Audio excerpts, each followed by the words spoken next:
Clouds TV, empowering lives.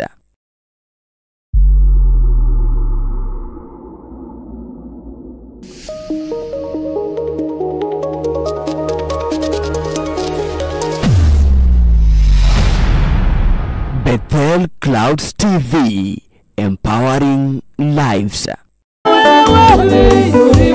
Zaidi ya kuapana kama wewe, umeinuliwa mbinguni na duniani Bwana.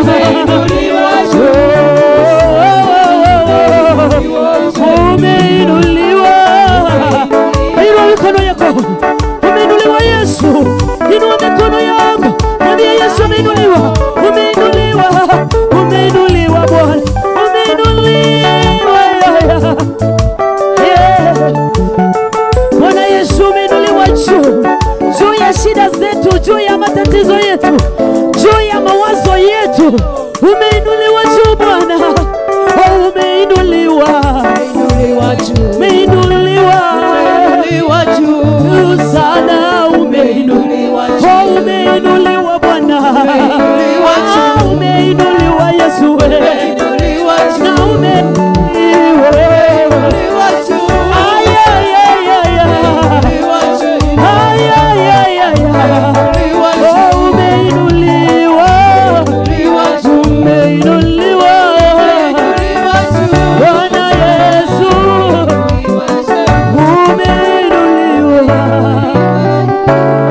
juu. Bwana Yesu umeinuliwa juu ya mawazo yetu, juu ya akili zetu Bwana, juu ya masomo yetu umeinuliwa juu ya vitu vyote ambazo umetubariki nazo. Wewe uko zaidi ya vyote. Wewe ndiwe muumba mbingu na nchi. Tunaliinua jina lako, twalitukuza jina lako Bwana. Asante kwa maabudu Bwana, pia katika sifa Bwana ukatukuzwe. We give you praise and honor. Kwa jina la Baba, la Mwana na Roho Mtakatifu.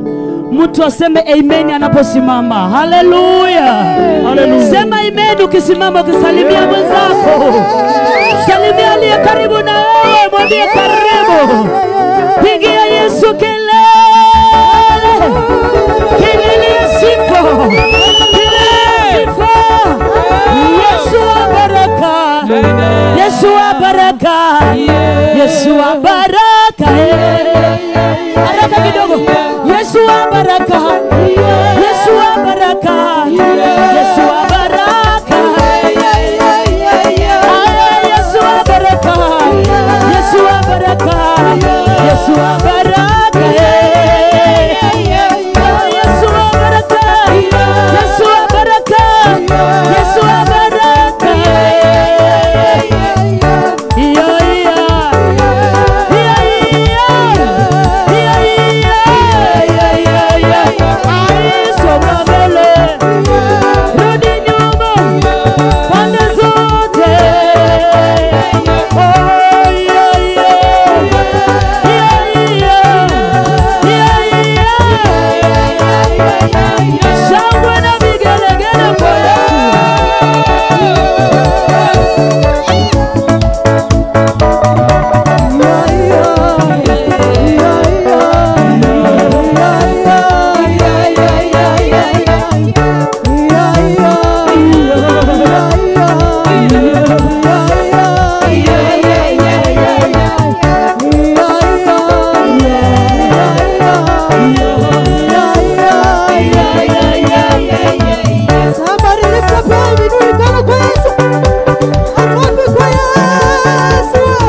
Juu.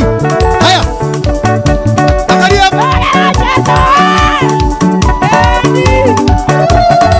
Makofi.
Asante sana.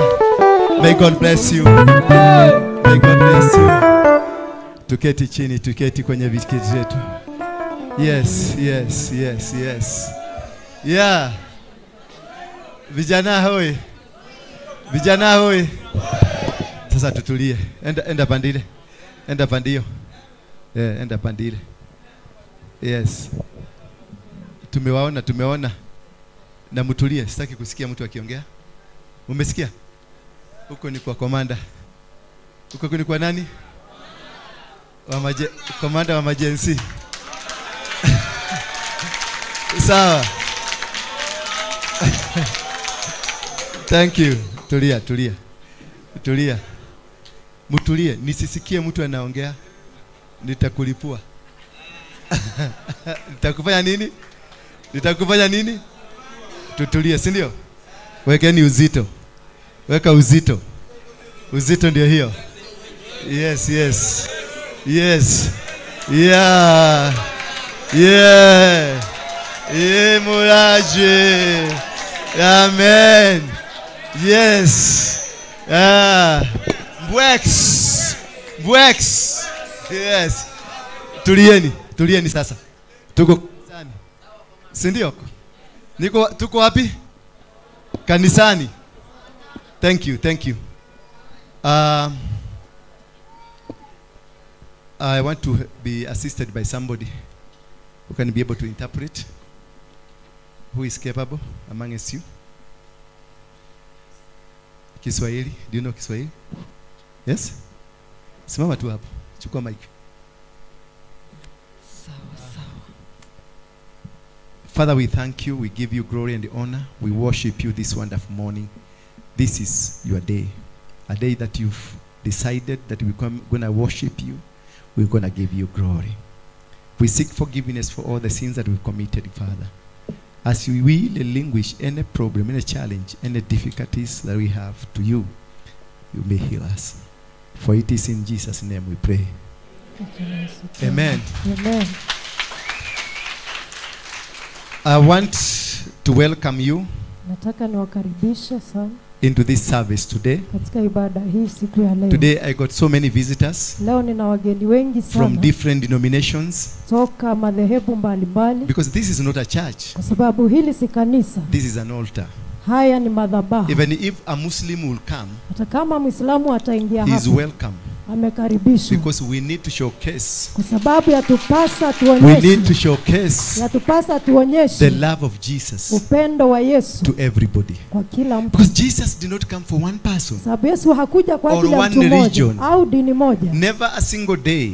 Hakuna siku hata moja, Never a single day. hakuna siku hata moja Jesus preached religion. Yesu alihubiri dini, He preached the kingdom. alihubiri The ufalme, kingdom of heaven. ufalme wa mbinguni. And that is why I have brothers and sisters Ndiposa nina dada na who ndugu are with us here, walionasi hapa who are from PWDs, ambao wametoka PWD, that is people with disabilities. watu walio na If you are here, kama uko hapa, I want you to be very fast with me, yes. okay?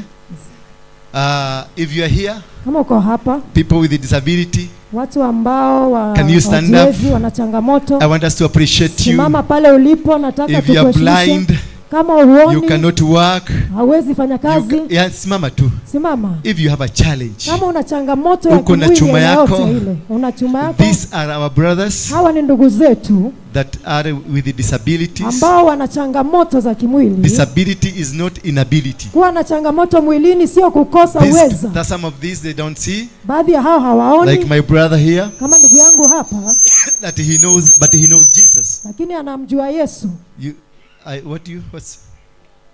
Shida yako Yeah. ni gani mami? What's your problem?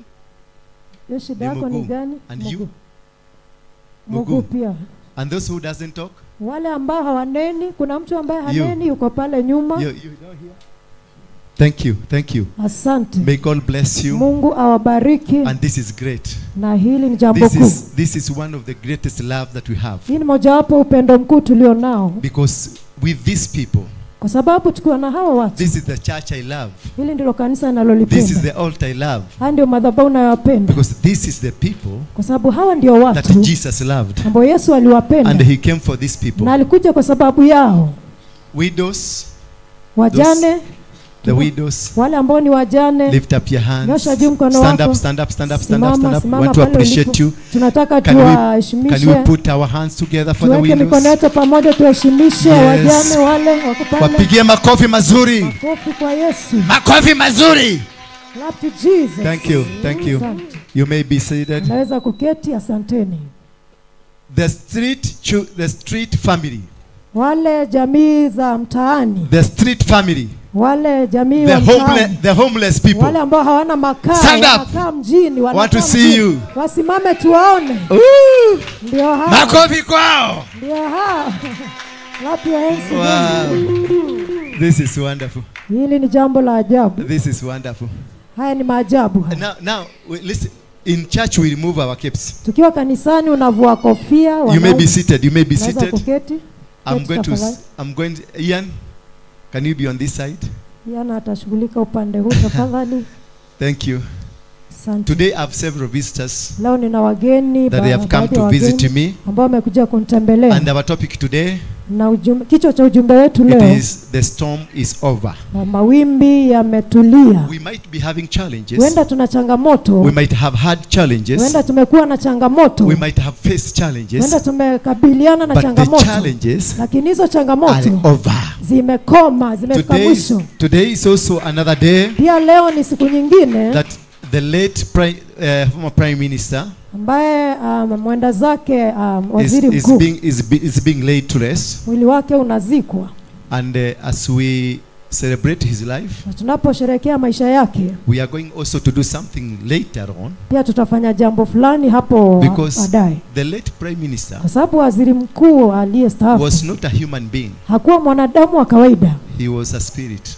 alikuwa roho, And it's a spirit that has tormented this country, na ni roho ambaye ametesa taifa hili either positively kwa njia moja ya or wema or negatively. Ameathiri nchi hii kwa wema ama uovu. People have suffered Watu wameteseka and people have been blessed. na watu wamebarikiwa. Kingdoms have suffered Falme zimeteseka and others have been blessed. zingine zimebarikiwa. Somebody will say, I love this man. Mtu atasema nampenda mtu huyu. Someone will say, I hate this man. Mtu atasema namchukia mtu huyu. But the point is, Lakini jambo ni hili. he is a man that is triggered spirits. Yeye ni mtu ambaye alichochea roho. He triggered spirit in this nation. Yeye alichokoza roho katika taifa hili. He has been in all governments. Hamkuwa katika serikali zote. He was in the government of Moi, Kwa serikali ya Moi, the government of Kibaki, serikali ya Kibaki, the government of Uhuru, serikali ya Uhuru, the government of Ruto. serikali ya Ruto. He has controlled Yeye all ametamalaki the governments. serikali zote. He was in power. Alikuwa katika He mamlaka. was the president of the president. Yeye alikuwa rais wa marais. He was running the show. Alikuwa anaendeleza ile controlled show. everything. Yeye alitamalaki kila That is kitu. not an ordinary man. Huyo si mtu wa kawaida. That is not an ordinary Huyo si man. mwanadamu wa Who kawaida. will manage a president Nani ambaye ataweza kumtawala mtawala without a protocol? bila itifaki? He was not elected, Hakuchaguliwa na but he mtu, was running the show. lakini yeye alikuwa anatawala. If he said, Akisema jambo, you are going to be sacked today, kama utafutwa leo he will aseme sack you, utafutwa, and he is not in the na government. hayuko serikalini. If he said, Anaposema Ruto must go, Ruto aende, Ruto will go, Ruto ataenda, and he is not in power. naye hayupo So that mamlakani. is a man Huyo ni mtu we need to interrogate. yatupasa tumtafakari What sana. kind of a spirit Alikuwa inaipi ya that roho was in this man? ambayo ilikuwa ndani ya huu mwanadamu. He was in Kibera. Yeye alikuwa Kibra. Kibera is the poorest slum in this world. Kibra ndio kitongoji maskini hohe hai, But he is the richest man lakini yeye ndiye tajiri mkuu zaidi almost in Africa. karibu Afrika So nzima. that one tells you, Hiyo nakwambia jambo. you could see Unaweza ona when his body was brought at the airport, mwili wake ulipoletwa pale in airport. the first thing in this world Jambo la kwanza to dunia have ever mzima happened anywhere in the world. ambalo limewahi tukia dunia mzima, The gate of the airport, malango ya they were airport all broken, yote yalivunjwa, and the people got into the airport, watu wakaingia into the strips, katika and they got vijiji inside the na wakaingia airplane. kule ndani ya People ndege. from Kibera, Watu wa Kibra, people from Madare, watu wa Madhari they got inside waliingia ndani the airport. kule airport. It has never happened Haijawahi anywhere fanyika, in the world. haijawahi fanyika kokote duniani. People rode on motorbike. Watu waliokuwa wanapeleka pikipiki, People rode on motorbike, watu walipeleka pikipiki and they went up to Bondo. wakaenda From hadi Bondo, from Nairobi. toka Nairobi, And one motorbike, na moja wa one motorbike motorbike moja was carrying 4. ilikuwa inabeba watu 4. It has never been witnessed. Haijawahi onekana popote That duniani. is not human. Huyo si mtu wa That is kawaida, a spirit. huyo ni roho. And if we are not careful, Na kama hutakuwa if mwangalifu, we are not careful kama today, hatutamakinika leo, as he is going to the grave, mwili wake unapotiwa if mchangani, we don't cancel the spirit, kama hatutabatilisha huyu roho, another spirit will rise up, roho mwingine atainuka, and Kenya will have no peace, na Kenya itapata amani, because it will be a combination kwa sababu itakuwa ni mchanganyiko of his father, ya baba yake himself, yeye and the one that will come. na yule So atakayekuja. there will be 3 spirits Hapa kuna roho 3 tormenting the country. ambazo zinatesa taifa, And if they say nothing will happen, na wanaposema hakuna indeed litakalofanyika, nothing happens. hakuna litakalofanyika. This is something that we have to sort Hili it ni out. jambo lazima As men tuchangamkie, of God, kama haijawahi fanyika as tena. men of God, Kama watu wa Mungu we must sort it out lazima shughulikie today before he goes. leo kabla aondoke And kabisa. as I was doing my mathematics, Nilipokuwa nafanya hesabu zangu, I counted on the day he's going to be buried. nilihesabu siku aliyokuwa anaenda I kuzikwa, found it's a unique day. nikaona ni siku tofauti kabisa. Today is 19. Leo ni tarehe 19. If we look at numerology, Unaposoma wale wanasoma mambo we ya can add nambari, 1 plus 9, that is 1. moja ongeza That is 9 10. ni 10. Is it not 10? Sio ni 10. So 1 plus 0 is Moja ongeza 10 in the 0 month of October. mwezi wa Oktoba. That is 1 plus 0 is Moja ongeza 0 in the year of 2025. mwaka 2025. That is. Can you keep quiet? Tulieni tafadhali, tulieni. I don't want you to assist me. Sitaki msaidie. Just keep quiet. Nyamazeni tafadhali. Thank you. So Asante. if you put together the Psalms, Kwa hivyo ukifanya hiyo hesabu yote, this man huyu mtu is being buried anazikwa in number 1 katika nambari ya of kwanza 1 ya kwanza of 1, ya kwanza, meaning there is an end kusema kwamba kuna mwisho and a beginning. na mwanzo. So this is the day Kwa hivyo hii ndio usiku we recapture our country back. ambao tunachukua nchi yetu tena.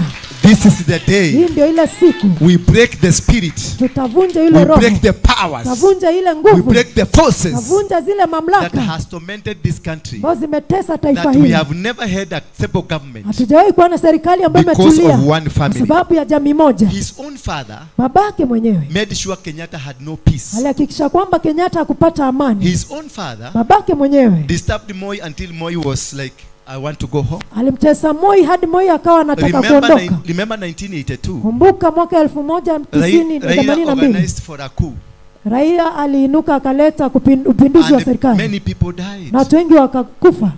In the year 2000, Mwaka 2000 he went to Moi alimwendea Moi and they formed a government of national unity with Moi. akaunda serikali ya umoja na He had a party called Rais Moi. LDP alikuwa na chama kichoitwa and he LDP was called Tinga. na alikuwa anaitwa He Tinga. got inside Moi Akaingia ndani ya and Moi they destroyed Moi. na akamharibu Moi, Then he formed Kibaki kisha akampata Kibaki, and got inside Kibaki. akaingia ndani Kibaki. Kibaki had no peace. Kibaki hakupata amani, He moved from Kibaki. akatoka kwa Kibaki He came inside Uhuru akaingia kwa Uhuru. and Uhuru turned against his own people. Uhuru akageuka watu wake No, mwenyewe. Uhuru never wanted to listen Uhuru to anybody. hakutaka kumsikiza mtu yeyote. All the time Uhuru went home. Kila wakati Uhuru aliporudi As nyumbani, the time went by, wakati Uhuru uliposonga, never listened to anybody Uhuru hakumsikiza mtu yeyote because of this man. kwa sababu ya huyu mtu. Ruto had sworn Ruto alikuwa that ameapa he will never form a nusu mkate government. hata wahi kuwa na serikali ya nusu He mkate. called this man a witch doctor.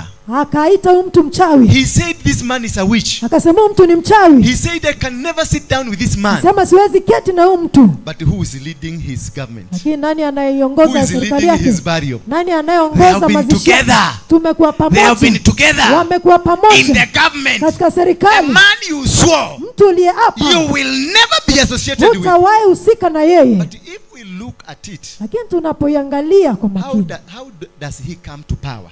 je, anaingia vipi katika mamlaka? From the days of his father Tangia siku za babake in 1968. mwaka wa 68. Remember what happened in Kisumu? Kumbuka kilichofanyika Kisumu. Many thousands of people were killed. Maelfu ya watu And waliuawa, that is how this man got into government. na hivi ndivyo huyu mtu aliingia During serikalini. the Moi days, Siku za Moi where 1982, mwaka so 82, many people died watu wengi sana walikufa during the coup. wakati wa kupinduzi wa serikali. During the coup. Wakati wa upinduzi wa serikali So many people died. watu wengi sana walikufa. Much later, Baadaye the multi-party politics came. zile siasa za milengo I was tofauti, part of the multi-party politics. Apostle alikuwa sehemu And ya hizo siasa. I know of many people that died Najua watu wengi waliokufa in his name. katika jina lake, And from there, na kutoka pale during the Kibaki Uhuru time, siku za Kibaki Uhuru 2007, 2008, mwaka 2007 2008, how many people died? watu wangapi walikufa? So many people died. Watu wengi sana And walikufa. after that, he got into the Baada government. ya hiyo akaingia serikalini. Look at how he came to the government of Ruto. Angalia jinsi alivyoingia The Gen serikali ya Zs Ruto. had to die Ilibidi Gen Z wafe for him to get into the ili government. yeye aingie serikalini. This is not a human.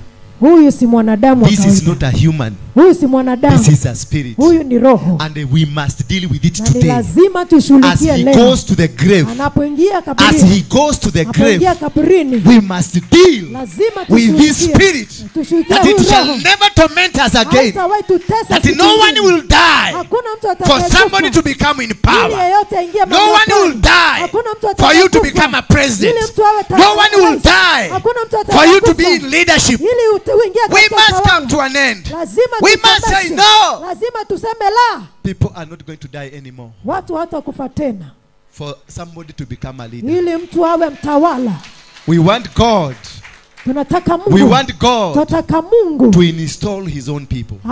ainue watawala Leadership wake. comes from heaven. Utawala watoka People are mbinguni. anointed heavenly. Watu wanatiwa mafuta toka These mbinguni. that are anointed because of shedding blood, Hao wanaotiwa mafuta kwa sababu ya kumwaga damu. we must say no. Lazima tuseme How many are hapana. ready to say no today? Ngapi wako tayari kusema How many are hapana? ready to say no Ngapi wako today? tayari kusema That hapana? we must bring down Lazima that tuangushe kingdom of Bondo. huo ufalme wa We Bondo. must bring down Lazima any tuangushe other kingdom ufalme wowote ule that is growing ambao unachipuka, or is planning to come up ambao unapanga kuinuka in the replacement of the kingdom that has gone, ili kuchukua nafasi ya ufalme we ulioondoka. must say no. Lazima tuseme We la. must reject. Lazima We tuikatae. must reject. Lazima tuipinge. We must reject. Lazima tuikatae. The Bible says, Biblia inasema what we reject here on kila earth, tunakataa hapa the duniani, heavens will reject. mbingu zimekataa. What we agree with here on earth, Tunapokubali hapa the duniani, heavens will agree. mbingu zinakubali. And this is what we are going to do. Na hivi ndivyo I tunafanya. know he's going to be laid later in the day. Najua atazikwa Now baadaye. they are doing their Hivi activities. sasa They wanafanya are doing zile their mambo zao. they are doing their rituals. Wanafanya mazingaombo Because yao. that is why it is a private burial. Ndio sababu ni mazishi Because ya they are doing a ritual wanafanya to mazingaombo raise pale a new king ili wamuinue mfalme who will mwingine inherit the spirit. ambaye atamiliki ile roho. We must say no to that spirit. Lazima tuseme la We kwa must huyo break roho. that spirit. Tuseme la kwa huyo roho. We must disconnect Kenya from that spirit. Lazima We tutenganishe must Kenya na cut huyo the roho. umbilical cord. Tukate And that ule is chuma why- kizazi. Ndio And this is sababu. why I say Na ndio sababu nasema the storm is over.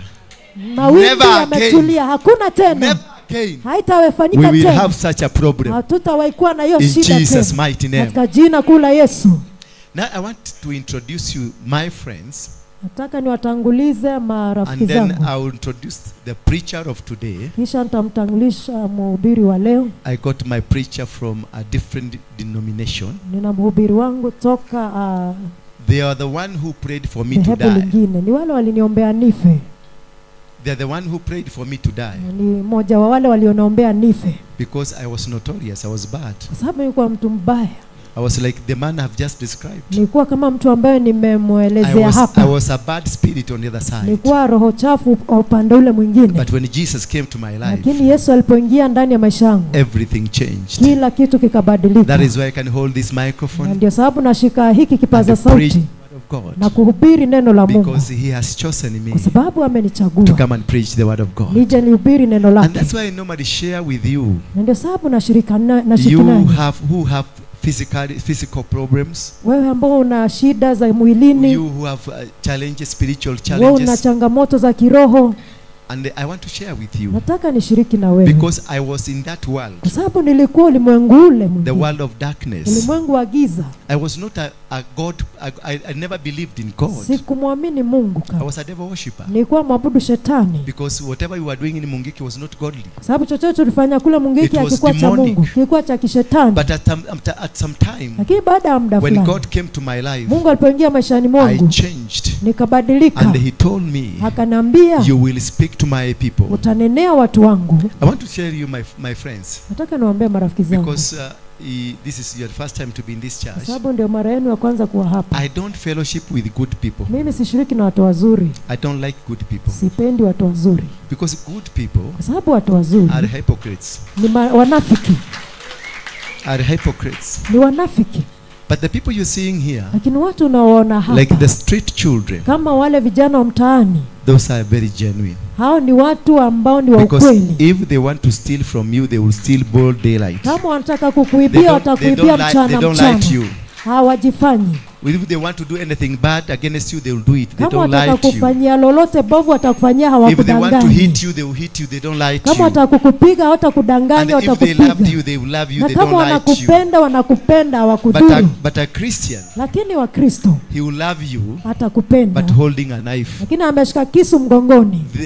The challenges I've faced in church, Changamoto ambazo nimekabili until kanisani, today, there are several bishops and pastors hadi leo kuna maaskofu na who wachungaji believe I'm not yet saved. ambao hawaamini nimewahi okoka, Who believe I'm not supposed to have a church. ambao wanaamini sistahili kuwa na Who kanisa, believe I'm not supposed to preach. wanaamini sistahili kuhubiri, Who are still asking which school did I go. wanauliza nilienda shule gani, Who still they're asking who gave him permission to bado preach. wanauliza nani aliyemruhusu kuhubiri, Because they are kwa hypocrites. sababu wao ni wanafiki. They think Wanadhani that they are the only people that are supposed to lead. wao ndio watu pekee But wanastahili a kuongoza. person like me, Mtu kama mimi, a person like that one, mtu kama yule cannot be closer to God. hastahili, hawezi kuwa karibu na When I Mungu. was reading the Bible, Nilipokuwa nasoma Biblia, I found Jesus said, niliona Yesu akisema, I was not sent to the good people. sikutumwa kwa watu wazuri, I was sent to the bad people, nilitumwa kwa wale wabaya, so that I can make them good to God. ili niwafanye wazuri kwake Mungu. So my boss, Kwa hivyo bosi yangu, my boss being Jesus Christ, mkubwa wangu ambaye ni Yesu Kristo, my boss being Jesus Christ, mkubwa wangu ambaye ni Yesu Kristo, he did not come for the good people. hakuja kwa sababu ya watu wazuri, He came for the bad like me, alikuja kwa sababu ya watu wabaya so that I kama can mimi, become good. ili niwe mtu mzuri. So I decided to do the work of my boss, Hivyo niliamua mfanye kazi ya to go bosi yangu, looking for those bad people niende nikuwatafuta watu wabaya, and bring them to the kingdom of niwalete God. kwa ufalme wa Mungu. So I love you guys. Hivyo nawapenda majamaa. There is a time I was like you. Kuna wakati nilikuwa kama nyinyi, I used to sleep in trenches. nilikuwa nalala mtaroni, I used to sleep in Gomongo, nilikuwa nalala kule Gomongo, in trenches. kule kwenye mitaro, I used to sniff glue. nilikuwa nafuta glue. And today, Na leo hivi I go from one country to another country. nasafiri nchi moja hata I nyingine, preach to the white people. nahubiria wazungu I weupe, preach to the Africans. nahubiria watu weusi, I preach to kings. nahubiria wafalme. You also, Pia you are wewe going to preach to kings. utahubiria wafalme. You also, Pia nawe you will travel from one country to another utasafiri country. nchi hata nyingine, Because God loves kwa you. sababu Mungu God anakupenda. does not have boundaries. Mungu hana All mipaka. of us, we were created in the image of God. Sote tumeumbwa kwa sura ya All of Mungu. us, we were created in the image of Sote God. tumeumbwa kwa sura ya Mungu. All of us. Sote sisi Look at your sote. neighbor. Angalia jirani Look yako. at your neighbor. Look at them. Mwangalie jirani Look vizuri. at their faces. Angalia uso wake. Angalia jirani yako. Hata kama Jirani. do you look at your neighbor? Angalia jirani. Don't look at me. Usiniangalie. How does he look like? Angalia jirani. How do they look like? Yeah? Anaka sura ya Mungu. How do they look like? That is how God looks like. Hivyo ndivyo anavyofanana What Mungu. you've just seen Huyu ambao umeona, hicho ambacho is umeona, how God looks like. ndivyo anavyokaa Mungu. So God looks like your neighbor. Hivyo Mungu afanana na wewe jirani yako. Say amen to that. Sema amina kwa hiyo. So I have a friend of mine Ninaye rafiki yangu hapa who was a father aliyekuwa father in the Church of kasisi. Catholic. Kasisi ya kanisa ya Katoliki. I don't know whether he's still a father Sijui kana kwamba yeye bado ni kasisi or he pale. defected. Ama alihama. I want to be told whether he's defected. Na ngoja naambiwa kama amehama. Because one thing I discovered, he is a married man. Kwa sababu jambo moja nigundua ni mtu ameoa. And the fathers do not get Na wale married. makasisi wa Katoliki hawaoi. So I would really want to know Ningependa sana what kujua happened to you nini lilifanyika when kwako fathers are not getting married. ati baba You hawaoi got married. nao ulioa. Is that not against the church? Je, hiyo si kinyume cha ratiba ya Can you come kanisa? over Karibia and hapa. tell us this? Ndio utuelezee. Salimia watu wa Mungu. God is good and all the time. Bwana Yesu asifiwe. Asante sana. Huyu ni Father Waiguru. Na hiyo swali ameniuliza, hiyo ni sheria ya kanisa, lakini sio sheria ya nani? Ya Mungu. Mungu alipoumba mwanadamu, aliumba Adamu akasema si ndio? So nimeshukuru sana kwa kufika hapa. Tumekuwa tukiwasiliana na apostle na nikasikia, I think for the last 3 months nimesikia Mungu ananisukuma, ananiambia fika kwa synagogue, kwa sababu nilikuwa nimepotea kiasi. Na siku moja tukaongea naye, nikamwambia kuna ujumbe Mungu anafanya na mimi ningetaka tushirikiane. Na mimi nimeshtuka venye tu nimeingia hapa nikaona the storm is over. I have come to confirm.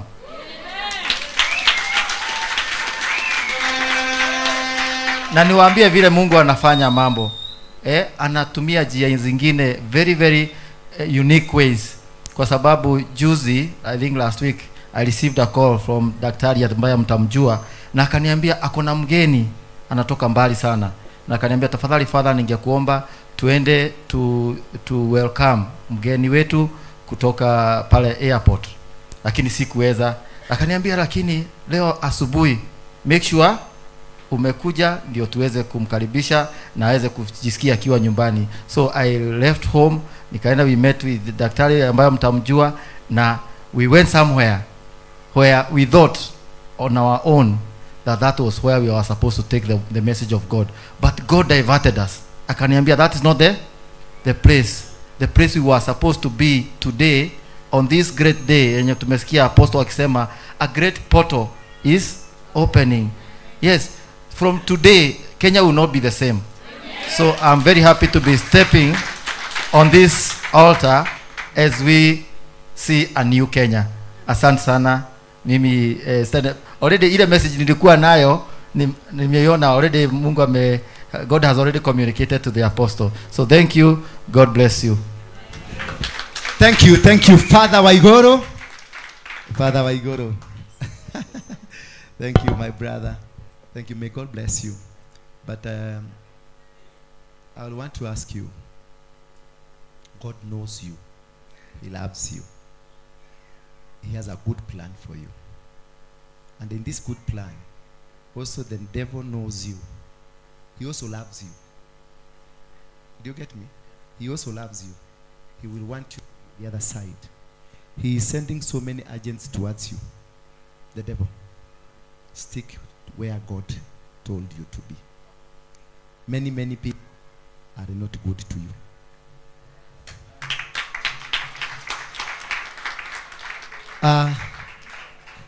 Thank you very much.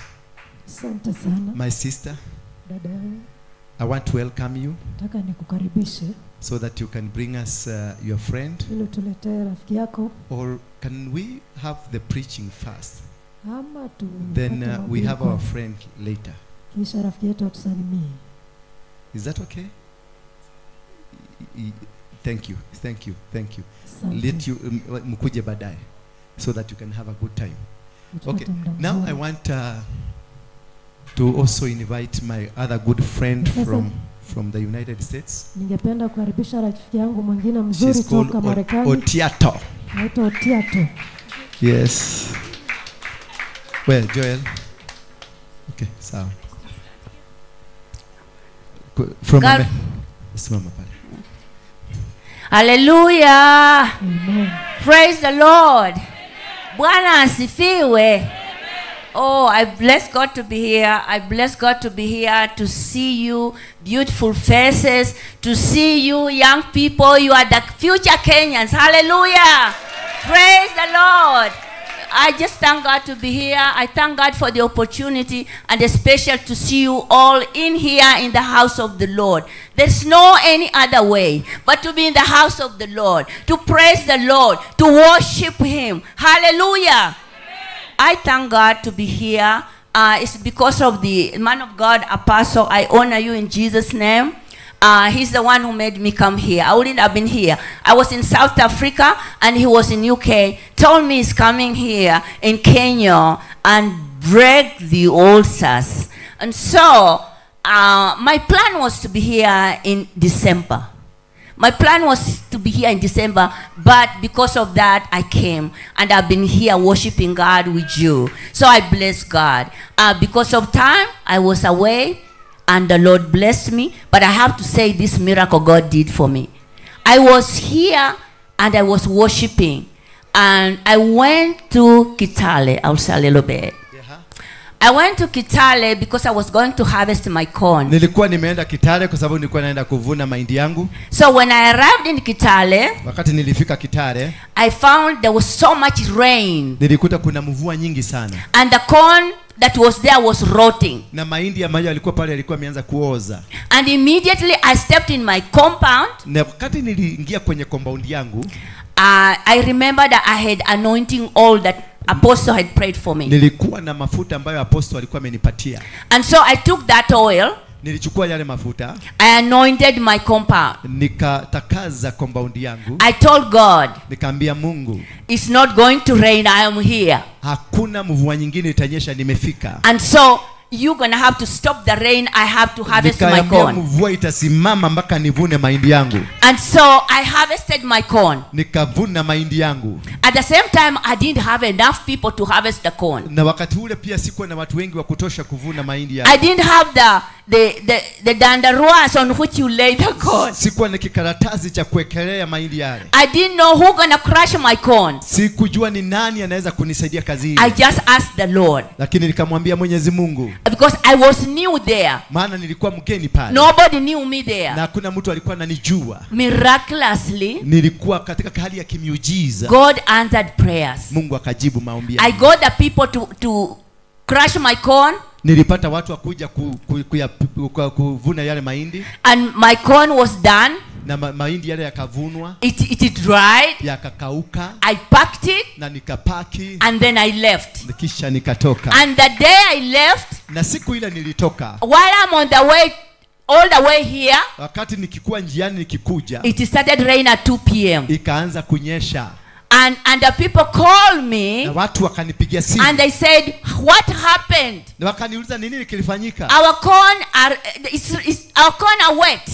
Mahindi yetu yote yako bado mabichi. But I said, the God I prayed answered prayers. Na nini nikasema Mungu ambaye So namuomba. I just want you all to know, Nataka kutoka leo muelewe, the God you pray here, Mungu ambaye tunamwabudu hapa, no matter what the problem, ijalishi shida yako, God answers prayers. Mungu atakujibu. Better come to church and pray. Kuja tu omba na Do utasikika. what the man of God tells you. Fanya venye mtu wa Mungu anakuambia. Because the God he believes in, Maana Mungu anaye anamwamini, the God who transformed him, Mungu aliyembadilisha answers prayers. anasikia maombi. May the Lord bless you. Mungu awabariki sana.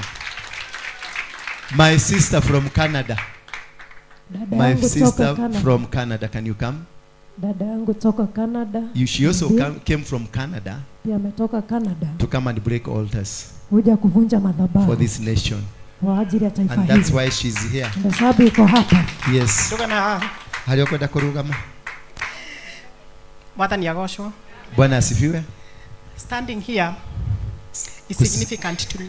Kusimama hapa Is significant to ni me. maana sana kwangu. It was a joke that the man of God said, chukua ndege ukuje. Ilikuwa tu ni mzaha, maana mtu wa Mungu aliniambia chukua ndege uje. I knew I needed to come this year, but I did not know when. Nilikuwa najua nafaa kuja mwaka huu, lakini sikuwa najua ni siku gani. I discovered this synagogue and this altar last year, December. Nilijua sinagogi mwaka uliopita Disemba. And many things happened, and there are miracles that I don't have the time to tell right Mambo now. mengi yalifanyika, miujiza ilitendeka ambayo sihitaji kuinena leo. By the way, Jetawa Veronica Waitito Mimi naitwa Veronica Waitito and Demonoku, na I'm saved by the grace of God. by the grace of God. And it started around August 21st when I felt a move that I need to rededicate myself to the Lord. Nilikuwa tarehe 21 ambako nilisikia ninahitaji kujihusisha. Something happened that I'm not going to share now. Kuna kitu ambacho kilitendeka na siwezi kukihusisha leo. But I felt a move to rededicate myself to the Lord and be baptized. Lakini niliona ni vizuri nije nibatizwe. Ile ya kutumbukizwa huko ndani. The one for insertion in water. So my 2 grandchildren were being baptized the following day, but on the Saturday the move was so much and I knew unaenda mutaratara, unafundishwa. I did not have the time for that. I just needed to be baptized and dedicate myself to the Lord. So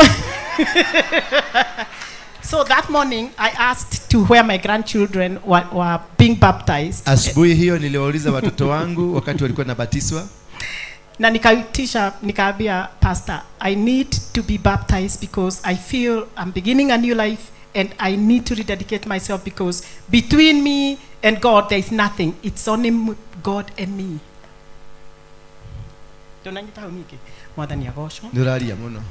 Okay, sawa. So by the grace of God I was baptized together with my 2 grandsons. Kwa neema ya Mungu nilibatizwa mimi na watoto wangu. And was baptized before, so my children did not understand. Why are you being baptized again? Nilikuwa nimebatizwa awali lakini nikabatizwa tena, wanangu wakawa na shangaa. And I thank God because that was the beginning of a freedom that came to me. Nataka kumshukuru Mungu kwa sababu ni uhuru ulioanza kwangu. Such that instead of feeling I'm alone in the world, I knew I had the only person that mattered, and that is my God and my God alone. Na nilihisi kwamba nimepata uhuru wangu wa kuwa na Mungu. And one of the things that I felt in my heart was, unajua hiyo mtu tunasema kigegona no hohega. I felt called that I needed to come and touch this altar. Nilitamania sana kukuja nikanyage kwenye madhabahu haya. And I stayed for days before I actually could. Na nilikaa kwa siku kabla sijaja. I would come here and still feel unworthy to touch this. Nilikuja tu na nilikuwa natamania sana kufika hapa. Until we came once and you gave us permission to go and lie on that carpet. Mpaka wakati nilikuja na ukatupatia ruhusa ya kwenda mahali pale. And I said it there, I said it was an answer to prayer. Ndio sababu nilipofika pale nikasema maombi yangu yamejibika. And the other thing is that when I came here, I came alone. I did not have an agenda, I do not know why, but I knew I was meeting God. Nilipokuja hapa nilikuja peke yangu, sikuwa na agenda lakini nilikuwa najua natumainia kumpata Mungu. And God gave me a sign that he is with me and he is my warrior. Mungu akanipa mfano kwamba yuko pamoja nami na yeye ni mpiganiaji wangu. When I arrived at the airport, my son, who is not like that, he's not impulsive yet, and he has 3 children. Nilipofika kwenye uwanja wa ndege, mtoto wangu mwenye si kwa kawaida, na ni yule mkubwa, the strength of my body, the firstborn, akasema I can go to Kenya too. Pia na yeye akasema nataka kwenda Kenya. And I arrived on a Tuesday, by Sunday he was here. Na Sunday siku ya Jumapili alikuwa hapa. To me it felt like God showed me that kwangu ni Mungu alinionyesha he will always go before me. Lazima atakuwa kienda mbele yangu. And his strongest angels are before me. Na malaika wake wamekuwa mbele yangu. And I do not need anybody to fight for me. God himself will fight for me. Sihitaji mtu yote kuwa mbele yangu. I needed my son to take me where Mungu. I needed my son to take me to be a front where I am, and he has done that. Thank you. God Thank you bless too. God bless you so much, Pastor. Thank you. I want just to give one good friend of mine. Nataka nimpatie rafiki yangu mwingine mzuri. She's 150 years old. Ana miaka 150. She has been my pillar in this church. Amekuwa kizingiti changu katika kanisa hili. And she has supported me in this ministry. Amenisimamisha katika huduma huu. And I walk with him. Natembea naye. I normally call her my darling. Wanamuita kipenzi changu. Because she is one. Sababu yeye ni kipenzi changu. Shosho. Shush. Dedo gaidia tu. Salimia watu wa Mungu. To gaidia tu. Salimia. Gaidia tu. Mere muriega. Tugama na iguru. Tugama. She's 150 years old. Na miaka 150. Shush. Tedi hari abere.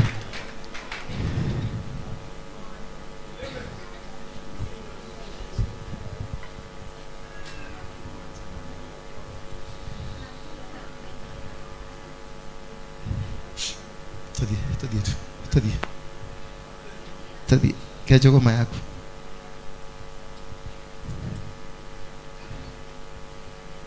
Rogama hau. Simame hapo. Bwana asifiwe. Amen. Bwana asifiwe. Amen. Wadada, Bwana asifiwe. Amen. Wandugu, Bwana asifiwe. Amen. Kwa majina inaitwa Susan Wamboi. My name is Susan Wamboi.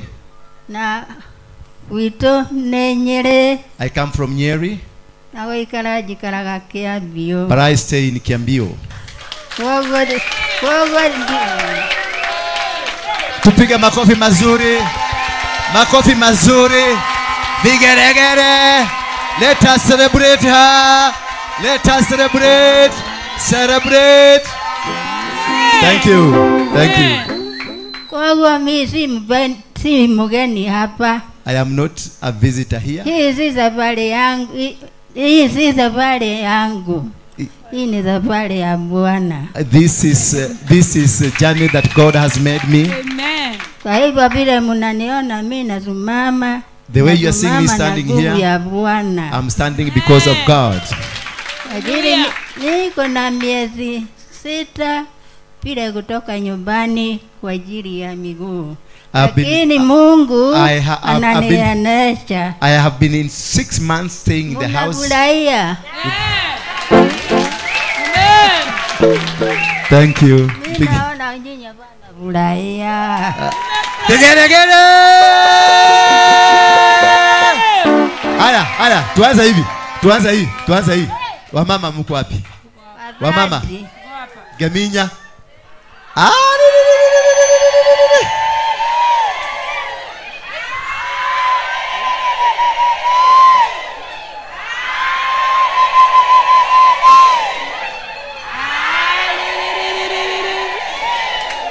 Haya.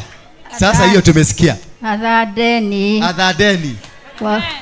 Wako nime Asante sana mtwale kahora. Mbarikiwe. My good friend 101 ni 107 years. Yangu mwingine miaka gapi? 107. Ni ngapi? Ni miaka ngapi? Kuja hapa. Kijana. Huyu ndio kijana yangu. This is my boy. Huyu ndio kijana yangu. Yes, my boy. Hey. How are you? Kwela. Yeah. Eni. Sasa, how old are you? Ni miaka 108 years. Glory.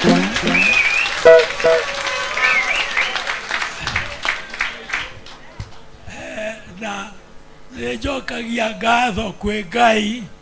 I say thank you to God. Tondu niwe uhete mabathi macio. Because he's the one that has given me the health that I have now. Hede ya bara. During the Mau Mau War, ndacagurirwo thie bara ndina miaka mirongo iri na mugwanja. I was selected by elders to go to battle in the front of the battle when I was 27 years old. Na ndiagiturikirie bara tondu nindanyitirwo ngitwarwo detaini. But during the war, unfortunately, I was arrested and taken to detention. Riu kuma detaini ndirio wega ndonire wa bara no ningenaga ndamuona tondu after detention, I have nothing to celebrate much of whatever I did, but I'm happy to see you. Tondu mutireheta uria ndehetaga hindi yo. Because you are not misbehaving the way I used to. Nimwe kunjurire tondu mwina wiathi. You are free, have the freedom. Nikakeigua ngenete muno. And I'm happy because you got the freedom that we are fighting for. Na gikeno kiu nikio ngueno ndihubite ya mwiri. And the happiness of what you have is what now I'm wearing as a man. Leu ni undu ucio kenai ni undu wa wiathi ucio tondu. Therefore, just be happy because of the freedom we fought for. Those days we used to live in bushes. Mundu angiakorirwo na ngobia ndangiathire onete muthirikari atarutite ngobia akainamirira. Those days you will not walk before a white man wearing your hat. Na leo umuthi. But today uthiaga uri ukwenda. You can just walk. You have your freedom. No gakena mukiaria na muthirikari. And you are happy when you're talking to the government people. Those days you could not even go near a government officer. The greatest news those days, I want to give you a secret of those days.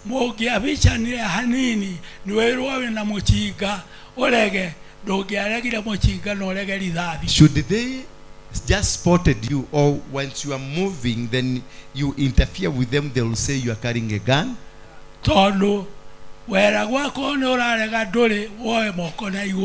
They will say that if you are not carrying a gun, you lift up your hands. Then they will look for you what you are carrying.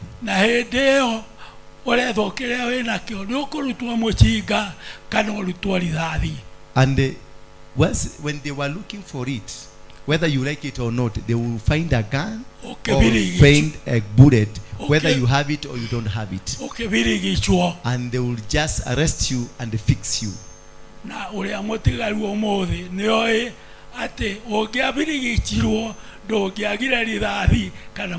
for those who are remaining today, is that if you were arrested, something must be found in you, whether you like it or not, whether you have it or you don't have it.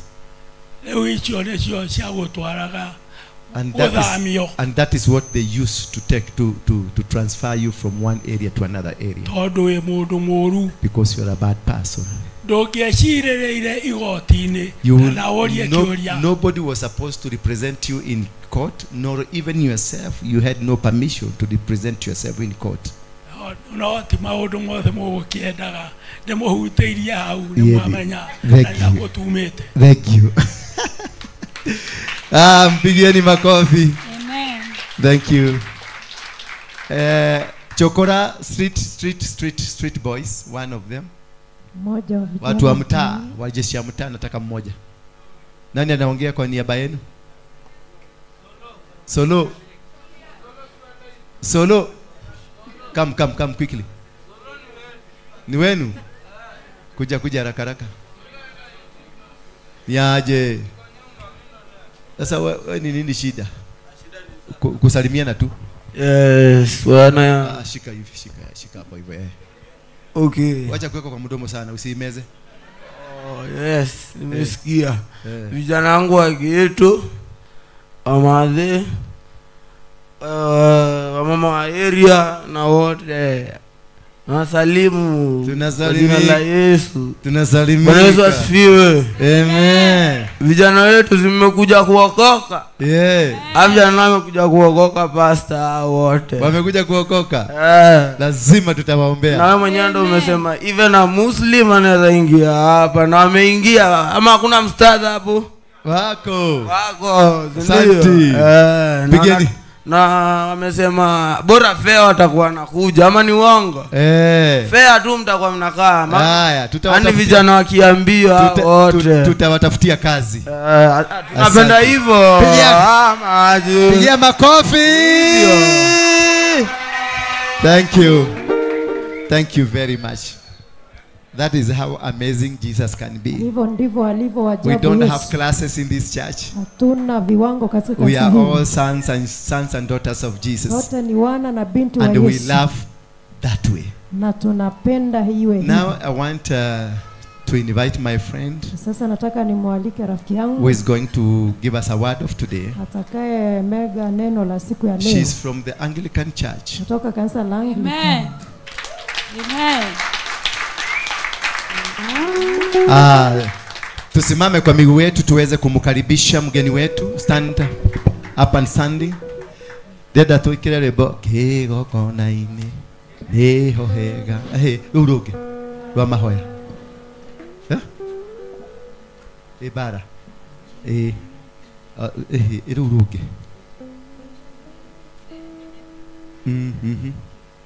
haya. As she comes, hapo karibia hapa, let us sing together this song. Tunaimba kwa pamoja wimbo huu.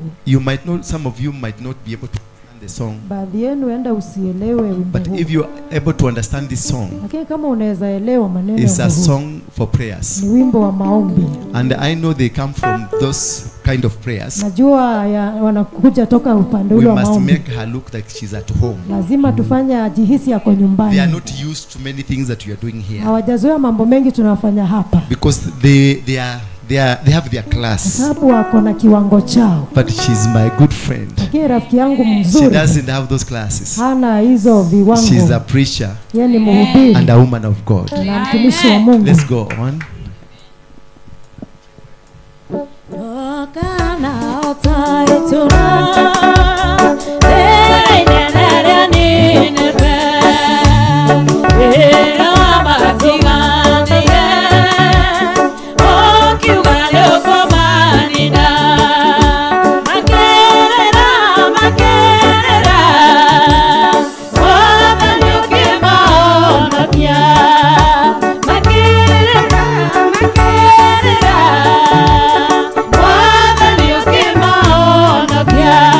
Koma kuna igoro ile boro wa mahoya ni kuomba tunaomba ana mono tigane yo na wobaida kai wako tokyo kuna gekeno jiwera da tokyo kuna gekeno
wacheni tuombe.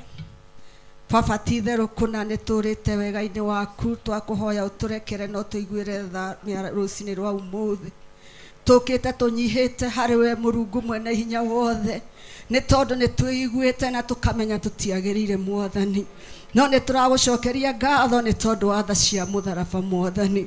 Thengio ithe wa kĩgongona gĩtheru nĩ tondũ wa mũthenya ũyũ wamũrĩte Mwathani. You have decided that you are going to break every altar of darkness in this nation. Father Lord Almighty, we thank you because it takes one servant to break an altar, Jehovah.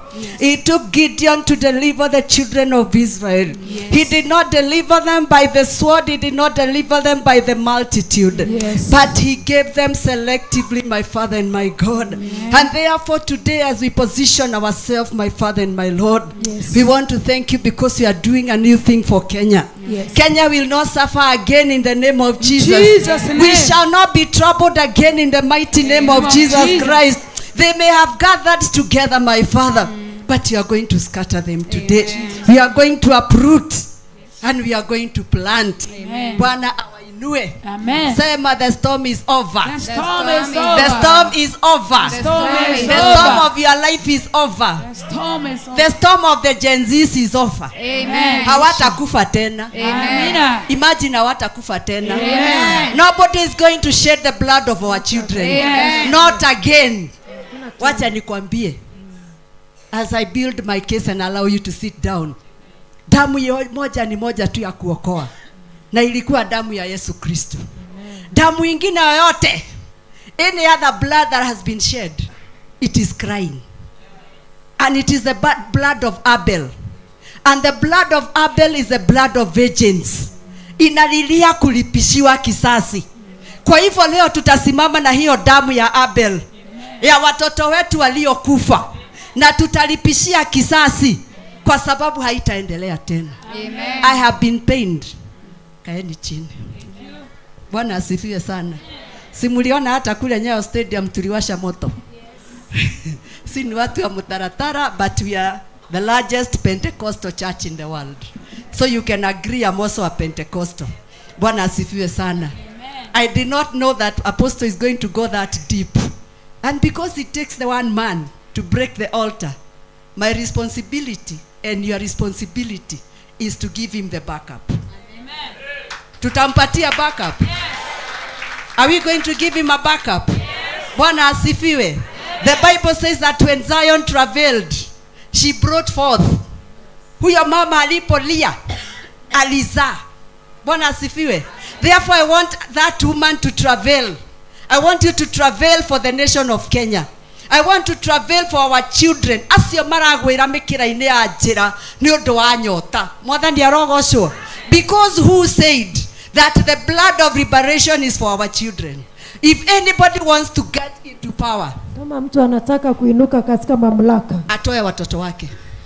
Let them give up their children. If you want to get into power, kama unataka kuwa mamlakani, you are getting to power for yourself. Unaingia mamlakani kwa sababu the wealth is for your family. Mali ni watoto wako. The fame is for your family. Hiyo mamlaka ni ya jamii. Therefore we shall not allow you. Hivyo hatutakukubalia. Not again. Hakuna tena. To shed the blood of the poor. Mwage damu ya maskini. To shed the blood of the innocent. Utoe damu ya watu ambao hawana hatia. Because they have no business with your wealth. Kwa sababu mali yako haiwahusu popote. They have no business with your power. Nguvu zako haziwasaidii chochote. Does it concern us? Je, inatuhusu? Why are our children dying like dogs on the streets? Watoto wetu wafe kama mbwa kule. Sema baada yangu, the storm is over. Mawimbi yameisha. Let me build my case. Wacha nijenge kesi yangu. Sababu hata mimi nikianza kuwaka hapa nitawaka mpaka kesho. I want us to open the book of Mark. Tufungue kitabu cha Marko. Chapter 4. Sura ya 4. From verse 35. Kutoka mstari wa 35 until 41. Hadi 41. Naomba mtu aliye na kitabu, aliye na Biblia Kiswahili anisomee. The book of Mark chapter 4 verse 35 to 41. Marko 4:35 hadi 41. And by the time you get that, Na unapopata hiyo, this is what the Bible says. I want to encourage you, a woman and a young person. hivi ndivyo Biblia yasema, nataka nikutie moyo The wewe book of mama. Isaiah 57 verse 19. Kitabu cha Isaia 57 mstari wa The Lord 19. says that he shall produce the fruit of your lips. Bwana anasema utapata matunda ya kinywa chako. What you shall speak shall come forth. Kile utakachokinena kitatimia. Because you are creating. Kwa sababu unaumba. Therefore today we are creating a new beginning. Kwa hivyo leo tunaumba mwanzo mpya. Nena mema kwa watoto wako. Speak good concerning your children. Mama, hello. Amen. Bariki mtoto wako. Bless your children. Akivuta bangi mwambie Mungu, huyu mtoto wangu ni mzuri. Declare this, my Usikubaliane na shetani ya kuwa mtoto wako ameharibika. Don't agree the devil. Because he shall create the fruit of your fruit, the fruit of your lips. Utaumba matunda ya kinywa chako. Kinachotoka katika kinywa chako. Hicho ndicho unachokiumba. That is what Therefore you get. let us create only good fruits for ourselves. Tujiumbie matunda mazuri peke yetu. Starting with that husband who is a drunkard. Ukianza na huyo mumeo aliye mlevi. Wacha kumtusi mami. Stop insulting him. You know some of us are married to our enemies. Wengine tumeolewa na maadui. Unasemaga nigioka. You say here he comes. Kiare hei negene. Let me tell you, the noise will multiply. Hiyo kelele itaongezeka. Because you have created with the fruit of your tongue. Kwa sababu umeumba matunda ya ulimi wako. Mwingine anasema huyu mtoto wangu hata hasikiagi. This child of mine is stubborn. You have created the fruit of your lips. Umeumba matunda ya kinywa Kwa chako. hivyo huyo mtoto atasikiaje? Therefore that kid is Bariki watoto wako mama. Bwana asifiwe. Amen. Mzee, bariki watoto wako. You are the priest of that family. Wewe ndio kuhani wa nyumba yako. Speak a blessing upon your children. Nena baraka juu ya watoto wako. Hata wakikuchapa wabariki. Bless them even though they fight you. Hata wakikataa wabariki. Though they refuse, just bless them. Na wakitii wabariki. If they obey, just bless them. Tumekubaliana? Amen. Tumeacha kusema hatuwezi. Kila unachoumba na kinywa chako That ndicho kinatendeka maishani mwako. Amen. Ukisema wewe ni maskini unakuwa nini? Maskini. Na ukisema wewe ni tajiri unakuwa nini? Tajiri. Ukisema huwezi kunaendaje? Ukikiri wewe ni mgonjwa kunaendaje? Na je ukisema mimi niko na nguvu? Bwana asifiwe. Kitabu cha Mark chapter 4 verse 35 to 41. The storm is over. Na katika Zaburi Proverbs number 10 inasemaga when the storm is over there is nothing that the wicked can do. Sema mawimbi yanapotulia hakuna jambo watu waovu wanaweza fanya. When this storm is over, kati ya mawimbi yamefika mwisho yametulia. The wicked will do nothing. Waovu hawatofanya lolote. Wanaweza inua madhabahu. May raise their altars. Wanaweza fanya dhabihu zao. May raise their They can pay very expensive sacrifices. Wanatoa dhabihu za They are bringing bulls in their hundreds. Wanaleta fahari kwa maelfu. They are bringing bulls from the west to the east. Wanaleta fahari toka But I can tell you when the storm is over, ninapokuambia kwamba mawimbi yamekoma, they can do their sacrifices. watatoa dhabihu zao. Watachinja hizo ng'ombe zote. Yes, na watachinja mpaka watu. Bwana asifiwe. Mliona nyuki Kasarani? Yes. Ni za nini? Nyuki zinaendaga pale kuna watu wengi. Have you ever seen bees where there is a multitude? And why were the bees attacking the police? Kwa nini nyuki wakashambulia askari? And they were not attacking the common people. Na kwa wanashambulia raia wa kawaida. Did you notice that? Je, uliona hiyo? When we went huko, tulipoingia kule, hizo ndege zilitoka wapi? The birds. So when you are told that man was a spirit, unapoambiwa yule mtu alikuwa roho, he is a spirit. ni kweli alikuwa roho, but he's not the spirit of God. Yeye si roho wa Mungu. Bwana asifiwe. Because Ramogi is a god. Kwa sababu Ramogi ni Mungu. And Ramogi is a small god in the house of Baal. Na Ramogi ni Mungu mdogo katika nyumba ya Baal. Baali. There are many gods. Katika nyumba ya Baali kuna miungu wengi. There is the god of the Chemosh. Kuna Mungu wa Chemosh. Huyo mfalme aliona vita imechacha. And the king saw that the war was akatoa mtoto wake dhabihu ya moto. And he burnt his son katika ukuta on the wall. Akamgongesha. And he struck the son on the kwenye wall. moto. And he cast him in the fire. Na vita Israeli ikashindwa. And Israel was defeated. Lakini ilishindwa for how long? If you continue reading, ukiendelea kusoma, it was for a very short while. kwa muda mfupi sana. Ramogi is a god in the house of Baal. Ramogi ni mungu katika nyumba ya And Baali. he's one of the many gods in the house of Baal. Mojawapo wa miungu wengi Ngai katika cia nyumba ya Baali. Dagoni riria ciarũgamĩirio kĩgongona kĩa Mwathani. When the gods of Dagon faced the altar of God, siku ya kwanza kuliendaje? Ziliinama.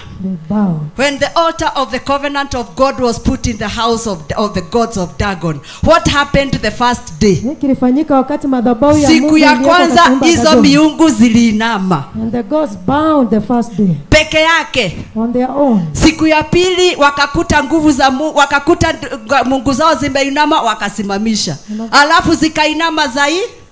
They raised the gods and then they fell down the next. Siku ya tatu hizo miungu zote zikavunjika. And on the third day all those gods were broken. When the storm gets to an end, wakati mawimbi yanafika mwisho, what can the wicked do? watu waovu watafanya The nini? wicked will do nothing. Watu waovu watafanya And I lolote. believe apostle ametumwa na Mungu. Naamini Kwa sababu naye Mungu anauliza ni nani Elia hapo ni mtume. God is asking who's here. Are you available to be sent of God? Je, unapatikana Are you scared to be sent of God? Je, unaogopa kutumwa na Mungu? Amesema mambo zingine hapa nikasema tutashikwa. He spoke some things here and I thought we'll be arrested. Lakini Bishop Kodia bado wako kwake. Alisema if you have rooted this country. Nasema kama By the way, I was to be his chaplain that day because when a bishop comes in the Anglican order, he sent chaplains, watu wa kusimama na bibi na najua kwetu kuna mutaratara. Wakubebea bibi kibeti, nilikuwa nibebe kibeti. Bwana asifiwe sana. But that man is still free. But what did he say? If you have rooted this country, kama umeibia taifa hili kutoka jadi za Jomo Kenyatta, from the days of Jomo Kenyatta, from the days that we got independence, siku tulipopata uhuru if wetu, you have rooted this country, kama umeiba mali ya if nchi you hii, have taken away what is ours, kama umetunyang'anya kitu chetu, if you have interfered with the capitation, kama if you have umeharibu interfered uchumi with the wetu, medical systems, kama umeharibu if you have afya yetu, interfered with agriculture, kama umeharibu agriculture, you stand to be condemned. kilimo. I echo his words. Ninasema jinsi alivyosema. You stand to be condemned. Wewe umehukumiwa. May God curse you. Mungu akulaani. Wherever you are. Popote ulipo. If you have killed a child in Kenya. Kama umeua mtoto hapa because Kenya. they came out to speak their rights. Kwa sababu alitoka kunena kwa ajili ya haki zao. May you be fatherless. Wewe utakuwa May you bila feel baba. the pain of a mother who has lost a child. Utahisi uchungu wa mama aliyepoteza mtoto. May you know the pain of a father who has lost a son. Na uhisi uchungu wa baba aliyepoteza mtoto alikuwa mwana. university amekufa. This university kid is dead. May you also experience nawe pia utahusishwa na mambo yale. The death of your children. Vifo vya watoto wako. That says the Lord. Asema Bwana. Kwa sababu madhabahu ikivunjika, once the altars are broken, utasimama wapi? where will you stand? Bwana asifiwe. Praise the Lord. Have I gotten someone to read in this Swahili? Marko. Hakuna mtu ako na Biblia ya Kiswahili? Iko hapa. Na ya Kikuyu, hebu tusome. Marko 4:35. Siku ile kulipokuwa jioni akawaambia 35. Na tuvuke mpaka ng'ambo ile nyingine. Wakawacha mkutano, wakamchukua vile vile alivyo katika chombo. Na vyombo vingine vilikuwako pamoja naye. Ikatokea dhoruba kuu ya upepo, mawimbi yakakipiga chombo hata kikaanza kujaa maji. Naye mwenyewe alikuwapo katika shetri, amelala juu ya mto. Wakamwamsha, wakamwambia, Mwalimu, je, hujali kuwa tunaangamia? Akaamka, akaukemea upepo, akaiambia bahari, nyamaza, utulie. Upepo ukakoma, kukawa shwari kuu. Akawaambia, mbona mmekuwa waoga, hamna imani bado? 41. Wakaingiwa na hofu kuu, wakaambiana, ni nani huyu basi hata upepo na bahari vyamtii? Bwana asifiwe. Tukiangalia Yesu alikuwa katika ng'ambo ile, on the other side of the lake of Galilee. Alikuwa upande mwingine wa ziwa la Galilaya. And he had preached the whole day. Alikuwa amehubiri siku kucha. Alikuwa amelisha watu. He had fed the people. He has done miracles. Amefanya miujiza. But here comes into the boat. Na hapa akaja katika kile chombo. And because he was very tired, kwa sababu alikuwa amechoka sana, he rested. Akapumzika. Inside the same boat. Akaingia katika ile together with his disciples, pamoja na wanafunzi wake. he was in the boat. Alikuwa katika kile chombo. And then a heavy storm. Ukatokea mawimbi makali. And it almost took the boat. Karibu imeze ile boat. It swayed and squeezed and all. Ikasukuma ikasonga na kila kitu. Historically it is said, katika historia inasemekana kwamba in that lake of Galilee, katika kile kisiwa cha Galilaya. Na father atakwambia sababu alisoma sana kama sisi. Baba yuko pale atasema. We are theologians, we must understand that in the lake of Galilee there used to be great waves than other rivers. Ziwa la Galilaya lilikuwa na mawimbi makubwa. And therefore they knew the way the storms of that day were dangerous. Hivyo walijua siku ile mawimbi yalikuwa hatari. And they knew these storms were likely to take their lives. Kwa mawimbi yangechukua uhai wao. Because it was likely that they will capsize. Kwa sababu ingetokea ile boti ingepinduka. And during a storm, you know when we talk of a storm, si mawimbi ya kawaida. Na tunaponena kuhusu mawimbi, it is a storm. There is a lot of evil working in the sea. Kuna uovu mwingi huwa unafanyika kule baharini. And therefore it is not easy to contain a wave. Na hivyo huwezi tuliza mawimbi. It is impossible even today to contain a storm. Hata leo inakuwa ngumu sana kutuliza mawimbi. Because it comes with a spiritual strength. Kwa sababu inakuja na nguvu za rohoni. Bwana asifiwe. Amen. There has been a storm in your life. Kumekuwa na mawimbi maishani mwako. Kumekuwa na dhoruba kwako. Bwana asifiwe. Amen. Kwa sababu maisha yako haijakuwa rahisi. Yes. Bwana asifiwe. There has been a storm in your marriage. Kumekuwa na dhoruba katika ndoa yako. And it looks like it cannot be contained. Inaonekana kana kwamba haiwezi katulizwa. There is a storm in your finances. Kumekuwa na dhoruba katika fedha zako. And you are even accepting that you are a street family. Na hata umekubali wewe ni jamii ya mtaani. And you can never see yourself anywhere else. Na huwezi jiona pengine popote. But I want to inform you that the storm is an event. Nataka nikujulisha kwamba dhoruba ni jambo, ni tukio. Everything that is happening to our lives today is an event. Kila kinachofanyika maishani mwetu ni That tukio. storm that you experience today is an event. Dhoruba unaiona leo ni tukio tu. And everything that we go through, it is an event. Na yote tunayopitia maishani ni It is in our responsibility to separate the event and the purposes. Hivyo ni majukumu yetu kutenganisha Bwana tukio na asifiwe. makusudi. Amen. Itafika wakati dhoruba itasimama. A day comes when the storm comes. But it gets to a place whereby unauliza Mungu, kwani uko wapi? And a day comes unauza Mungu, where are you? Mtoto wangu akikufa, God, where were you? Uko wapi when my child died? Nikifukuzwa na bwana yangu, where were you? Once my husband kicked me out. Nikifungiwa nyumba, where were you? Where were you and my house was shut? Ulikuwa wapi watoto wangu wakikosa masomo? Where were you and my children missed school?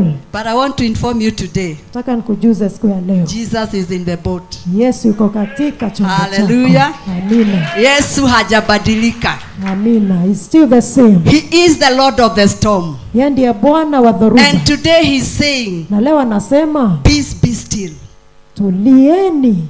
Mawimbi yatulie. Amani, Bwana asifiwe. Amen. Leo Mungu anakuja kutuliza hayo mawimbi ambayo yamekusumbua maishani. The Lord is come Mungu to calm the anakuja storms. kuondoa huo mlima umesimama. He's come to remove the mountain that is standing before Hiyo you. mlima ya kushindwa na kulipa nyumba The yako. mountain that you'll be struggling to pay Those your rent. basic things that are disturbing your life. Mambo ya kawaida yanayotesa maisha yako. Those situations in your life that look impossible. Hali zinazoonekana gumu haziwezekani maishani. You are thinking of what to do and you cannot even understand. Wafikiria la kufanya hata huelewi. But in the midst of the storm, lakini katikati ya dhoruba, Jesus is in the boat. Yesu yuko katika Jesus is in your life. Yesu yuko maishani And he will mwako. not let you capsize. Na hata kubali uzame. The storm may be too vigorous. Dhoruba inaweza kuwa ya hatari sana. It can be so vicious. Inaweza kuwa ni kuu sana na Watu mbovu. katika wakati wa Paulo, they started taking all their things and throwing them into the sea. Walianza kutupa mizigo yao Because the nje. storm was too heavy. Kwa sababu dhoruba ilikuwa nzito. But Paul told them, tulieni. Lakini Paulo akamwambia, be still. Hakuna hata mmoja wenu atakayeangamia. None here is going to perish. When a storm comes into your life, dhoruba inapoinuka maishani, and you are known to Jesus, na unajulikana kwa Yesu, and you have an altar you can run to, unao madhabahu za kimbilia, believe me, the storm will not capsize you. amini kwamba hiyo dhoruba The haitokuzamisha.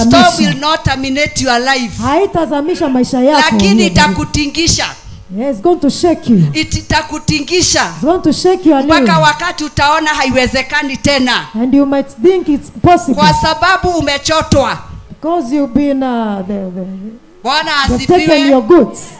Kwa sababu watoto wamelala njaa. Your children are sleeping Hiyo ni hungry. dhoruba kubwa. That's a big storm. Kwa sababu mzee ameleta side chick. Your husband is brought a mpango wa kando. Hiyo ni dhoruba kubwa. That's a big Kwa sababu kuna ugonjwa umelemea familia. Because there's a sickness in the na family. mwaka jana mlizika. And last year you buried And somebody. the other year you had buried. Na mwaka mwingine mzika And mwingine. this year you are burying. Na mwaka huu mnazika Na mwingine. unafika like the disciples. And imagine like the And disciples. you are asking. Unauliza. Kwani Yesu umelala?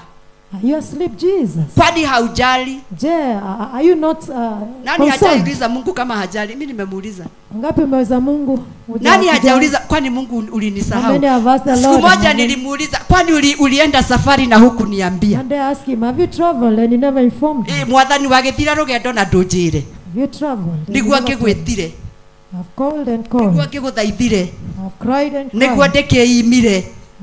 Niguo ndikihuranire mbara ino. For this battle. No Jesu aroiga atiriri. Jesus says. Ati thiini wa gitaru kiu ri. In these boats. Ungimunengera mothe ri. If you surrender everything to him. Niagukuhotanira. He's going to give you victory. No riria uri makua we mwene. But when you carry it on your own. Mwathani arogocwo. Praise the Lord. Tuhoyaga. We pray. Tukahoya. And pray. Tukoinanga. And we tukamatwara mutharabaini. And we carry at the cross. Ugacoka ugathie hau mutharabaini. You go to the cross. Ukanyitirira. You hold again. Ukanyitirira. You hold back the wetereire mwathani okioe. You're waiting for the Lord to bear the burden. Mwathani ni ateithanagia wira na mundu. Does the Lord gitura hau unyitiriire. Where you're holding. Ni aguka. Is coming. Mwathani arogocwo. Niki Niki aroria atumia atiriri. Niki mutari na witikio. Why don't you have faith? Mutikumenyaga ndi haha. Don't you know that I'm here? Ndie ndoire ndi muhonoku. I've been born again for a long time. Not yet I experience mwathani. But I've not experienced the Am Lord. I talking to myself? Je, najiongelelea? Have I ever had confidence in my God? Je, nimewahi kuwa na ujasiri kwa Mungu? Have I ever wangu? prayed in faith and God just rested and knew that God is coming? Je, nimewahi omba kwa ujasiri na kutulia nikajua Mungu yuaje? We pray. Tunaomba. And we worry. Na tunakuwa na mashaka, tunafadhaika. Tunaomba. We pray. Tunapeleka kwa msalaba. And we bear to the cross. Alafu tunashikilia. And we stand there waiting. Bwana asifiwe. Leo Mungu anatuambia. And today the Lord is saying. Ukiniletea. Once you bring your burdens. Walk away. Rudi kwako. Rest in knowing that God is in charge. Tulia, jua Mungu ako katika usukani. Aitike asiitike. Ajibu asijibu. By the way, me I have been saved since I was 14 years old. Nimeokoka tangu kwa miaka 14. Na nimetembea na huyu Mungu. I've walked with this God. Na nimeanguka.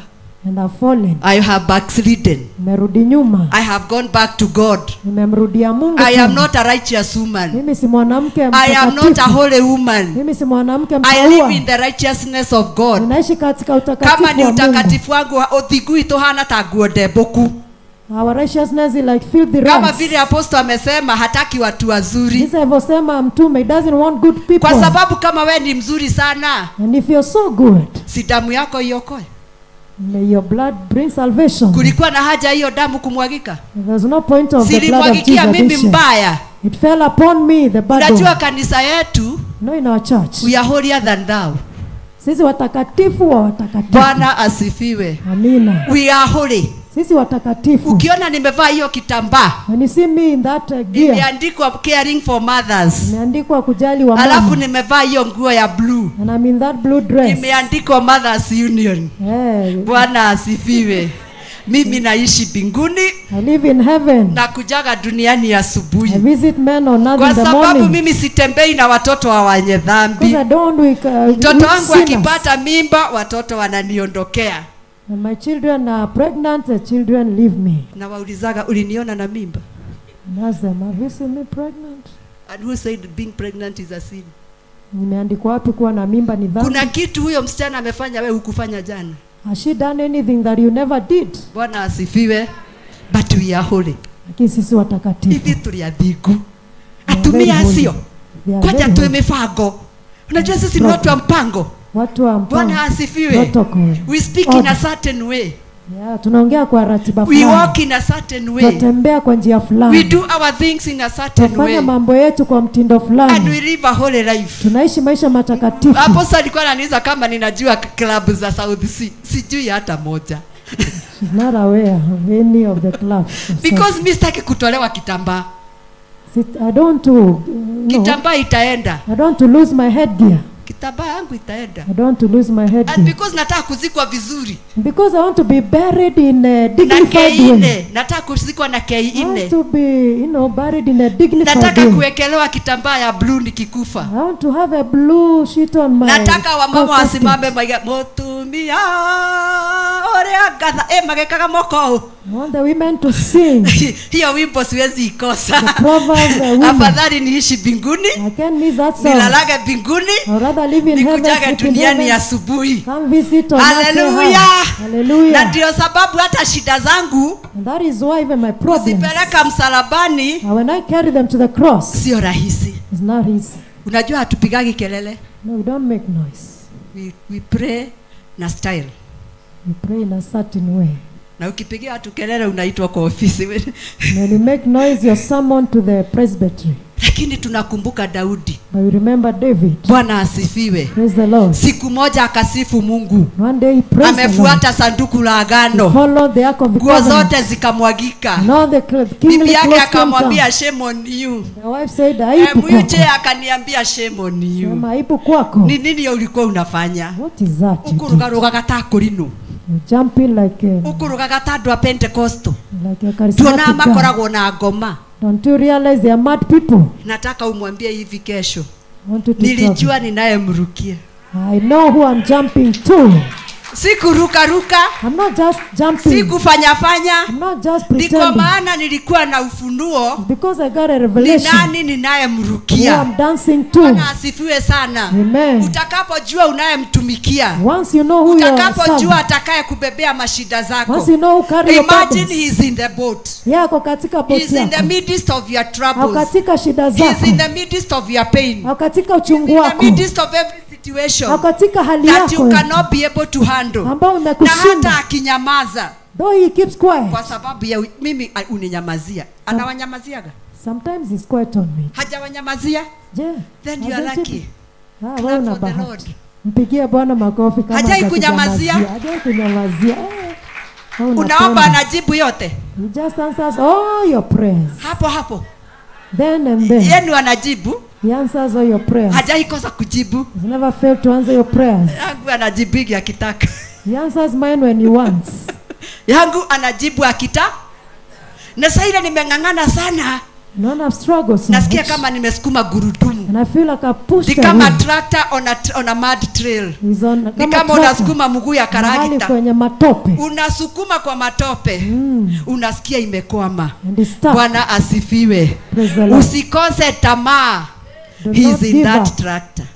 Ako katika hiyo tractor. Ako ndani ya hiyo Ako hapo katika hiyo matope. ako ndani ya hiyo mashua. Amen. Na anasema ninasema hivi. And he says, Hata dhoruba iharibike. even though Hata the dhoruba storm is iwake so namna gani. no matter how Hakuna bad the hata storm is, mmoja atakayeangamia. none is going to Wala perish. mali yenu yote hamtaikosa. None of your stuff Kwa is going to sababu yeye perish. ni Mungu wa dhoruba. Because he's the Lord Yeye of ni the Mungu storms. mtuliza mawimbi. He's the Lord over Bwana the asifiwe storms. sana. Amen. Hakuna mawimbi iliyo maishani mwako hata tuliza.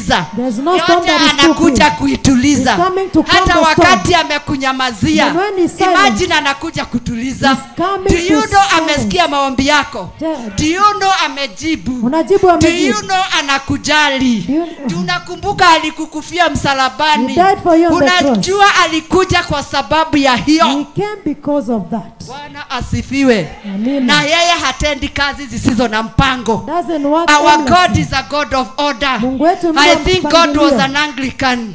Yeah, Bwana Mungu ni asifiwe sana. Mwanglikani. Ni Mungu wa mipango. Yaani Mungu wa Haezi sema katika Isaia 59 ya kuwa amekuja kwa sababu ya aibu zako. He says he's come because He of came your because shame. of your chastisement. Amen. He came because of your bruises. Alikuja kwa sababu On ya his mapigo body he yako. was striped for my healing. Mwili wake Si ulipakwa Isaia mikono. akasema katika mlango wa 9 Isaya na anasema akasema, for his chastisement kwa kupigwa he was kwake, for our chastisement kwa kupigwa he kwetu, was bruised, he aliteswa, became a aliumizwa. poor man Yeye alifanyika that you may maskini, have everything. ili upate kila Bwana kitu. asifiwe sana. Amen. Do you think he did not know what he was doing? Je, unadhani Mkumbushe, hakujua umwambie anachokifanya? ninajua ulijua unafanya nini. Remind him, In the I know what garden you are of doing. Gethsemane, Kula Gethsemane, he carried my sins. alibeba dhambi He did zangu. not only carry my sins on his Hakubeba back. dhambi zangu By tu the time mgongoni. he's sweating blood, Anatoa jasho la amebeba damu. dhambi zote za dunia. He carried all the sins of Amebeba the dhambi world. yako na yangu. He carried your sins Why and do my I sins. need righteousness? Kwa nini And yet nahitaji in the utakatifu? garden of Gethsemane, Kula he Gethsemane, discovered how sinful I was. alijua He jinsi nilivyo mwenye discovered how dhambi. filthy I was. Aligundua jinsi And he ninavyonuka. carried my sins on his back. Akabeba dhambi In the zangu. garden of Kula Gethsemane, Gethsemane. he discovered how much I was Aligundua suffering. vile nilikuwa He nateseka. discovered how much I suffered Aliona vile rejection. nilikuwa He nateseka discovered how kukataliwa. much I was hated. Aliona vile He nilichukiwa. discovered how much I was poor. Aliona vile He nilikuwa discovered maskini. how sick I was. Aliona vile nilikuwa And at the mgonjwa. end of the Na day, mwisho wa by siku, the time he's coming to be arrested, wakati akuja all kukamatwa, the sins of the world were on his back. dhambi zote The za ulimwengu pain zilikuwa of us mgongoni all mwake. was on his shoulders. Dhambi zake All zilikuwa that we are mgongoni. going through, he carried on his Yote back. unayopitia He has alibeba carried mgongoni. your pain in his back. Amebeba uchungu All the wako. storms are on his head.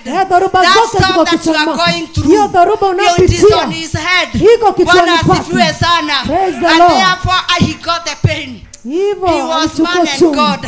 Alikuwa mtu na Akaona Mungu. vile ninavyoumia, He saw how akaona suffer. vile ninavyoteseka, He saw how suffer. akaona vile watoto wangu wanalala He njaa, saw my children sleep akaona hungry. vile nimefungiwa nyumba, He saw my house is akaona locked. vile nimepata mashida, He saw how akaona troubled I vile am. maadui He wameniinukia, saw how enemies rose akaona against yule me. aliniinulia He madhabahu saw who raised ya an altar kusema against me. sitafanikiwa, To declare I'll never ya go kusema forward. watoto wangu watakunywa pombe, declare my children will drink akayaona alcohol. yote. And he Bwana finished. asifiwe sana. Praise the Lord. Akayabeba, And he carried it akatoa all. maji na damu. And he Have gave you us ever water sweat and blood. blood? Ushawaitoa jasho iko na damu? Have you ever sweat Bwana blood asifiwe and lots sana. of water? Ni jasho ingine gani unataka kutoa na What yako else do you haiwezi want to toa do? damu? Ah, your Bwana sweat will not asifiwe. produce blood. Kama jasho yako haitatoa damu, If your sweat will ina not haja produce gani blood, ya kutoa? what is it for? Haleluya. Hallelujah. Mwathani wakwa njakaniria tawa nä tondå nyumätwo nä nduma nene mbere cieruru ihana mahiga kå rä a thå ciakwa injetereire no nä ndakå hoya å tå me må raika tå me må raika kå rä thå icio ciaku haleluya nä getha å njakanä rie tawa oi baba witå tå rarå mbara irä kå na jesu witå maigire atä rä rä etigä rirwo nä athamaki a gå thä ahå rå ire mbara agetigä rwo nä athamaki othe a gå thä ona kwa ngoma agä Even the people of the world. haleluya nä atä a ngoma angä gwä ka What will the na devil må do? thamaki å rä a umä te thutha rä The Lord nä is atigä rä behind. two nä ngoma Yeah, the må one that thamaki you å rä a follow. rwa mbara icio The one ciaku who's rä fighting your battles. ngoma muonaga akainaina The devil fears him. ona akagwa thä And he falls nä on the kä å floor. ratigä ra mwarä wa ithe Why are you witå afraid, my å sister? ithä nacio å ragå thä nia nä kå ngä gå twara nä Who is tondå that hä that ndä is ä rä a troubling maruru you? mä mehera rä When there are when the storms, storms are over wakati what mawimbi can the yanainuka, wicked man do watu waovu what watafanya will the nini? wicked man do Mtu mwovu the atafanya wicked man nini? will do nothing to Mwovu you hatakufanyia he will no lolote. longer affect your life Hata udhuru maisha yako ainue tena. madhabahu yake He can raise the akuroge altar. asubuhi mpaka They can jioni bewitch you morning but to one evening. thing I know Jambo moja when najua, the storms are over wakati mawimbi imekoma, the wicked man will do nothing mtu mwovu hafanyi lolote. enda umwambie shetani hata hii Go and tell the devil, even this one. hata ukikuta hiyo mlango imefungwa You mwambie find the hata devil. hii Tell him even this one. ni mawimbi He's just a storm. hii ni dharuba He's just a wave. Bwana asifiwe na Mungu anasema And the Lord is nimo ndani ya hiyo dharuba He is inside nimo of that ndani ya storm. maisha yako I'm right inside of nimo your ndani life. ya hiyo nyumba I'm right inside of na that mimi house. ndiye Mungu wa dharuba And I'm the Lord of the I am storm. the owner of everything Mimi ndio mwenye kila because kitu. 1,000 cattle on the hills Kwa sababu ng'ombe oh elfu juu ya yes milima they are elfu. belonging to the Lord Yote ni ya Bwana. mwambie Mungu auze moja tu Tell the Lord to say ama just auze one. mbili Or just two. mlango yako ifunguliwe And sort your Bwana financial asifiwe issues. sana Amen. unajua vile walivyomchapa Yesu As I beat Jesus. unajua we become modest Sisi tunakuwa tunajifanyaga aliachiwa nguo yeah. can I tell you today Let me tell you today. hakuachiwa nguo Alibaki uchi. alibaki uchi wa mnyama He was left naked. Bwana asifiwe Completely he was naked. beaten blue black Alichapwa. Alichapwa. Chapo cha mbwa. hiyo kiboko And that's ilikuwa na mawe imechongwa. Ah. Can I explain that stripe? Naweza kukuelezea. Ilichongewa mawe ikakuwa sharp. Ilikuwa ikafungiliwa pale kwenye mwisho. Kila kiboko ilikuwa na mawe 9. It had 9 stones. Bwana asifiwe sana. Akaekelewa ya kwanza. Ikatoka na nyama. Hizo nyama ilitoka nazo. Ilitoka na kansa. Bwana asifiwe. Ikatoka na diabetes. Bwana asifiwe. Ikatoka na ulemavu. Haleluya.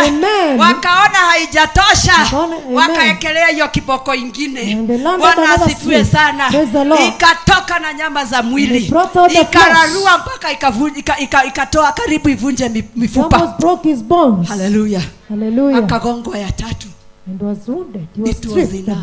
Ilitosha. Ukiangalia magonjwa yote, as you look at the sicknesses, all the diseases and sicknesses, magonjwa yote na maradhi yote, they never go beyond 39. Hayapiti 39.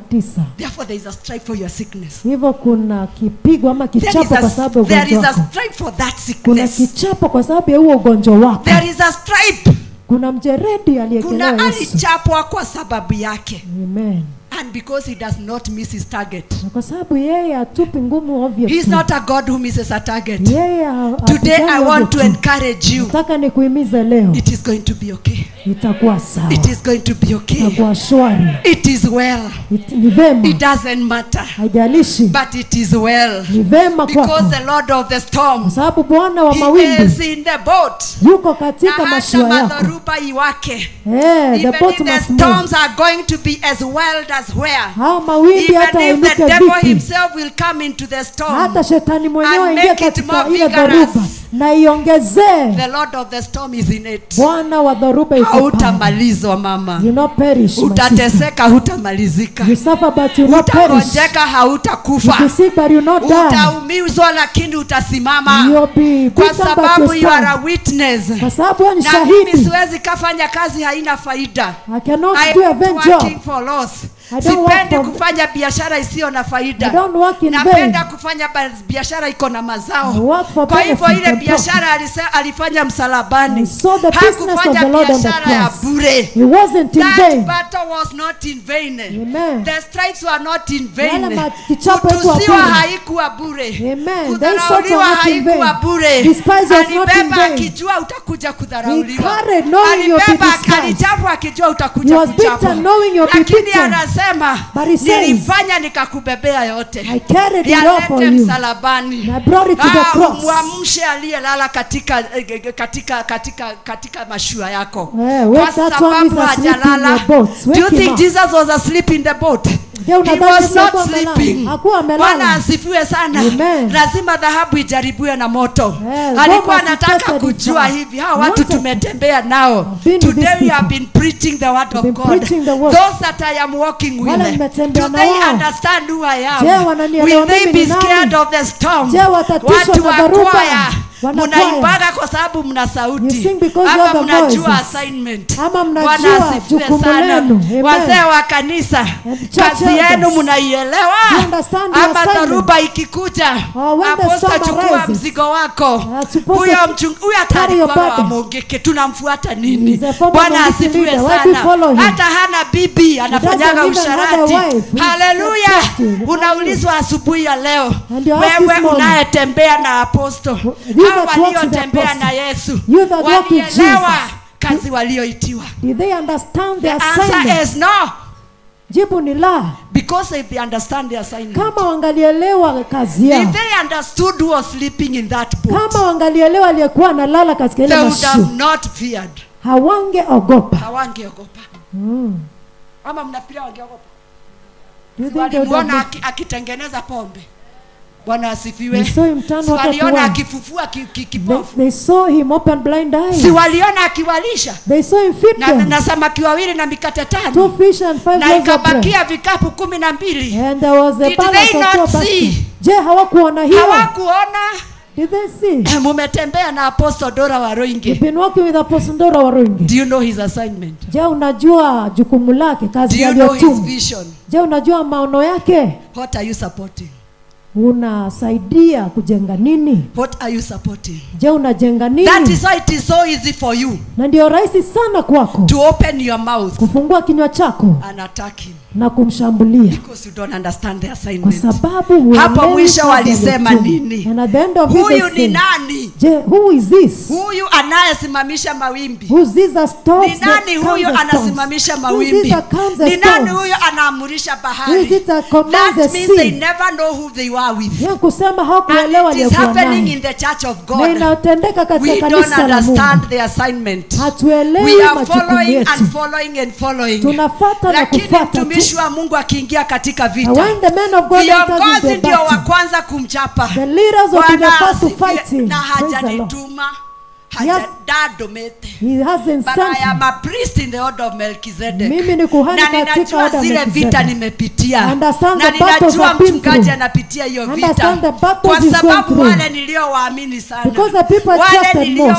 niliowatumikia sana. The people I served Wale so niliolala much. kwa madhabahu The nikiwalilia people I wabarikiwe. lay on the altar Wale crying for. niliowapatia zote nikabaki The bila. people I gave Hao everything ndio wa and was kwanza left in kuniweka none. msalabani. They're the first ones to Lakini crucify asubuhi me. ya leo But this ninakukumbusha. morning I remind Yesu you, alitundikwa msalabani. Jesus was crucified on the Mama, mimi cross. sitakuwa dhambi yako. I'll not be Sababu your dhambi zako sacrifice. nikibeba I'll zitaniangusha. not carry your sins, I'll Apostle finish you. hatabeba dhambi zako. The apostle Kwa will not carry sababu your akibeba sins. hizo dhambi He carries zitamwangusha. your sins, they'll bring him Lakini down. asiyeangushwa na dhambi That one who is amebeba not brought dhambi, down. amezitundika Jesus msalabani. has carried the sins, And he's hanged let them me on his sound cross. you this warning. Nikupatie onyo You hili. cannot be blessed by an altar you do not respect. Huwezi barikiwa na You madhabahu cannot ambayo be blessed huyaheshimu. by an altar that you do not revere. Huwezi barikiwa na madhabahu ambayo I cannot hauyaadhimishi. pray for you if you think I'm not worth it. Siwezi kukuombea kama wadhani Until sistahili. you acknowledge who I am in God. Hata That is utakapotambua the mimi only ni time my nani. anointing will bless your Hiyo life. ndio wakati upako But any nilionao other time we are utakubariki. making noise. Wakati ule mwingine ni Wacheni kelele tu. kutupigisha kelele Bwana. Stop making us make Unanidharau noise. nakuja nikuombee nini? You despise me and Si why do you ujiombee come ama for me to uende pray for you? tuang'anga. Pray for Hallelujah. yourself or go Kwa to hiyo another unaitwa place. matuta. Mwadha ndiye arogoshwa. Amen. Kuna wale wamebarikiwa na kuitwa There matuta. are people that are Kwa blessed for being sababu called wanaheshimu hiyo matuta. madhabahu. Because they honor the Kuna wale anointing. wamebarikiwa kwa kanisa yangu. And those that have been blessed Because in my they church. reference a priest of God. Because they honor Kuna the wale woman of God. wamebarikiwa katika madhabahu Kuna hii.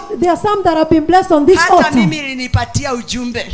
I've also been By the given time a we were message. finishing our conversation with Apostle, Tulipokuwa tunamaliza a maongeo contract yetu, I had lost in the hands of a partner. contract nilipoteza I mikononi mwa started receiving phone calls. nilianza in that kupokea office. simu hapo And I hapo. received messages in that office. Nilipokea And I was maujumbe katika promised ile we are ofisi. going to restore your project. Nikiahidiwa kwamba Hautapoteza tutarejesha. tena. Bwana Haleluya. asifiwe Hautateseka, sana. We are tunarejesha. not going to come back with those people. But Hatutarudi we na wale shall bring watu. you back as Lakini yourself. tunakurejesha Because you wewe. are serving an anointing that you Kwa respect. sababu unatumikia upako unaoheshimu. Heshimu madhabahu itakubariki. Respect the altar, it shall Heshimu bless you. mtumishi wa Mungu atakubariki. Honor the man of God, it Kama shall bless anaweza you. bomoa madhabahu ya huko tunaongea juu If yake. he can break altars, Hiyo yako ni madhabahu kweli? how about that of yours? Hako kaota kako kadogo That small altar of yours, ka umaskini. of poverty. Hako kaota kako kadogo That little altar of yours, ka hii na hii na hii. hapa na hapa na hapa. Hata mwenye alikuinulia madhabahu alisikia madhabahu inainuliwa. Even the one that raised altars against you, Bwana how the altars asifiwe. have been raised. Hiyo madhabahu iliinuliwa. The altars Si that have alisikia been raised, madhabahu inuliwa. they heard the Na altars are raised, akakuinulia. and they raised one Mbona against you. mbona inakusumbua? Why is it Bwana troubling asifiwe you? sana. Even if they are foundational altars. Hata kama ni madhabahu ya Once the kimsingi, storm is over, wakati what can mawimbi the imetulia, wicked man do to je, mtu against? mwovu atafanya Bwana asifiwe nini? sana. Praise the Lord. Na leo kwa sababu tumepewa nguvu na mamlaka. And today, because you've been given power and authority, If you know, by the time I invite apostle, kama unajua napomwalika hii apostle, madhabahu ni yake.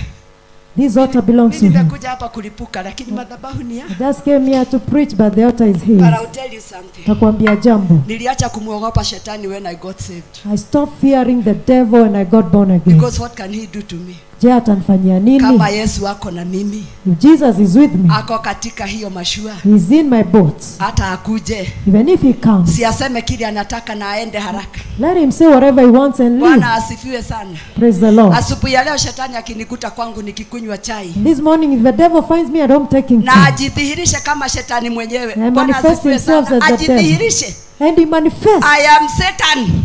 Mimi ni shetani. And I have come to you. Nimekuja kwako. And I am having my tea. Na ninataka na I ninakunywa will tell chai. him I am having my tea. Nitamwambia na kunywa chai. Allow me to have my tea in peace. Niondokee nikunywe chai yangu kwa Because number amani. one, you are not invited here. Mimi sijakualika hapa. Sijakualika. I never invited And you. I don't like intruders. Na sitaki watu Stop intruding my kuingia space. bila kualikwa. Acha Bwana asifiwe kuingililia. sana. Amen. Hiyo madhabahu uliinuliwa ni intruder. The altar that was raised against you is an intruder. Just tell that altar you don't like intruders. Ambia hiyo madhabahu mimi sitaki You kuingililiwa. like inviting your visitors. Mimi nataka kualika wageni You don't wangu. like being surprised by people you don't want in your Sitaki space. kushangazwa na watu Hata kama wewe sijaalika. ni dada yangu na sijakwambia And unitembelee. if you are my sister and I never Tafadhali invited you, piga simu niambie unakuja. call me and Otherwise, inform me you're coming. bado nitaenda ushirika hata ukuje. I'll see you go to the fellowship and live in the house. Unajua by the way shetani anakuwaga na mpango mzuri sana. You know the devil is very crafty. Watu wa ushago wanakujaga kwako Sunday. People from Shas come Bwana to your house on si wageni Sunday. wanakujaga Sunday They kutoka visit you on nyumbani. Sunday. Ndio mkae hapo mpige mushene. So you sit there and piga mushene. Ukikuja kwangu kama ni Sunday, If you come to my house on na Sunday, kutumiaga pin, I send you the pin. tukutane kanisani. Find me in church. Nikimaliza ibada, And once I'm through the service, then we can go home. tutaenda nyumbani. Awache kutuchezea kama watoto wadogo. Stop playing with us like Unajua huyo ni kids. auntie yangu, siwezi mpafanya No, madharau. that's my auntie. I have Who to is more respect him. senior than my Jesus? Je, ni nani ako juu ya Hakujua Sunday Yesu? ninaendaga kanisa. My family knows I go to church. Hawakujua ninaendaga kanisa Don't Sunday. they know that I go to church Na on amekuja Sunday? kufanya nini? And what have they come to Si do? tuende kanisa kwanza. Let's go to church. Tukimaliza kanisa turudi And nyumbani. once you are done, we come Ama back tufanye home. ile yote anataka. And we do whatever they want me to do. Huyo amejialika kwako. That one that invited themselves in your house Tayarisha moyo wako. I'm sure apostle will give you time is endangering your heart. to kick out that visitor. The apostle will give you time That kumfukuza. sickness is a visitor. Yule magonjwa ni mgeni. That poverty is a Ule visitor. umaskini ni mgeni. And if it is not welcomed in your Na life, kama haijakaribishwa kwako, if that altar is not welcomed in kama your life, haijakaribishwa maishani it is mwako, time to shake them off. ni wakati uiangushe. I hope umebeba mbegu. I believe you Hata si gotten Anglican. Siku hizi some. tunaiti. Siku hizi tumejua. Yeah, we know. Tumejua. We've also discovered Bwana asifiwe. there's a seed In all our systems and our order and everything. katika We have mipangilio discovered yetu. what was purchased of a price Kila kilichonunuliwa kwa gharama must redeemed of a price. lazima kikombolewa kwa Utaombewa gharama. miaka 10. Yeah. Apostle ataomba mpaka atoe nguo. Also pray for 10 years. Lakini kilichonunuliwa But what was bought kwa dhamana expensively at a price kitakombolewa na dhamana. must be redeemed at a price. Kitakombolewa na dhamana. Must be redeemed at a price. Ukisema unaitishwa, If you say you've been hakuna asked, mtu ametoa kwa mfuko. nobody has picked from your pocket. Have I come to your pocket? Kuna mtu ameingia mfukoni Sukae na mwako. pesa yako. Stay with your money. Keep Wewe your money. endelea kupiga ndu. Continue making noise. Kwa sababu Mungu ako kama serikali. Bwana asifiwe God sana. is like the government. There are systems. Kuna mipangilio na ratiba. There is a constitution in heaven. Kuna katiba mbinguni. There are policies that I am a writer of policies of this government. Kuna sheria ambazo When I started tumeandika. writing policies about economic development, Tulipoandika I was one of the mipangilio major ya consultants. kuinua And uchumi. therefore I'm telling Niulize. you, Hivyo nakwambia, Bingu inafanya kama serikali. heaven works like Bingu the inafanya government. kama kwako nyumbani. Heaven works like your What home. was purchased of a price Kilichonunuliwa kwa must be gharama redeemed of a price. lazima kikombolewe kwa Bwana gharama. asifiwe sana. Praise be to God. Kwani huyo si aliambiwa siku Wasn't ile he told? Israeli walipotumwa utumwani, When Israel was kuna ndama was walizaliwa Ah, na gosh. akaambiwa nenda ushike wawili, The told to get two of them. ukuje uwatoe dhabihu. Bring and slaughter Siku the ile hao sacrifice. ndama walizaliwa, And when those calves ndio were brought, Israeli ilienda utumwani. Israel So went to there was captivity. there was a bull, there were those young bulls of redemption. Kulikuwa They na needed wale to offer a wale sacrifice. wa kutolewa If dhabihu. giving a sacrifice is not important, Kama kutoa dhabihu si muhimu, why would Jesus give an ultimate sacrifice? kwa nini Yesu atoe dhabihu ile ya Kwa kuu nini kuliko auawe? zote? Kwa nini akuje akufe? Why did he have to die? Kwa nini akubali kupigwa? Why did he agree to be Kwa nini akubali kuwa stripped? mwanadamu? Why did he come to be a man? Adamu wa kwanza alituuza utumwani. The first Adam sold us into slavery. Wa pili lazima angetukomboa The na damu second yake. one had to redeem Bwana us by his asifiwe own sana. blood. Ukitaka kukombolewa, If you want to be redeemed, if you want to be redeemed, mhm, a price has been paid. lazima ulipe gharama. Somebody paid a price. Kuna mtu amelipa gharama. And you must redeem. lazima pia ukomboe. Bwana asifiwe. Bwana asifiwe. If you go to the small courts, ukienda hizi koti ndogo, yeah, in the small courts, umenikopa pesa umekataa nazo, you borrowed me money, you've refused to pay nikupeleke back. kotini, hizo zinaitwa small courts. And I sue in the small courts. The first thing the magistrate will ask me, jambo la kwanza yule magistrate utalipa anauliza, pesa ya wenyewe ama nikuhukumu? will you repay others or I'll just judge you, sentence Deni you. ilipiwe. You have to pay. Deni ililipwa msalabani. It's been paid But on there the is cross. a principle. Na pia kuna When you kanuni. got saved, Ulipookoka, you volunteered.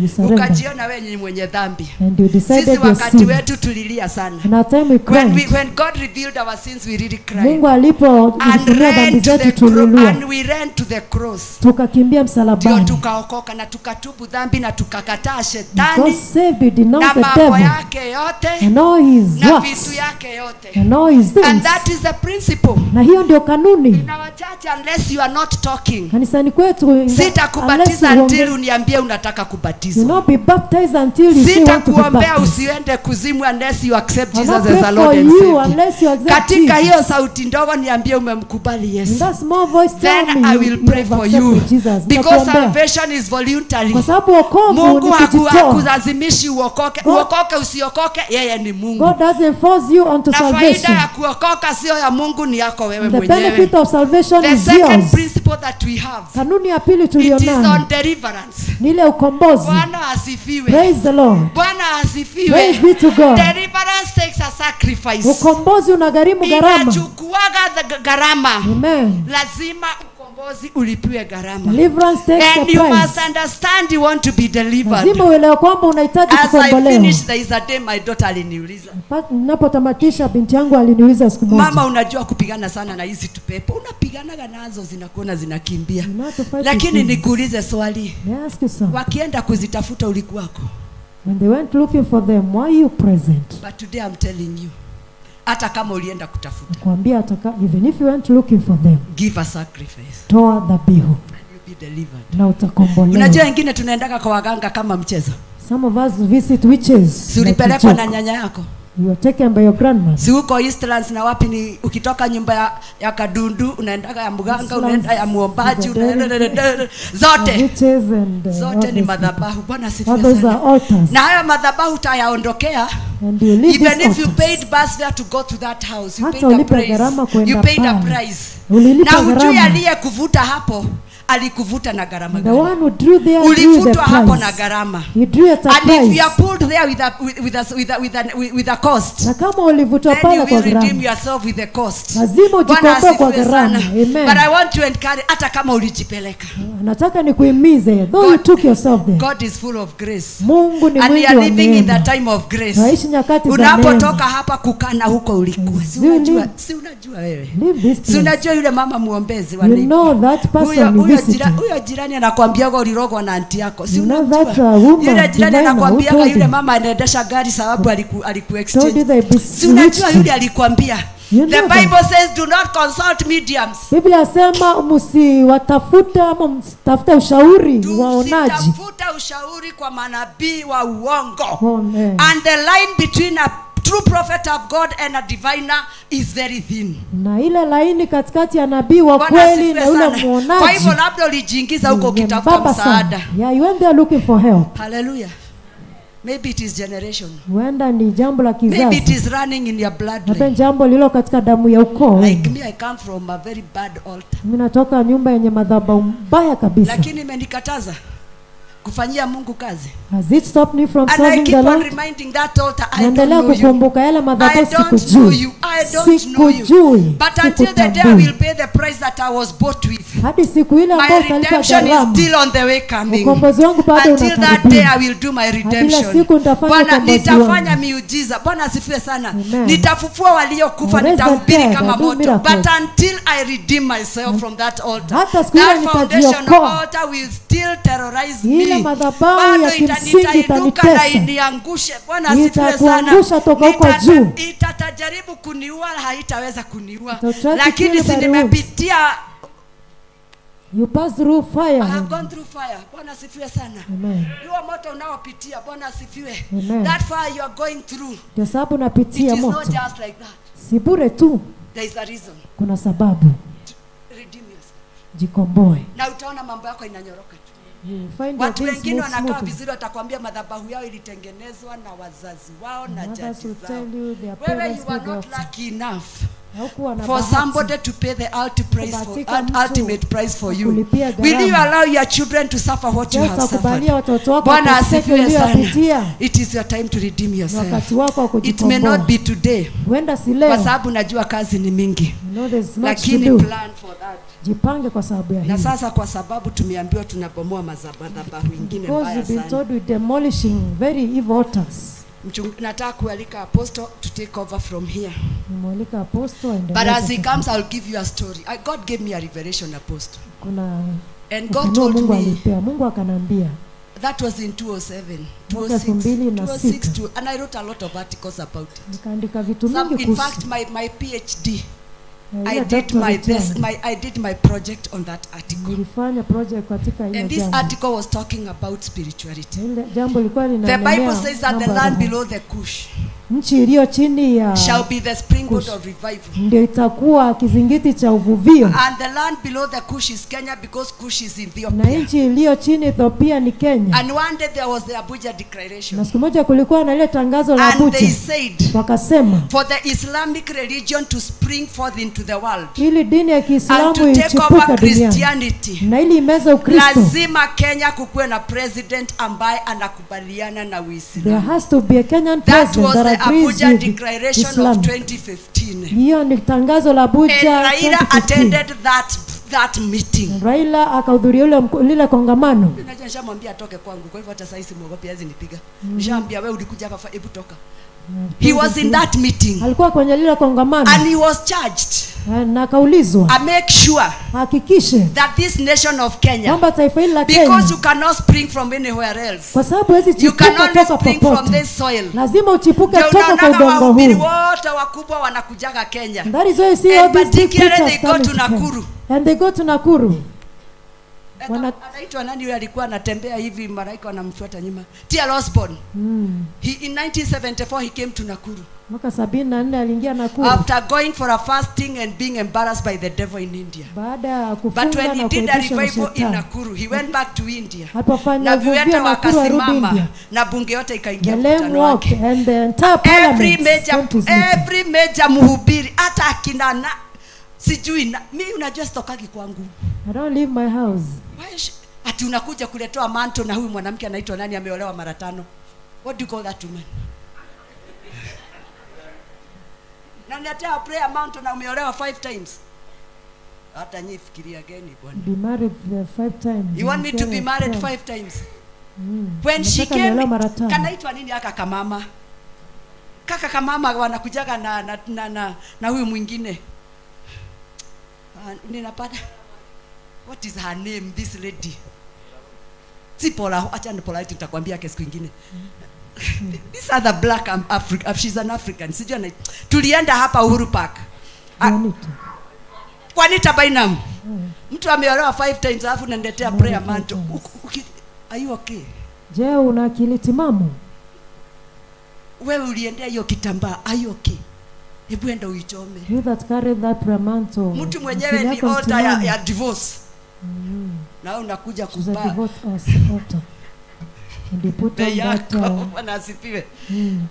When she came here, Ali discover she came for prayer mantle in Kenya. Alikuja kutafuta they all spring from here and they are for 5 minutes only. 5 minutes only. Dakika 5 tu. So it was agreed because Kenya is the springboard of revival. Lazima tuingie katika, lazima kukuwe na kiongozi ambaye anakubaliana na hiyo madhabahu. Do you know hiyo madhabahu imekubalianiwa? Who is running Kenya? Not on a microphone. Sawa. And because it was not going to work. Kwa sababu ingefanya kazi. And Allah is one of the gods in the house of Baal. Na Allah ni mmoja wapo wa miungu katika nyumba ya Baal. And Ramogi is one of the small gods in the house of Baal. Ramogi mmoja wapo wa miungu katika nyumba ya Baal. Raila became the god. Raila akafanyika Mungu. Every god. Unajua the kingdom of darkness copies the kingdom of God. Jesus came to fulfill the will of his father. Yesu alikuja kutimiza mapenzi ya babake. Naye Ramogi who is fulfilling his will Ramogi, nani anatimiza makusudi yake? The God of the Muslims who is fulfilling the will. Nani atimiza mapenzi si ya Mungu? alikufa na akakuliwa. Alifufuka. Bwana asifiwe. And therefore ukisikia akiambiwa he's a spirit. And that is the replacement they are looking for. Na hiyo ndio wanataka kubadilisha. Because the devil, like God, does not leave a vacuum. Kwa sababu shetani kama Mungu haachi nafasi ambayo haina. And they want to install. Wanataka kuinua the next. Yule anayefuata. Savior. Mwokozi. Destroyer. Anayeangamiza. Of the God of Ramogi. Wa Mungu wa Ramogi. Mumenisikia? Uombe ukiwa serious. Amen. Let me tell you. Hebu nikwambie. The blood of the Genzis damu is ya crying. Gen Z inalia. Na wasikie siamonea. The blood of Gen Z inalia kulipishiwa kisasi. Blood of Gen Z. Kwa sababu damu iliyomwagika ya kukomboa ni ya Yesu Kristo. Blood that saves is the hii blood ingine italia mpaka ilipishiwe. Bwana asifiwe. Batapanga, Mungu anapangua. The plan and the Lord overthrows their plans. Wataletana, Mungu atawaweka pamoja. Si unaona they have gathered. Have you seen the hawks are gathering? Unaona wanakusanyika pamoja. Gather in one pot. Watakusanyika kwenye nyungu moja. They will gather in one meeting. Wataingia mkutano mmoja. Because their destruction is near. Kwa sababu kuangamia kwao kumekaribia. You will tell me after this meeting. Utaniambia baada ya mkutano huu. Karibu apostle. Welcome apostle.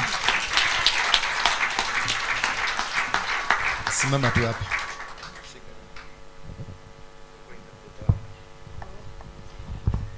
Praise be the name of God. Bwana asifiwe. Hallelujah. Hallelujah. How many of you are blessed? Ni wangapi wamebarikiwa? Did you hear a message from Anglican? Mumesikia ujumbe kutoka Anglikana? Can I tell you one thing about Anglican? Niwaambie kitu moja kuhusu Anglican. The head of Anglican mkuu wa Anglican is in Canterbury. Ako Canterbury huko UK. In the UK. And the head of Canterbury na mkubwa wa Canterbury is the king now. Ni mfalme wa huko. But previously, King Charles. But previously was the queen. Yeah, the Anglican church belongs to the Queen of England. And now there is a church of God. Na sasa kuna kanisa la Mungu. The church of God is also the part of Anglican. Kanisa la Mungu pia ni mpango moja wa Anglikana. That is what we call the Canterbury. Ndio tunaitaka Canterbury. But again, lakini tena remember there is a time I went to invade the Freemason there. Ikumbuka kuna wakati alienda kuvamia I'm Freemason the only church. one person that has stolen from the devil. Yeye ni wa kwanza kuibia shetani. I broke into their church. Nilivunja kanisa lao. There at Nyerere Road. Hapo Nyerere Road, Mamlaka Road. I stole their book. Akaiba kitabu chao. The register book. Kitabu chao cha ujasiri. And there are so many people that were there. Na wako watu wengi sana ndani yake. Who is who in the nani state? na nani katika sheria. All the preachers that you know. Wote wahubiri mnaowajua. They are part of that book. Wote wako katika hiyo kikundi. But who is the head of the Freemason? Nani mkubwa wa Freemason? Is the king. Ni huyo mfalme. So the king is the head of the Freemason. Kwa hivyo mfalme ndiye mkuu wa Freemason. And the head of the Anglican church. Na ndiye mkuu wa Anglican church. Now you can see what we are talking about. Sasa unaona tunachokiongelelea. And these people, na hawa watu, they have a top and deep secret. Wako na siri kali za juu na chini. What you say about the Muslims, vile vilivyosema katika Waislamu. The Abuja Declaration. Katika Abuja Declaration. That time I was a Muslim. Wakati alikuwa Muislamu. My name was Ibrahim Dura Waroinge. Kazi yake ilikuwa Abrahamu Dura Waroinge. My name was Ibrahim. Alikuwa anaitwa Ibrahim Dura Waroinge. Dura Waroinge. And I was part of the meeting that was held in Abuja. Na alikuwa mmoja wa hiyo mkutano. So whatever they said about Kenya was part of, yote walioyasema kuhusu Kenya, alikuwa mmoja wao. I was part of the people who were instructed alikuwa mmoja wale walishauriwa to come and make sure Muslim grows in Kenya. Akuja hakikisha Uislamu umekuwa mizuri I was invited by Muammar Gaddafi. Alialikwa na Muammar Gaddafi. And I traveled to Tripoli. Na akaenda mpaka Tripoli. Then we were taken to Benghazi. Alafu akapelekwa huko where he had a big tent. Alipokuwa na hema and kubwa. I was sanctioned. Na akapewa akaadhirishwa. To come and build mosque 5 kilometers apart in this nation. Akuja ajenge misikiti kilomita 5 kuachana. Fortunately, kwa uzuri, kwa wema. Or unfortunately, ama kusiko kuwa na wema.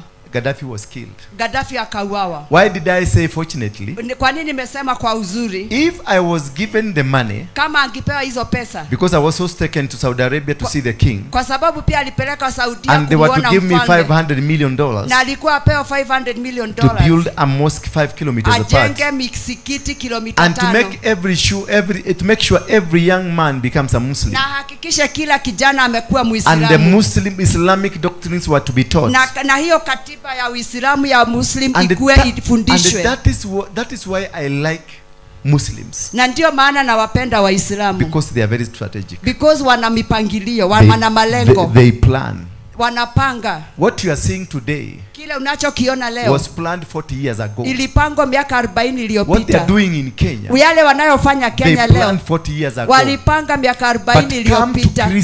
Lakini inapokuja wa Kristiano, the best thing you know kile kizuri tunajua is to fight one another, ni kupigana sisi wenyewe, is to kill one another, ni kuuana sisi wenyewe, is to destroy one another.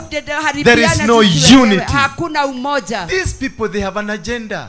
Watu wako na mpango. They say it to become, to be able to succeed, ndio waweze kufaulu, they must increase their population. Lazima waongezee umati wao. Every young person, kila mmoja aliye was mdogo, told to marry 8 or 4 wives, aliashirishwa aoe bibi wanane ama 10. And then they had the brotherhood, alafu wakashikana katika undugu, which build an economical empowerment, wajenge uchumi wao, to build the strategies. Wajenge mipangilio but yao ya you uchumi. Are still poor, lakini wewe bado ni selling maskini. your land to them, wewe enda usome kwao, selling your land to them, unasema mmesoma kwao, selling your land, mukauza shamba zenu kwao, and the land is a birthright, na shamba ni haki ya utu. Land is an altar. Shamba ni ya madhabahu. Land is an altar. That shamba ni madhabahu. And if you give this land, na ukipeana hii shamba, because that is one of the strategies they said, kwa sababu hiyo ndio mpango moja yao, we must take away their land, lazima tuchukue mashamba yao, so tuweze kuwaamuru. And this is a powerful strategic plan. Na hii mpangilio una nguvu zaidi. If I was to be given an alternative, kama ningepewa lingine la kufanya, I will go back to Muslims, ningerudi katika Uislamu, because they are good planners, kwa sababu ni wapangaji wazuri, they have a strategic plan, wako na mipangilio iliyo kabamba, they know what they are doing, wanajua nalolifanya. What you are seeing akina Duale are doing, wale vile akina Duale wanavyofanya, it was planned 40 years ago, ilipangwa miaka 40 ilipita. It is not a yesterday thing, si kitu ya jana. They don't care who is going, hawajali ni nani anaenda, they don't care who is becoming, hawajali nani anaingia, all what they are interested, kile wanachokitaka. Our person is there, mtu wetu wako hapo, representing our interests. Unashirikisha. But today we want a Kikuyu to be a president. Sasa tunataka Mkikuyu awe Tomorrow rais. we want a Luya to be a president. Kesho tunataka Luya. The other day we want a Luo to be a president. Mwingine Mjaluo. We are a visionless. Hatuna maono. We are a hopeless. We have no desires. Hatuna mapendeleo. We are just fake.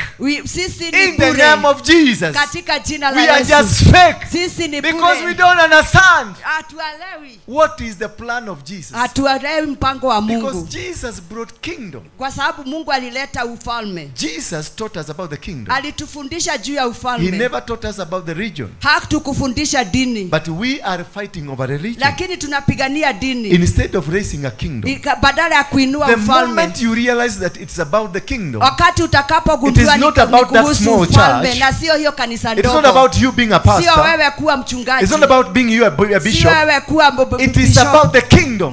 Ni kuhusu ufalme. And them they know the kingdom. Na wao wanajua ufalme. We must know the kingdom. Lazima tujue ufalme. Come out of your churches. Katoka kanisa lako. Come out of cocoons of churches. Toka kutoka uamuru wa kanisa. Come out of nonsense. Toka katika ujinga. And belong to the kingdom of God.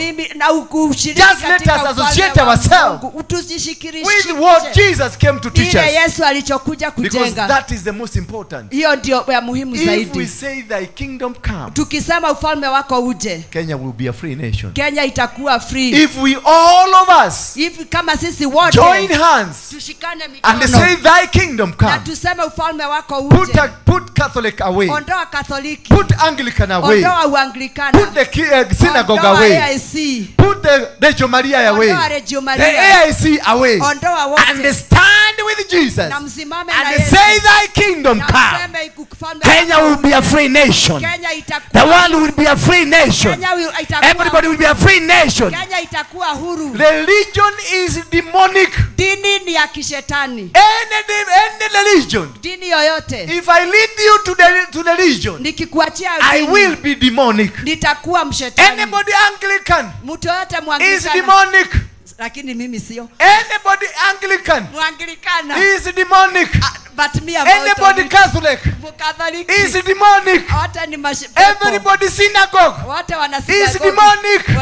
We need Jesus as the king. As the king. As the king. No demonic outfit. We don't need small gods. We don't need small territories. We need Jesus to lead. We need the kingdom of heaven to lead us. Break every territory. That is what has led us to slaveliness. That is why you are suffering. That is why you are poor. Because of religion. Because of hypocritical teaching. I keep on asking myself. In the book of Revelation, I think it's chapter number 21. They say this book, hiki kitabu nobody is allowed to remove hakuna anayekubaliwa or kuondoa to add anything. ama kuongeza chochote. If you remove, ukiondoa, matohoho will come in your head. mchanganyikio utajaa kwa kichwa yako. If you add, ukiongeza, something wrong will happen in your head. itatendeka kwa mawazo yako. Now here I have. Na mama niko nayo. No, now here. Sasa hapa niko nayo. I have 3 books. Niko na vitabu 3. The Deuterocanonical book. Niko na kitabu cha kumbukumbu. The book that has 88 books. Ambayo ina vitabu 88. I have the Catholic book. Niko na kitabu ya Seraki ya Catholic. Which has 73 books. Iko na vitabu 73. And I have the Bible that my brother is carrying here. Na tuko na Biblia ya kawaida King James. Which is carrying 60. Imebeba 66. Still 66. Yes. In the book of Revelation, katika kitabu cha Ufunuo, it says, inasema, if you add, ukiongeza, something wrong will happen to your head. Kitu mbaya itatendeka kwa if kichwa you yako. Subtract, utakapotoanisha, something wrong will happen kitu to your kitatendeka kwa kichwa chako. This book has 66. Hiki kitabu kina vitabu 66. I have that has 77. Niko na ile ina 77. I have that has 83. Niko na ile iko na 83. And I have the Ethiopian Bible that has 100 books. Na niko na ya Ethiopia iko na vitabu 100. Let me ask a question. Niulize swali. Just a honest question. Swali la, because you have PhD. You have PhD. Did I say that? Yes, you said. We heard you say. Oh, okay. You are giving us a testimony. Oh. Now, who has the matohoho? Whose head is right? The most learned. No. The one that 100 books, the one that is 66, the one that 83. All of the Bible says if you add, something wrong will happen to your head. If you subtract, something will happen to your head. You will be mad person. So does it mean all of us we are mad people? We are all mad people. Because we don't understand what we are doing. We don't understand the Bible. Who said we have to remove the Bible? Who added? Nani aliongezea? And how can we trust the Bible? Na tutawaamini aje? How can we trust the Anglicans? Tunaweza amini wa How can we trust the Catholics? Tunaweza waamini How can we trust pastors? Tunaweza amini How can we trust bishops? Tunaweza amini because they are getting the information kwa sababu from a book that has been subtracted katika kitabu and from a book that has been added. Na katika kitabu so whatever we are reading, it is not what God said about us. Si mpangilio wa Mungu. Only Jesus. Yesu peke yake. Only Jesus. Yesu pekee. Yeshua. Hamashua can give us anaweza tupatia a revelation. Amen. Tupatie. Only Jesus. Yesu peke yake. Only Jesus. Yesu peke yake can give us anaweza tupa the understanding of this word. Kuelewa kwa hiki kitabu. Because whoever brought us this book had a different agenda. This is not a genuine book. This is not a genuine book. Because it has, there are books that have been removed. Kuna vitabu zimetolewa. And another one has more books. Na ingine imeongezewa. So who sanctioned this? Ni nani alikabiria hii? It is the time. Ni wakati. From today, kutoka leo, the revival is coming. Ufunuo unakuja. To know. Ujue. To know the truth about our God. Ujue ukweli kwa Mungu wetu. When I was with Gaddafi, nilipokuwa na Gaddafi, he gave me a map. Alimletea a map. Alimletea mviringo wa kujua. He gave me a map. Alimpatia mviringo. And this map, na huo mviringo, he gave me a map of Murang'a. Akampatia map ya Murang'a. He gave me a map of Kiambu. Akampatia ya Kiambu. He gave me a map of Nyeri. Akampatia ya Nyeri. And they had plans on what they are going to do. Na walikuwa wamepanga watakacho kitenda. When and how. Ulini na vipi. And he told me. Na akamwambia. Because I told them this is predominantly a Christian nation. Nikamwambia huku ni kwa watu walio wa kanisa la Kristiano. He told me the only people they fear. Wale wanaogopa. It is not the Christians. Sio wa Kristiano. But the Kikuyus in Mount Kenya. Ni wa Kikuyu walio Mount Kenya. That is Gaddafi. Murima. That is Gaddafi. Watu wa Murima. That is Gaddafi. Gaddafi alisema. Who was telling me. Alikuwa anamwambia. The only people they fear is not Christian. Watu wanaowaogopa sio wa Kristo. He told me Christianity is fake. Wa Kristiano ni bure. But the Kikuyus. Lakini wa Kikuyu. In Mount Kenya. Walio Mount Mlima Kenya. Are the only genuine people.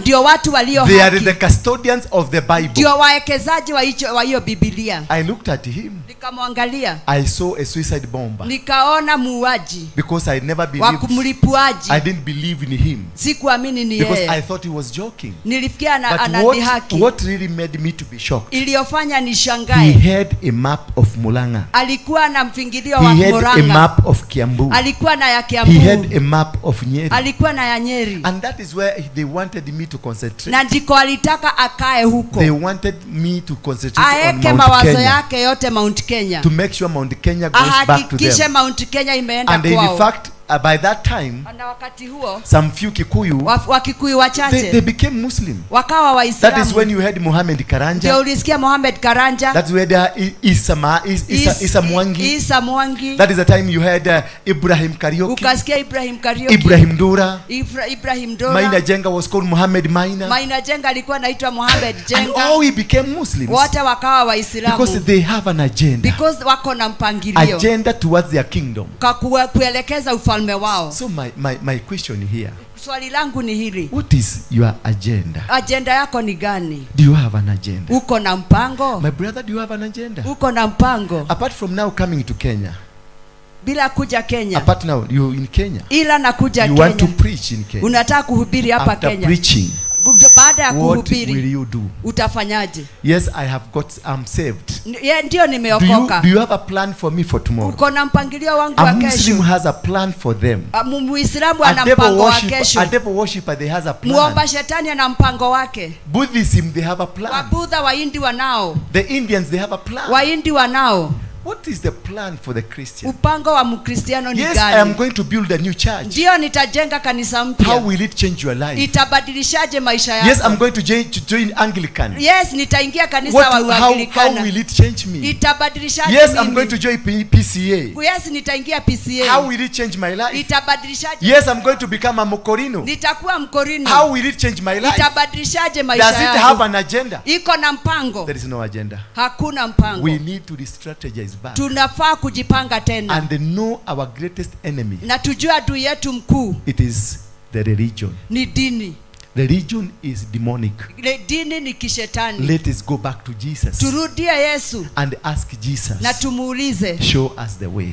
Tuonyeshe njia. Because even the Jesus you are talking about. Kwa maana Yesu tunayemwongelea. I was in Russia. Nilikuwa Russia, Uruki. In the beginning of this year. Wa mwanzo wa mwaka huu. And I managed to get into Kremlin. Nikaingia Kremlin. Kremlin is the state house of Russia. Uko ndio ikulu ya uko. Russia is run by the Orthodox Church. Turuki inaongozwa na kanisa wa Orthodox. I was privileged to even have met Putin. Nilikutana na huyo Putin mfalme. And I discovered he is a true Christian. Na yeye ni Mkristiano kamili. But his Christianity is based on the kingdom. Lakini Ukristiano wake unalinganishwa na ufalme. It is not our Christian. Sio Ukristiano wetu. Then he told me, akamwambia, do you know Jesus was black like you? Unajua Yesu alikuwa Mwafrika kama wewe. I told him no. Nikamwambia la. Jesus is white. Yesu ni Mwarabu. He's a mzungu. Ni mzungu. He told me no. Si. Jesus was black. He told me another thing. Do you know Christianity? Unajua Ukristiano emanated from Africa. Ilianza hapa Afrika. I said no. Nikasema it's from Vatican. Imetoka Vatican. It's from European countries. Imetoka kutoka Uruki. It's from Israel. Imetoka Israeli. He said you are a fool. Akamwambia wewe ni mjinga. You are a fool. Wewe ni mjinga. Christianity came from Africa. Ukristiano ulitoka Afrika. But we are able to change. Lakini sisi tukaweza kubadilisha so na kugeuza. So that it can fit us. Ndio we make you slaves. Tuwafanya watumwa. So the religion that Jesus you are teaching people today. Yesu mnaohubiri watu leo. It is not the Jesus that he is in the Bible. Sio Yesu aliye katika Biblia. We are talking of a Jesus who is religious. Tunaongelea Yesu aliye wa dini. The true Jesus Yesu was wa ukweli alikuwa a kingdom seeker. Alikuwa wa ufalme mtafutaji. Thy kingdom come. Ufalme wako na uje. He was for God. Yeye alikuwa wa Mungu. He was for God's kingdom. Alikuwa wa ufalme wa Mungu. He was preaching kingdom. Alihubiri ufalme wa Mungu. And this is the message. Na huu ndio ujumbe. That we must preach to people. Lazima tuhubiri. The kingdom of God. Ufalme wa Mungu. It is the most important. Huu ndio wa maana kabisa. It is not about which church do you go. Sio kanisa lile unaloenda. It is not about who is your pastor. Itahijalishi wewe mchungaji wako. It is not about who is your bishop. Itahijalishi kasisi wako mkuu ni nani. Who prophesies to your life. Ni nani anakutabilia vizuri. Are you in the kingdom? Uko katika ufalme. You are either in the kingdom of the devil. Wewe uko ndani ya ufalme wa shetani. Or the kingdom of God. Ama ufalme wa Mungu. And if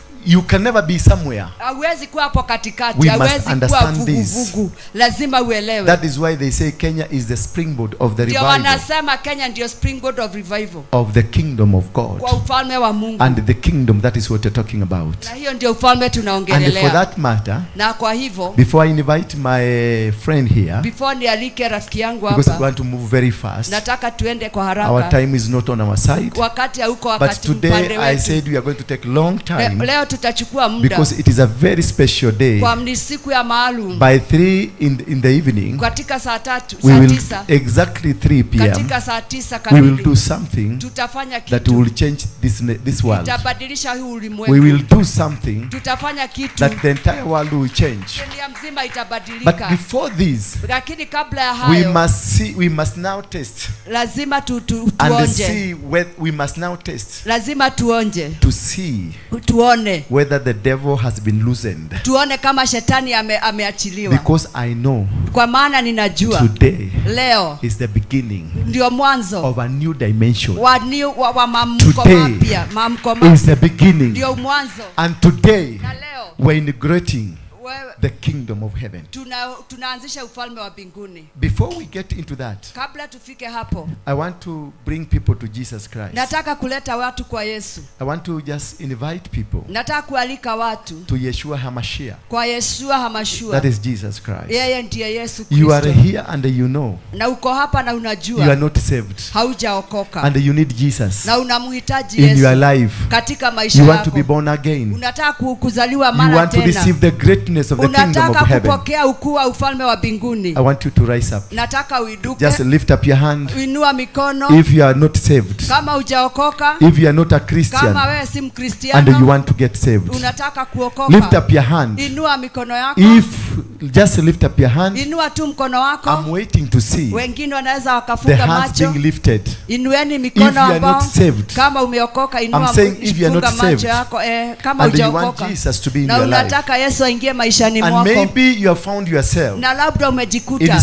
In situations that has led katika hali ambazo zimekuacha. To be away from Jesus. Ukiwa mbali na Yesu. That you look at your life. Unajiangalia maisha yako. It has not been a very straight life. Haijakuwa mwelekeo mwema. Yes, you go to church. Ndio unaenda kanisa. But you are not very straight. Lakini hauko sawa sabamba. There are challenges that you've been encountering. Kuna machangamoto unayopitia. That is the person I'm looking for. Huyo ndiye ninayemtafuta. A person who will want Jesus to be your guide. Yesu akuwe kiongozi wako. Jesus to lead you. Yesu akuongoze into the kingdom of God. Katika ufalme wa Mungu. Just lift up your hand. Inua mikono yako. Lift up your hand. Inua mkono wako. If you know Jesus is not your friend. Kama unajua Yesu hajakuwa rafiki yako. Stand up, stand up, stand up. Simama na miguu yako miwili. If you have lifted your hand. Kama umeinua mkono simama na miguu miwili. Just stand up. Simama tafadhali.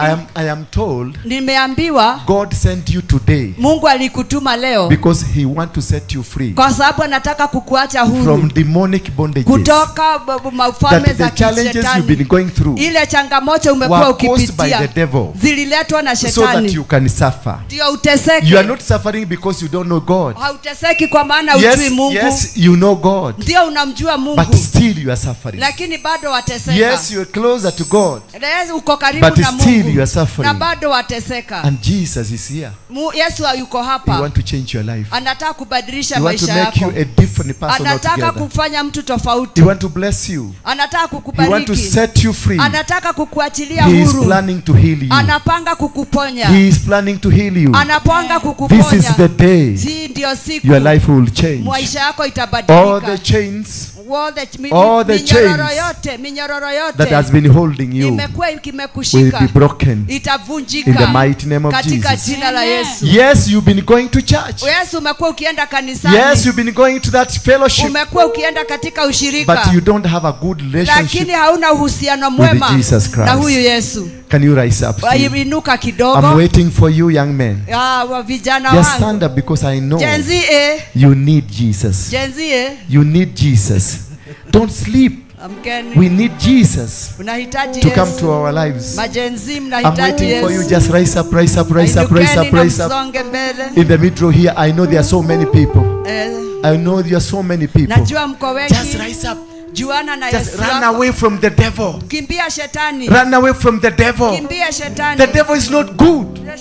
Look at your life. Angalia maisha yako. Look at what you are at night. Angalia kile ulicho It is leo. not a good life. Sio maisha mema. You are crying every day Unalia kila siku. because you are not in good Kwa life. sababu hauna You maisha can mema. come forward. Unaweza kuja Just come mbele. forward here. Songa huku mbele. Just come forward here. Songa mbele. And you will see the miraculous Na way. utaona miujiza ya I'm still waiting for you. na kugojea. I'm still waiting for you. Ngojea, msaidie, I'm still waiting for you. Ngojea hapa Put your hands mbele. together for them. Wekeni mikono yenu pamoja. Shout amen. Ah, I'm waiting for you. As you're breaking away from the devil. As you're breaking away from the devil. Just rise up, rise up, rise up, rise up. Kuja hapa mbele ukampokee Yesu. Maana Yesu ako na mipango mizuri na wewe. Ako na mipango ya kukufungua minyororo. Ako na mipango ya kuvunja minyororo yote iliyokufunga. All the curses over your life are going to be broken tonight. You are going to be healed. You are going to be delivered. I'm still waiting for you. Ngoja kidogo, ngoja kidogo, ngoja kidogo. I'm still waiting for about 6 brothers. Kuna watu 6 nagojea. The 6 brothers. Wa ndugu 6 ndio You've been nawagoja. rejected by your family. Umekataliwa na familia yako. Completely rejected. Kabisa kabisa. And you are working, you thinking to commit, you are thinking to commit suicide. Unafikiria kujitoa uhai. There are 3 women. Kuna mama watatu. You have contemplated to kill yourself. Umefikiria kujitoa uhai. Because you have been rejected. Kwa maana umekataliwa. If you are with us, kama uko nasi, just come and join me. Kuja mbele. There is another man, 2 men. Kuna wanaume wengine wawili. You have been looking for a job. Umekuwa ukitafuta kazi. And the things have been so frustrating. Na mambo yanakuchanganyisha. Completely frustrating. Kabisa kabisa iwezekani. Come and join us here. Kama ushikane nasi. There are 2 people here. Kuna watu wawili. You have a relative that has cancer. And you have similar signs. Na unaona ishara kama hizo. Of cancerous thing. Ya saratani. There is a woman here. Kuna mama hapa. Who has been chased always. She doesn't sleep. Alalagi. Because of majini. Kwa sababu anafukuzwa na majini. The demonic forces. Kuna mapepo ya demonic spirits. Kuna maroho ya kipepo. Haunting you. Wamekuwa wakikusumbua. Wherever you go, they are haunting you. Uendapo wakufuatilia. They have been even having sex with you. Wata wamekuwa wanakunajisi. Just come quickly here. Songa mbele. It is your time to be delivered. Wakati wako kukombolewa. It is your time to change. Ni wakati wako kubadilishiwa. There is a person here. Kuna mtu hapa. You've been trying business. Umejaribu biashara mara mingi. Every time you start a business, kila wakati ukianzisha biashara, biashara, it goes down. Inashuka chini. Come quickly. njoo hapa Just come quickly, your business will be Kimbia restored. hapa, biashara yako This is a day that itaregeshwa. you are going to be restored. Biashara yako This is a itaregeshwa. day you are going to be restored. Biashara yako itaregeshwa. There is this man. Kuna huyu mwanaume He's a young man between the age of 15 to 25, around ni there. kijana wa miaka 25 mpaka 15. You are told never to step back home Uliambiwa usikanyage nyumbani tena. because they say you are a thief, Kwa maana wanakuita mwizi. and they say you are a bad person. Na wanasema we ni mbaya. This is your day for the Leo ni restoration. siku yako ya You are kuregeshwa. bewitched. Umerogwa. You are bewitched. Ulirogwa. That is why they are chasing you away. Ndio maana Because wakufukuza. you are carrying a star. Kwa maana umebeba nyota. You are a great man of God. Wewe ni mkuu wa Mungu. But they want to destroy you. Lakini wanataka You kukumaliza. are a great man of God. Wewe ni mkuu wa Mungu. There is a young man. Kuna kijana mdogo 2 hapa. days ago, Siku mbili they zilizopita. almost killed you. Karibu wakuue. 2 days ago, Siku mbili. it's you. Thank Karibu you. wakuue. Yeah, they almost killed you. There is Karibu another one. wakuue. Kuna mwingine. It's not with us here, Hayuko nasi. but it's with the people down there. Ako huko nyuma. They almost killed you Karibu wakuue. because they caught you in the act. Walikushika katika tendo. I'm waiting for you Na kugojea. because God says Mungu asema He has set you free. amekuachilia If huru. only you come, I pray for you, Njoo hapa uombewe. and your life will change. Na maisha yako God itabadilika. loves you in a very powerful Mungu way. anakupenda na He njia kuu knows you sana. by your name. Anakujua na jina He lako. knows you by your name. Anakujua na jina. Just come forward. I'm waiting for you. Songa mbele au There is tunawagoja. a woman here. Kuna mama hapa. You have a sharp pain Uko na uchungu katika ubavu. on your left side. Upande wa kushoto. A very sharp pain. Uchungu kali It sana. has refused to go. Imekataa kwenda. It is a woman. Ni mama. Just come. You are Songa mbele. an old woman, not very Ni old mama woman. mzee lakini sio mzee sana. Thank you. You're here. There is another one. Kuna mwingine. You have been feeling it's like there is something moving in your body, Kuna like a kitu snake. kinatembea katika utumbo wako. Something that is moving in is a woman. Ni mama. Is a woman. Ni mama. Just rise up and come. Simama na usonge mbele. Yes, she's there. Just come. Quickly come. I hear the Spirit Nasikia roho telling me, akisema niambie. you are seated there. Wewe umeketi hapo. And the people have been telling you are a prophet of God. Na wamekuwa wakikwambia wewe ni nabii wa Mungu. And you've been trying to hide. Na umekuwa ukijificha. Because you don't want to become one. Kwa maana hutaki kuwa mmoja wao. I'm waiting for you. Na kugoja. Just come. Songa mbele. God loves you. Karibu songa. You'll never run away from God. Hautakumkimbia Mungu. He is there with you. He is there. Just put your hands together for her as she's coming. Pigieni wewe makofi. Yes, you are called. Umeitwa. You are called. Umeitwa. And you must serve God. Lazima umpende Mungu. This Lazima is utumikie a generation Mungu. for you. Huu ni ukoo to come and serve God. Uje umtumikie It's a Mungu. generation for you. Ni ukoo wako utumikie There are Mungu. people are waiting for you. Kuna watu wanaokugojea. You start ministry Uanze kuwatumikia. so that you will save them. Ndio uweze kuwaokoa. Oh my God. Thank you very much. There is a person, you are in this row. Uko hapa katikati. You have headache. Unaumwa na kichwa. On this part of the forehead. Hapa mbele utosi. This part of the forehead. Utosini unaumwa na kichwa. This part of the forehead. Forehead ni utosi. It is not going. Haiendi. It is recurring. Inarudi ikirudi. Coming and going, coming and going. Inakuja ikienda. You have tried every medicine. Umejaribu kila kitu. And it's not working. Na bado haifanyi kazi. I'm waiting for you. Na kugoja. Just come quickly. Just put your hands together for her. Harakisha. There is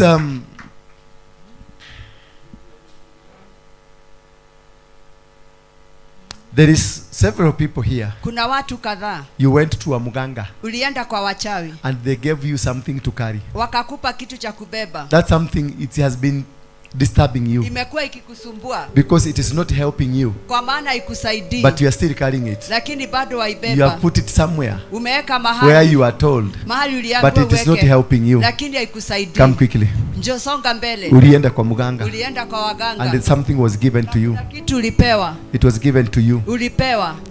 Those people, they looked like they are men of God. Walikaa kama wana wa Mungu. But they are not men of God. Lakini sio wana wa Mungu. They are witch doctors. Ni waganga. Yes, I'm waiting for you. Unakaribishwa hapa Yes, put your hands together as they're coming. Anakuja. Yes, put your hands together as they're coming. Oh yes. Thank you very much. The rest will call them as time goes by. Yes. As the Spirit will speak. You are such a wonderful people. nyinyi ni watu Just wa hold on, maana. hold on kidogo. Hold on, my brother.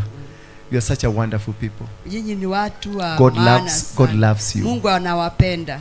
I was a chokora like you. Mimi nilikuwa chokora kama I used to nyinyi. sleep in Mukuru kwa Ruben Nilikuwa nalala huko Mukuru and Dandora. na Dandora. I used to be sought by the police. Nilikuwa nikitafutwa na I've been polisi. shot here 12 times. Nimepigwa risasi mara 12. I've been poisoned 9 times. Nimepewa sumu mara 9. I've gone to prison 52 times. Nimeenda jela mara 52. And I was convicted to be hanged twice.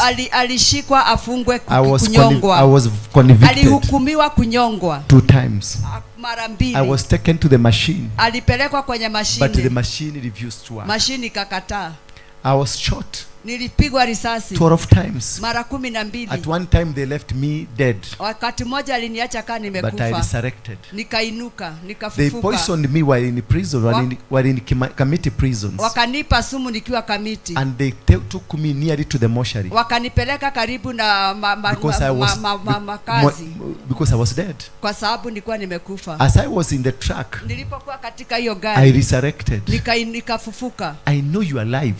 Najua maisha yako Will change. itabadilika. I have sold marijuana. Nimeuza bangi. I had guns. Nilikuwa na bunduki. And I was anything that you want to say. Mimi nilikuwa chochote You unaweza sema. you are just petty criminals. Nyinyi ni wadogo wadogo. You are just petty criminals. Nyinyi hata uhalifu wako I ni was a yenu ni senior kidogo. and a master of Mimi crime. nilikuwa mkuu wa wahalifu. I was the leader of any gang that was in Mimi ndio Kenya. nilikuwa kiongozi wa makundi yote mabaya. Mungiki was the whole thing. Mungeke ndio akikuwa kiongozi. All criminals were under me. Wahalifu wote walikuwa chini yake. But when Jesus came, Lakini Yesu alipokuja, he changed my life. akanibadilishia maisha. I just stood like you. Nilisimama kama wewe. I just stood like you. Nimesimama hivyo umesimama. And my life changed. Na maisha yake And ikabadilika. this life today. Na hii maisha yako leo. You know, now I am preaching. Leo nahubiri. I was a gangster. Nilikuwa muuaji. I was a gangster. Nilikuwa mhalifu. I never killed. Sikuua, nilikuwa mhalifu. I have never shed the blood of a human being. Mwaga damu. But I was a terrorist. Lakini alikuwa mhalifu kamili. I have gone to Gaddafi. Nimeenda kwa Gaddafi. I was with Osama bin Laden. Nilikuwa na Osama bin Laden. They were my friends. Walikuwa rafiki zake. I was a terrorist. Alikuwa mhalifu. I was a bad man. He was a bad, alikuwa mtu mbaya. But today, lakini leo I am preaching all over the world. Na kuhubiri dunia mzima. I've just come from Britain. Na amerudi kutoka I was Ulaya. in Russia. Alikuwa Uturuki. I was in Italy. Alikuwa I was in France. Alikuwa I was in America. Alikuwa Amerika. I was in Canada. Alikuwa Canada. And I'm received. Na leo all these men who see in Kenya big people. Watu wakubwa nao waona Kenya. They are calling me for prayers. Wanamuita kwa maombi. And I was that filthy man. Alikuwa huyo mchafu kabisa. Dirty man. Huyo mchafu kabisa. A gangster. Muharifu. Let me tell you one secret. Wacha nikwambie siri. These people. These people. They did a vigil. Tulifanya kesha. To pray for me to die. Tumwombea afe lakini wakufagi. That is the reason I called her. Ndio maana aliniita. So that she can come and preach. Aje ahubiri. In the church of a person she wanted to die. Ya mtu niliyemuombea afe. It can't work. Haiwezi fanya kazi. You will not die. Hautakufa. You will not die. Hautakufa. You will not die. You will never die. Until the purpose in you. Until the purpose of God that is in you. They put me on that hanging machine. And somebody pressed the button for me to die. But the machine refused. Any death. Any death. Kifo chochote. Any plan for you to die. Mpango wote wa wewe ufe. Will not agree. Hautakubaliana. No bullet. No, hakuna risasi. That will go through you. Itaenda even if the bullet goes through you. Hata ikikupita. It will become a capsules. Itakuwa capsule. And it will heal you the malaria in you. Itakuponya malaria iliyo ndani yako. You will not die. Hautakufa. Tell your neighbor, I am not going to die. Hautakufa. I am special. With a special mission. I have a special mission on this world. I will not die. Tell your neighbor, I will not die. I will not die. I will not die. I will not die. You will not die until I accomplish mpaka nitimize the mission ile that God called me for. Ule Mungu ameniita. So my brother, ndugu, come here. Kuja hapa ndugu. Have you ever prayed for criminals to get saved? So you're a gangster. So you are a former gangster. I wasn't a gangster as bad as you, but I didn't know Jesus. I wasn't as bad as you. Yeah. But yes, I came to the Lord at 38 years of age. The Lord came and got me just like you. Yes. I'm not from no denomination. I'm not from no religious background. Where are you from? Ireland. You're from Ireland. I was there. I was there. They need Jesus. They need Jesus. Yes, there are too many Catholics. Now I want you to pray for these people. They may receive Jesus. Yes. You can. Well, let's pray first. Thank you. Father God, right now, Father, in the name of your precious Son, Jesus, Lord. Lord, your word says, Lord, when two or more are gathered in your name, you are in the midst of us. And right now, Lord, as we're gathered here, Lord, you are in the midst of us, Lord. For you are the King of Kings and the Lord of Lords. There is none like you, Jesus. Right now, Father, in the name of Jesus, I declare healing on your people, Lord.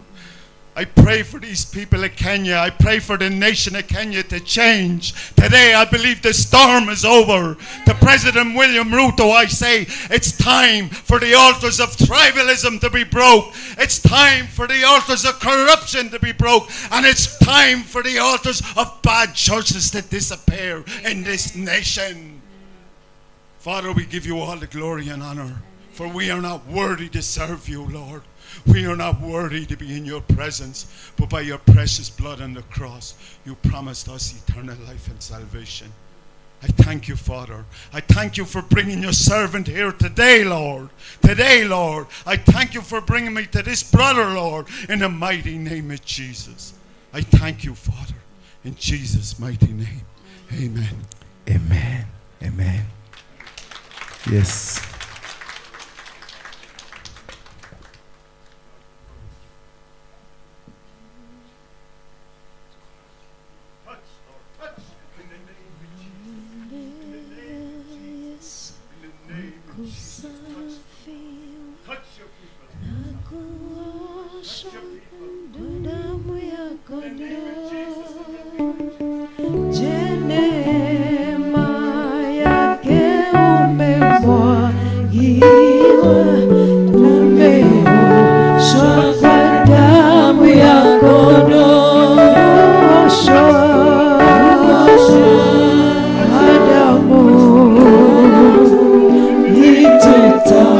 Kasa ya kono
Karibieni hapa. Ashes. Just karibieni, karibieni. Just come closer. Come closer. Come. Just come closer. Kujeni karibu. Wale wako kule nyuma kujeni tu. Thank you. Thank you. You can help.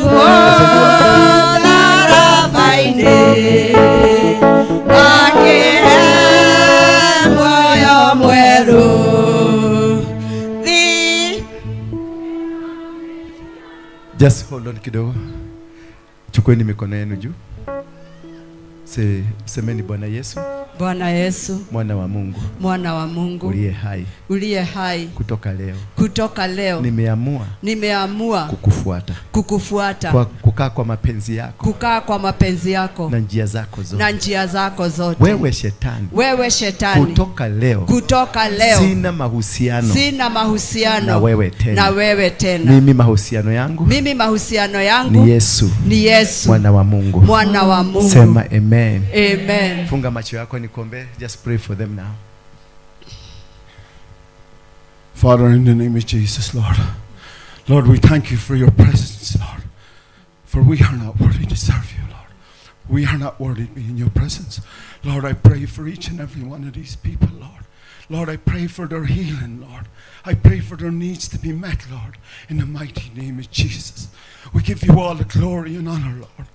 We thank you, Father. We thank you for your Son, Jesus, for what he did on the cross for us, Lord, that we could have eternal life and salvation. Oh, Lord, bless your people. Bless the nation of Kenya, Lord. Change the nation of Kenya, Lord, to be a light, to shine for you, Lord, in the mighty name of Jesus. In the mighty name of Jesus. Father, I thank you. I thank you, Lord, for bringing your servant to this place today, Lord.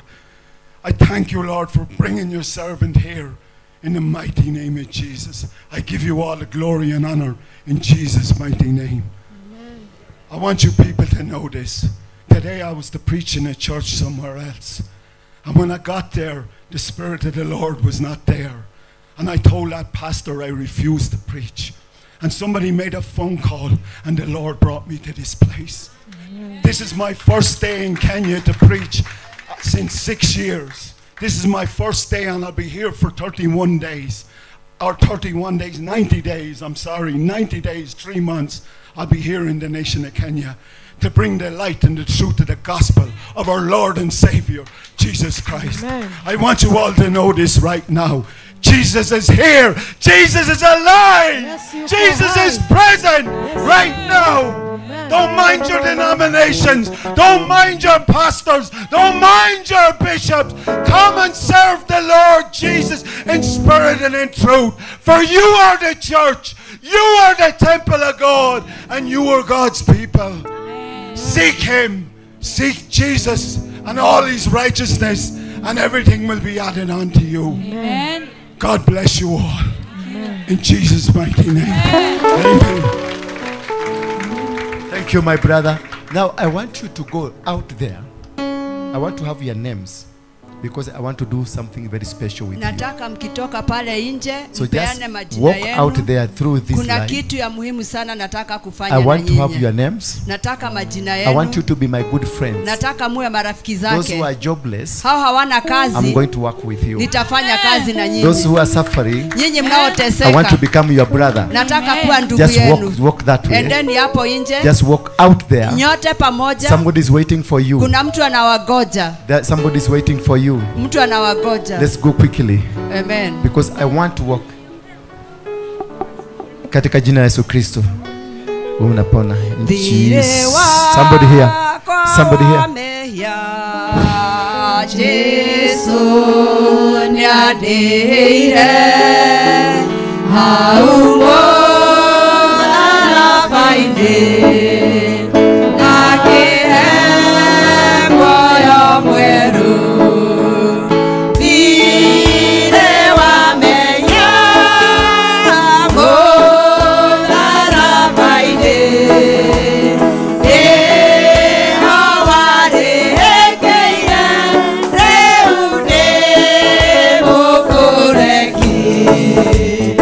Oh,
simama tu hapo.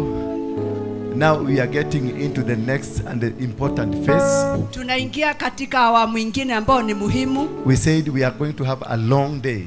Leo tulisema tuna siku ndefu. But destroy everything that has been haunting this Itakayo country. haribu kila kitu ambao kimeathiri maisha. It is a sacrifice. Tutatoa dhabihu. And I have something good for you. Nina kitu chema kwenu. I have got something. Nina kitu kwenu. When God called me, wakati Mungu alipomuita, He called me with a responsibility. Alimuita na majukumu makuu. And He gave me a role. Na akampa kazi. A role that I am moving all over the world. Ambayo anaendeleza katika dunia mzima. And I'm speaking to the stargates. Na ninaongea katika milango ya nyota. Every stargate. Kila mlango wa nyota. We have 12 stargates. Kuna milango 12 ya nyota. One is in his country. Moja iko katika hili dunia. Another one is in France. Ingine iko Ufaransa. Another one is in Kenya. Ingine iko Kenya. Another one is in Canada. Ingine iko Canada. Another one is in Brazil. Ingine iko Brazilia. Another one is Malta. Ingine iko Malta. Another one is in the Middle East. Ingine iko katika nchi ya kati. These are stargates. Hizo ni milango ya nyota that rule the world. Ambao zinatawala dunia. Those that started early. Wale walioanza mapema. They knew about the stargates. Walijua juu ya milango ya nyota. When you went to speak about the stars, unapoenda kuongea juu ya nyota, you are told stars belongs to waganga. Unaambiwa nyota ni za waganga. It was a hypocritical move. Ilikuwa unafiki wa kikuu. To remove you from the will of God. Kukuondoa katika upendo wa Mungu. I was in the Stonehenge. Nilikuwa katika Stonehenge. It is in the UK. Huko iko UK. In the Stonehenge. Katika Stonehenge. It is the altar that rules the world. Ni madhabahu ambayo inatawala dunia. They are big stones. Ni mawe makuu. Which I believed they must have come from Wales. Na ninaamini imetoka kutoka Wales. They believe that it might have come from Wales. Wanaamini inaweza kuwa ilitoka Wales. Or from Ireland. Ama kutoka Ireland. Nobody really knows. Hakuna mtu ajuaye kamili. But they are huge stones. Lakini ni mawe makuu sana. He has been there. Makuwa hapo. And he knows that is where all witches conglomerate. Anajua wachai wote wanakutanaga huko. All the witches of the world. Wachai wote wa dunia. That is where they meet. Hapo ndipo wanapokutana. At the Stonehenge. Katika mawe kuu. I hope my brother you know that. Katika ukuta wa mawe. I was in that altar. Alikuwa katika hilo dhabahu. And I destroyed the work. Na akaiharibu kazi yake. And God said you've done it my son. Na Mungu akasema you've done it. And these altars. Na hili these altars. Ili madhabahu. Hili madhabahu. Haya madhabahu. Haya madhabahu. These altars. Haya madhabahu. They have subjected you to poverty. Yamekuhusisha katika umaskini. That is why you have always been a slave. Like ndio maana umekuwa mtumwa. And when I went to Mount Kenya. Nilipoenda mlima Kenya. All the pillars that I found at Stonehenge. Ile mapila yote niliyoyakuta Stonehenge. The stones. Yale mawe niliyoyakuta at the Stonehenge. Uko mlima Kenya aliyo Stonehenge. No, at the Stonehenge. Uko Stonehenge. I went to the top mount. Nilienda juu ya mlima. Of Mount Kenya. Katika mlima Kenya. There is a temple there. Kuna meza hapo. And this temple. Na hiyo meza. Is exactly. Ni kamili. Is exactly the Stonehenge. Ni kama ile ya Stonehenge. All the pillars. Kila mashikilio ya the sun rises from east. Jua linatokelezea kaskazini. At the Stonehenge. Katika hiyo jiwe la Stonehenge. You go to Mount Kenya. Ukikuja Mount Kenya. The sun rises from Mount Kenya. Jua linatua kutoka Mount Kenya. Kuelekea katika hilo dhabahu. It is 100% similar. Ni 100% kufanana. And they were that one. Hiyo iliyo huko. In the Stonehenge. Katika Stonehenge. It is what that people from that world. Wakati watu wa kutoka hiyo dunia. They used to rule the world. Walikuwa wanatawala dunia. I was asking myself a question. Nilikuwa najiuliza swali. That in year 1900. Katika wakati wa 900 kamili. Maybe 1918. Ama when the British were moving, when the British were moving all over the world. Wazungu walikuwa walipokuwa na and they ruling the world. Na wakatawala dunia. Right now the population of the United Kingdom is about 156 million. Wakati huu wa umati wa Uingereza ni kama 150 million. 56 million. 56 million. Around there. Hapo hivyo. What could have been the population of the United Kingdom? Umati wa United Kingdom ungekuwaje? 1900. Katika 1900. If you compare, you are 156 million. Ukilinganisha na hiyo ya 156 million. Sorry? You're only 5 million. Now, what could have been the population of the United Kingdom? Wakati huo United Kingdom ilikuwa na watu wangapi? Like 1900. Now they are 51, 56. If you can go backwards, it's about 5 to 10 million people. Walikuwa kama milioni 5 ama 10. But they conquered Kenya. Lakini wakachukua They Kenya. conquered Middle East. Wakachukua Middle East. They conquered Canada. Wakachukua Canada. They conquered all over the world. Wakachukua dunia yote. They ruled the world. Wakaamuru dunia yote. Sorry, even wakatawala Ireland, dunia yote. you are ruled by them. Hata huko Ireland. Only 10 million people watu milioni 10 were ruling the world. Walitawala dunia. Until today, mpaka wa leo, we are under Commonwealth. Tuko chini ya Commonwealth. We can't make any noise. Hatuwezi piga kelele. The king will be here. Mfalme atakuja. And they will be asking us, what are you saying? Na atatuuliza twasemaje. So if you look at it, ukiangalia, is it that they are so powerful? Ni kuonyesha wana nguvu sana. They have a secret. Wako na siri. And this is what we are destroying tonight. Na ndio tunaharibu leo. Kenya must rule. Kenya lazima itawale. Hallelujah. We must rule the world. Lazima itawale. It's only understanding. Inaeleweka. It is only you understanding. Ni wewe tu kuelewa. The principles of altars. Majukumu ya madhabahu. This is what the witches used to rule us. Hiyo ndio wachawi wanafanyaga ndio watutawale. Ukibadilisha and to the will of God, katika mapenzi we ya Mungu, become what God wants us to be. unakuwa kile Mungu anachotaka. We were created tuliumbwa with a power, na nguvu, with a zeal, na with an authority na una mamlaka by God. Na Mungu. You are very special. Wewe ni maalum. So I'm looking for two elders. Natafuta wazee wawili that are 99 years old. Kutoka miaka 99 or 100. Ama 100. If you are here, you are 99. Kama uko hapo karibu kufika miaka 100. 99 kuendelea. A man who is 99. Mzee aliye miaka 99. Do we have one? Tuko naye. Gukawa miaka 99 guku. Igana riki. No na miaka 99 guku. 90 years. 90 kuo.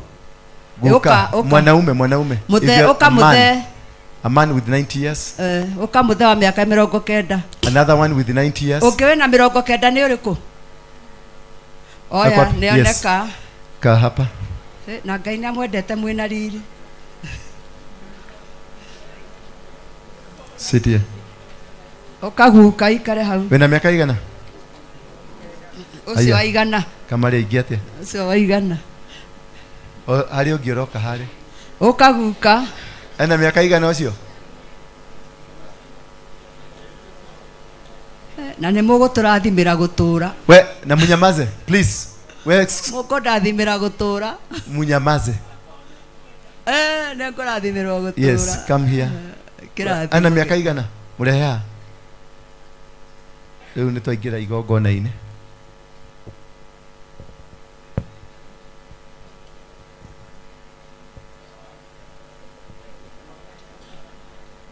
Wewe nimesema munyamaze. Mnanisikia ama msikii? Toa hiyo kofia. Wewe nitakasirika na nyinyi. Na ndivyo nimewapenda. Nimekasirika. Sawa, nimewasikia. Okay, keti hapo. Mwambie keti. Jenzia. Wa mama, kama wewe ni mama uko na miaka 90 kwenda juu. Nataka wawili. My friend. Maitwa miaka 90. My girlfriend. Kairetu gakwa.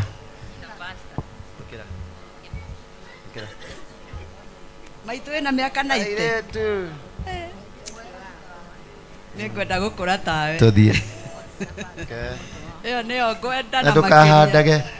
Kiugo kĩa Ngai kiugaga mũndũ ũrĩa mũrathime nake ndũ nĩ Ngai rĩ. Aikaraga kuma mĩaka 100.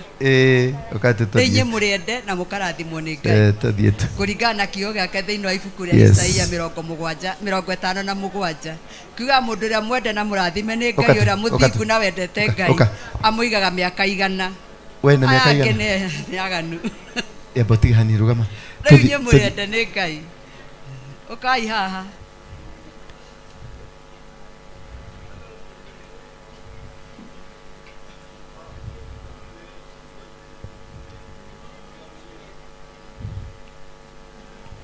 Karira hau. Mutumia ũngĩ. wa miaka acha mutigage ukinyuethe 90 wethi coka wira-ini waku ucio na nguo ya kĩgongona ũke coka wira-ini waku acio me wĩra acio me wĩra ndiũ nĩkĩ maragira haha no ũyũ nĩ wa gwitũ nĩ wa matha nĩ wona ũyũ ũrĩkũ ũyũ nĩ wa tukute nderesa ũyũ nĩ wa kwanyu ũyũ no nguo ĩkĩrĩ itũ ũyũ nĩ tukute nderesa nĩ tukute nderesa yes ũngĩ ũmwe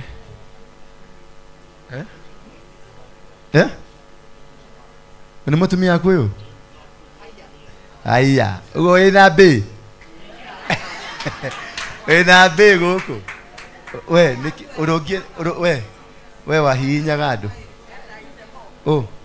ĩite aca ndenda mĩaka 90 we wĩna igana na ite ndirenda andũ a ite nĩ ciana ndiraria na ciana ũmũthĩ ũraria wĩna mĩaka igana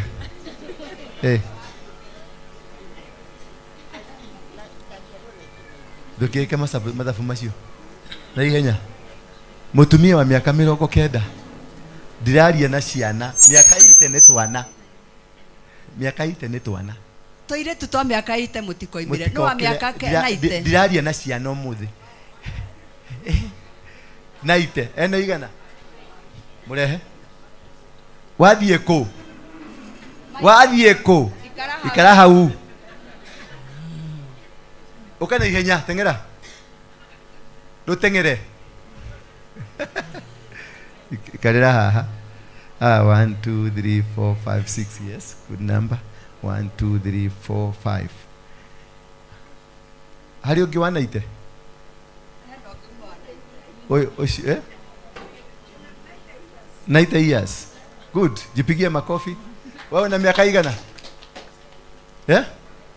eite tutirenda andũ a ite haha tutirenda twana tutirenda twana tura 1 kairĩtu yeni gaka kabĩ nĩ kabĩ gako gaka thiĩ ikare harĩa yes harĩ na ũngĩ mũrehe mĩaka igana 98 mwĩre oke turenda kũrũa na kĩgongona kĩa mĩaka 700 gĩtirũagwo nĩ twana are you getting me no kanie father gũthiĩ kũrũa na magongona ataraerewa you understand you have to understand mũhei gĩtĩ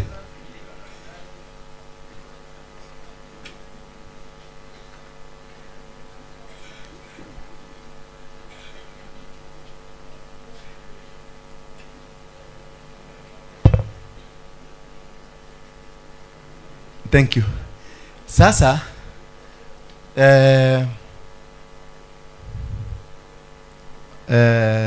I want you here with your chair yes I want you come sit here oka nawe we no murehire we tigana na bisha oka we mu Catholic na mu Anglikani muikare haha abotige uka na gĩtĩ gĩaku tureka total demolition kuma Anglikani nginya Catholic nginya ndũĩ turamomora ũmũthĩ nginya ũguo mbona indo ciake ciothe uka nĩngũkũhe kanitha nĩngũgwakĩra kanitha yes tukae hapo nike cia tũtirahũra kanitha nĩkũhunjia tũrahunjia magĩkuonire yes nataka youth wavulana if you're about 15 years they're about 15 to 22 simama na miguu yako kujeni wewe 15 nataka watatu kuja na kiti yako watatu peke yako kuja na kiti yako 1 2 3 wametosha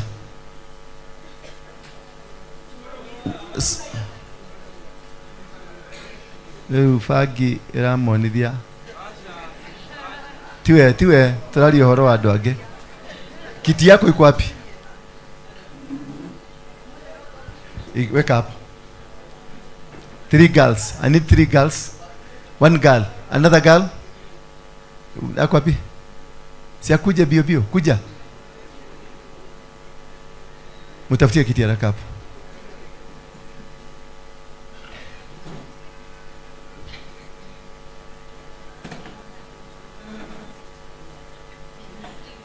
Thank you.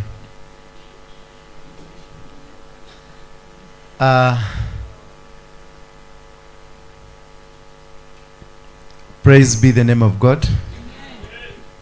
Ukwari uikarete thiru hau erungurwa watho riu. Praise be the name of God. Mwathani arogocwo.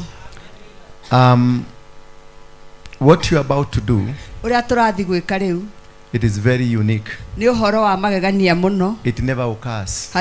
Gutire gwekeka ringi. But the witches do it. No arogi ne mekaga uguo. But we the Christians, we don't do it. No ithu wa Kristiano tutiekaga uguo. Because we don't understand it. Tondu tutimenyaga wega. For them they use the Bible. Othe mahuthagira Biblia. To destroy altars. Makatharia mathogongona. Or to build altars. Kana gwaka magongona. Today I want us to be guided. Umuthe ndenda tutongorio. By the book of Judges. Kibuku ria tirereri bururi. Chapter number 6. Murango wa 6. And the children of Israel na ciana cia Israeli did evil in sight of God. Mageka oru mbere ya maitho ma Ngai. And God handed them over Ngai akimanengerana into the hands of the Midianites kuri thu ciao cietagwo Midiani for 7 years. Miaka 7. Until such a time nginya gugikinyirira hindi they suffered and they suffered. Makiria ruo. But God sent an angel Ngai agituma muraika to Gideon, kuri Gideon, the son of Joash. Murio wa Joash. And he told Gideon na akamwambia Gideon that what you are going through, kila unachopitia, it is a battle ni vita that was created by your own father. Ilianzishwa na baba zenu. But remember, lakini kumbuka, Gideon was preparing 32,000 men. Alikuwa anatayarisha jeshi ya watu 32,000 to go and fight the Midianites. Waende wakapigana na Wamidiani. But when God appeared to him, lakini Mungu alipomtokelea, he told him it's not about the army. Alimwambia sio kwa maana ya ujeshi. It is you. Ni wewe. You shall win this battle. Wewe ndio utashinda hii vita. As a man. Kama mwanaume. Not as an army. Sio hiyo jeshi. And then he asked a question. Alafu akauliza swali. I am least in my family. Mimi ndiye mdogo kabisa kwetu. We are least in our clan. Sisi ndio wa chini kabisa katika ukoo wetu. How can we be able to do this? Tunawezaje fanya hili? How can I be able to do this? Nawezaje fanya hili? Then God spoke to Gideon. Mungu akamuongelesha Gideoni. And he said to him, akamwambia, you man of valor. We mundu uri urume. You man of valor. We mundu uri urume jamba. You shall win this battle. Niukuhotana mbara eno as a man. Ta mundu urume. Then he told him, agicoka akimwira, get 11 people. Caria andu 11. Then go to the courtyard of your father. Uthie nja ya thoguo. Then pick 2 bulls ucarie tutegwa twiri of 7 years. Twa miaka 7. Go slaughter 1 bull. Uthie uthinje ndegwa imwe. Destroy the altars of your father. Uthukangie magongona ma thoguo. Then slaughter the second bull. Uthinje wengi. And build me an altar. Unjakire kigongona. This was amazing. Ucio wari uhoro wa magegania. Very much amazing. Uhoro wa magegania. Because when God handed these people into the hands of Midianites, hindira mwathani aneanire andu aya moko-ini ma Midiani, it was for 7 years. Yari miaka 7. And he says, the Bible says, he handed them over kiugo kia Ngai kiroiga akimaneana gwi thu into their enemies moko-ini ma thu for 7 years. Miaka 7. But remember, he's now telling Gideon, na riu arera Gideoni, go to the courtyard of your father. Thie nja ya thoguo. And they pick 2 bulls. Woe tutegwa twiri. They are 7 years. Ciothe ciina miaka 7. So when God handed them over, hindira mwathani amaneanire moko-ini ma he also created a solution. Agicoka agithondeka kihonia. This solution was living with them. Kihonia giki giikaraga nao. These bulls were with them. Ndegwa ici ciakũraga nao. But they never knew no matioi that these are the bulls ici nicio ndegwa that will iria set them free. Ikamarekereria, So the ikamohorithia. healing of your body thĩinĩ wa mwĩrĩ waku, the healing of your body, kũhonio kwa mwĩrĩ waku, the healing of your nation, kũhonio kwa bũrũri the ũyũ, healing of your land, kũhonio kwa the tĩĩri ũyũ, healing of your country, kũhonio kwa bũrũri ũyũ, you will not get it from outside. ndũkũruta nja, It is within you. wĩ thĩinĩ witũ. When you went into the challenges, mwaingĩra thĩinĩ wa matĩthĩnĩka, when you went into the hĩndĩ challenges, ĩrĩa mwaingĩrire mathĩna-inĩ macio, God also created nake mwathani a agĩthondeka solution for the challenge. kĩhonia kĩa mathĩna The macio. challenges we've been living with them, mathĩna marĩa tũkoretwo tũgĩikara namo, we also been living with the solution. tũcokoretwo tũgĩikarania na It is kĩhonia kĩamo, until the time comes. kinya rĩrĩa ihinda rĩrĩkinya, When the time comes, ihinda rĩakinya, God will reveal to you Ngai nĩakũmũguũrĩria this bull ndegwa ici that you, Gideon, we Gideoni, have been taking out ũtwaraga ikarĩithio, to grace. ikarĩithie, It is the solution to your nĩcio problem. kĩhonia gĩa thĩna But wanyu. remember, Gideon was preparing 32,000 men ririkana Gideoni athondekaga andũ 32,000 so that to go and fight against the Amalekites nĩgetha mathi makarũe na Amidiani and fight them. na Amaleki. But God no mwathani had his own army in the compound. arĩ na jeshi yake thĩinĩ wa Army of njeo, 2 bulls. jeshi ya Army ndegwa of igĩrĩ, only 2 bulls jeshi ya ndegwa igĩrĩ that were to destroy iria ciathiaga the entire gũthũkangia Midianites itũũra rĩothe and the Amalekites just in one night. thĩinĩ wa ũtukũ ũmwe. The problem of this nation, thĩna wa bũrũri ũyũ it is not coming outside. ndũroima nja. But the reason I have my brother here, gĩtũmi kĩrĩa twĩna mũrũ wa ithe witũ, I saw it in the night niliona usiku as I was when I was sleeping. rĩrĩa I had a nĩonirio dream. ũtukũ aima na There was a kĩroto white man kuma na mũndũ in mũthũku my church, thĩinĩ wa kanitha wake, and we were breaking an altar. na mekũbunjaga kĩgongona, That this altar na kĩgongona gĩkĩ is a representation of their fathers. nĩ mũhanano wa maithe make. So I didn't know, ndikũmenyaga because I wanted to stop you from coming, nĩngwenda kũmũgiria because we had gũka, agreed you come on Sunday, mũkwĩrĩtwo mũgoka Sunday, because I had invited this lady. nĩ tondũ ndĩrarĩ mwĩte. But I tried to say no. ndageria kũrega, I had a voice telling me, ndaigua mũgambo thĩinĩ I am wakwa, sending them. nĩ ndĩramatũma, I am sending them. nĩ ndĩramatũma. So when you came in, rĩrĩa mũkire, I saw the man I saw in the dream. ndonyonire mũndũ ũrĩa nguonete Because kĩroto-inĩ. it is God who brought him here. nĩ Ngai ũrehire mũthuri ũyũ. Listen this. thikĩrĩria, He is staying here for 90 days. araikara gũkũ thikũ 90.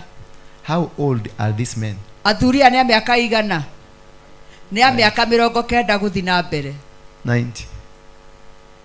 You need to understand how God works. nĩ mũkwenda mũnyite ũrĩa mwathani arutaga wĩra. You need to understand. mũkwendwo He mũmenye will ũrĩa be Jehova here for arutaga 90 wĩra. days. egũikara gũkũ mĩeri 3 thikũ And I'm dealing with the 90. 90 years people. na aranjia na mĩaka ya andũ a mĩaka The man who is 90. about to be buried now, mũndũ ũcio ũrathiĩ gũthikwo, if you decode his number, ũngĩta mĩaka namba he ciake, operates in number 999. anyitanaga na namba 9 If you turn number 9 upside, ũngĩkarũrania namba 9 it is 6, yũkaga 6, ithathatũ 6. ithathatũ ithathatũ. That is the altar that has been operating ĩyo in. nĩyo kĩgongona kĩrĩa tungataga. And that is why you have 90 years here nĩkĩo twĩna andũ a mĩaka 90 and 90 days here, na thikũ 90 so gũkũ, that we can be able to counter that altar. nĩgetha tũrũe na kĩgongona kĩrĩa. Because we cannot be able to counter ndũngĩhota kũrũa nakĩo what you cannot be able to do. kĩrĩa ũtangĩhota gwĩka. And why we have all old people here kĩrĩa gĩna andũ akũrũ gũkũ and the young people here na andũ anini, is because once we destroy it, twathũkangia.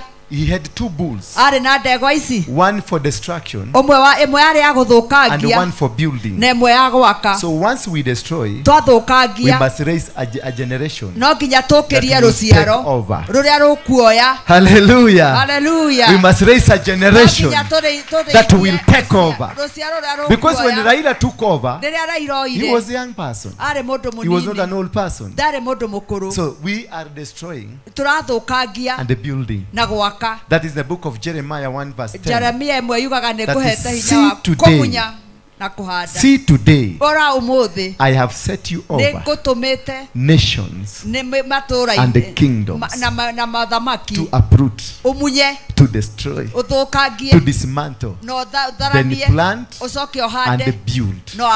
So we have to destroy with this one, and then plant with this one.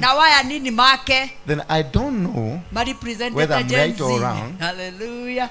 There is something you are carrying in your pocket or wherever it is that we are going to use as a sacrifice. Is that true?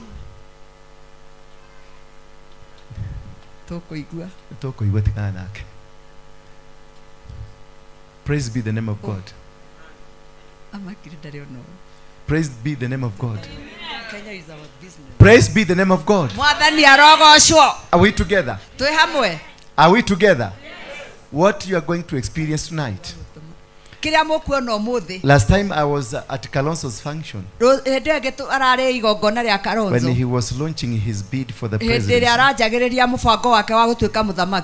And I said, in a week's time, we are going to have a breaking news. Because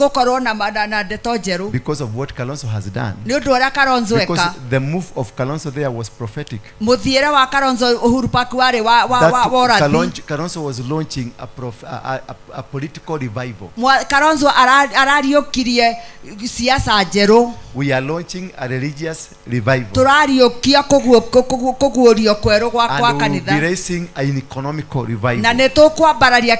Because these things will move together. And they will work together. And this man had to go because he was the pillar. Another man will go in Uganda. Another man will go in Uganda who is also connected to this. And another man will go. It could be a man or a woman in TZ. And these all are connected in rituals. But again, we have another brother here who will also join this other brother.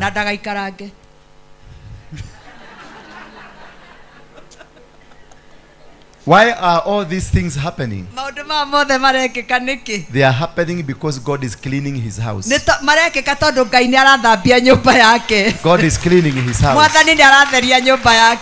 And after that, all the brothers will go.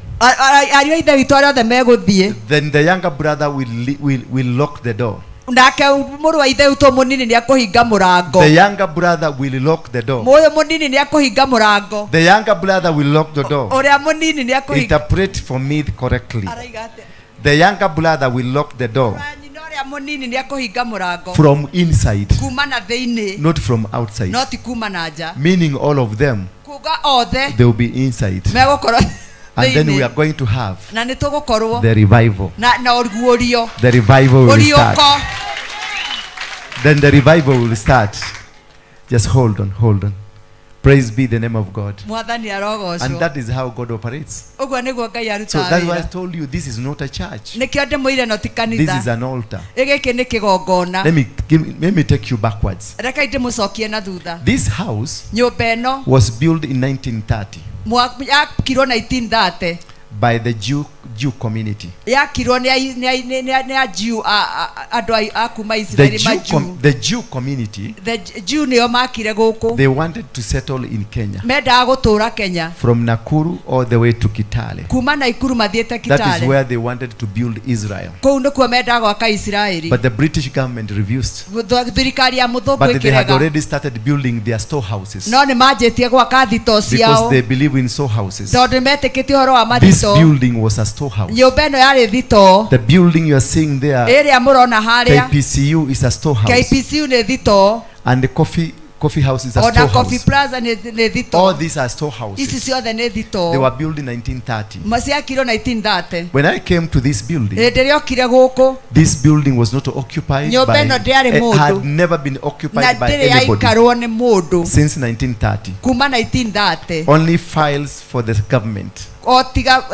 Only files for coffee cia kahua that were from 1930. cia kuma 1930. So it's me who removed the files. Neni ndarutire failo ici niwe warutire failo icio. The house was virgin. Nyumba yari thingi. Was virgin. Yari thingi. That is the time my mother was born. Niguo maitu nyina aciarirwo. When this building was nyumba ino yakagwo. Created. Yakirwo. And unfortunately, because their mission did work, no ni undu wa mutino maundu mao matiekekire. They went to Middle East. Magithie Middle East. So Middle East is not what they are telling us. Middle East tiguo mucigitura riao. Because had they been accepted here, ko ni metikirikire guku, they will be telling us the walls, the wall of the wailing walls. Magiakete thingo guku. And everything they tell us in Israel will be here. Mana maundu mothe meragwo Israeli tungimona guku. It's the British who refused them to be here. So if they were accepted to be here, then Kenya will be the Israel. So the Israel they are telling us about is a fake Israel. It is not a original Israel. Because if the British agreed, this would be one of their storehouses. These buildings you see here, all the buildings from here down to Marikiti, they were built by the Jew community. They were storehouses to keep their food.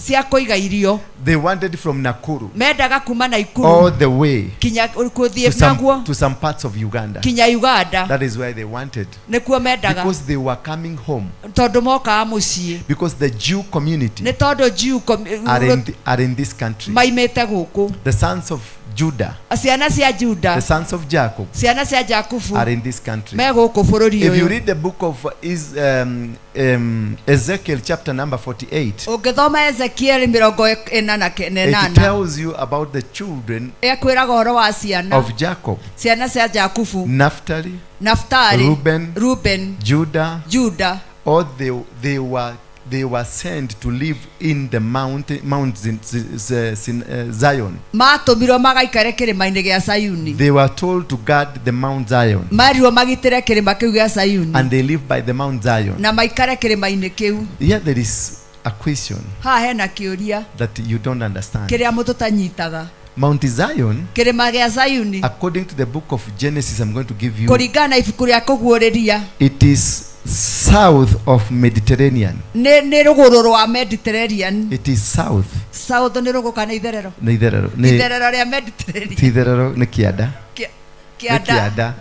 It is south of the Mediterranean. Where is Mediterranean? It is there in Cairo. So where is south of Mediterranean? Where is it?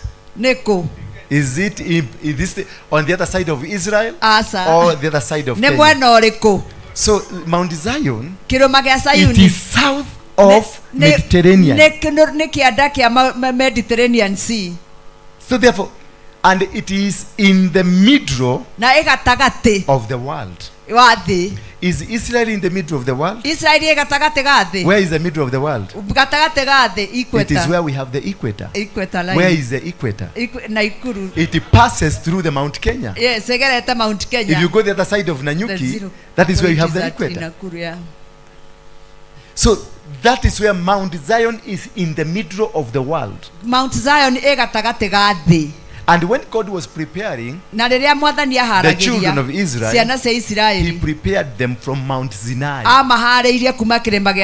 He told them, cleanse yourself. I am taking you to Mount Zion, which is beyond the rivers of Cush. And where is Cush? It is Ethiopia. So beyond the rivers of Cush, it is in Kenya. So are you getting me? We are getting. Are you understanding me? This is where. This is where. The Garden of Eden. It is in the eastern side. Eastern, Iradero. The Garden of Eden It is the eastern side of the world, but at the middle of the world. Eastern side, that's according to the Genesis, but at the middle. Where is the eastern side? Where is the east of the world? Where is the east of the world? Where are we?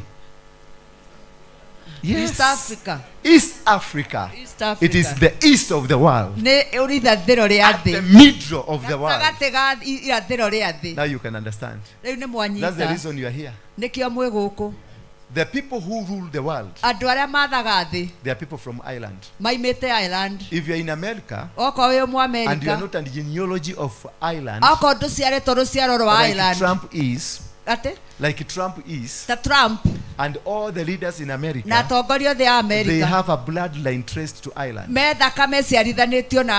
these are the guys that rule the world. Even the stones that are at the Stonehenge, it is these guys that took it there. The altar that is at the Stonehenge, it was created by them. But the United Kingdom people hijacked it for their own purposes.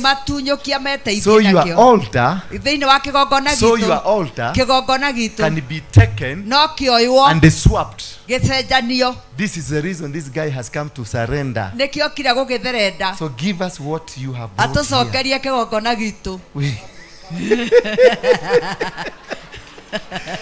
Now, the people who hijacked the whole system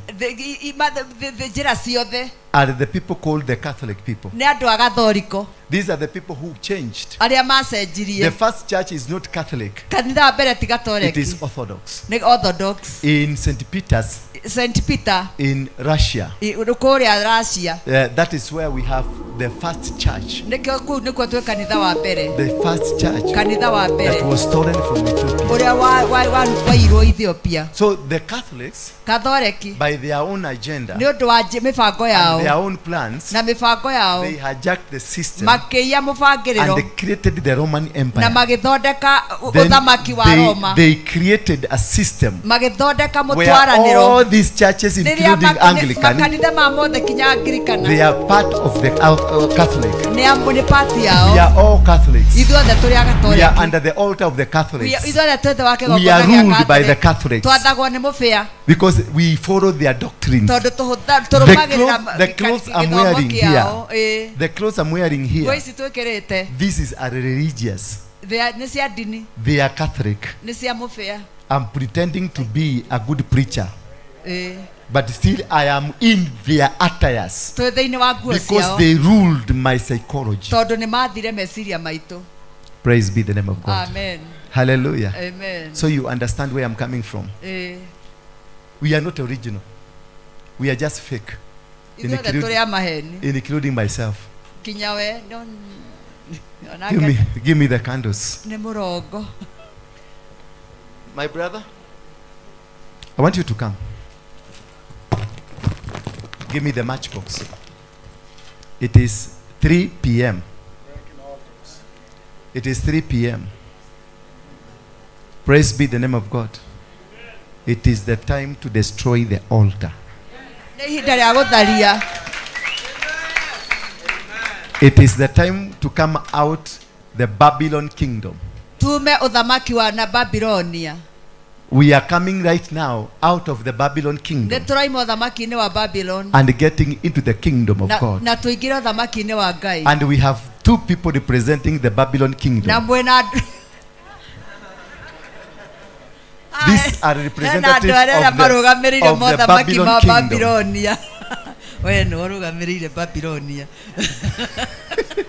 It is true. Yes, the Pentecostal and the Catholic. This is the mother of this. So you are coming here. Just come here. Yes. Yes.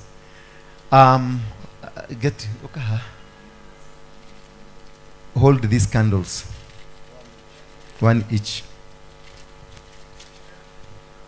and the 2 elders, 2 men, negera thuriere na atumiere. Aduriere na atumiere. Thank you. Na atumiere. Mutumia. Wewe. Negera atumiere. Ni modo cia. Negera oyo, Oyo. Na ogesi. Negera oyo. Uno emukorofiu. Negera oyo. Thank you. No negera muthogo ha.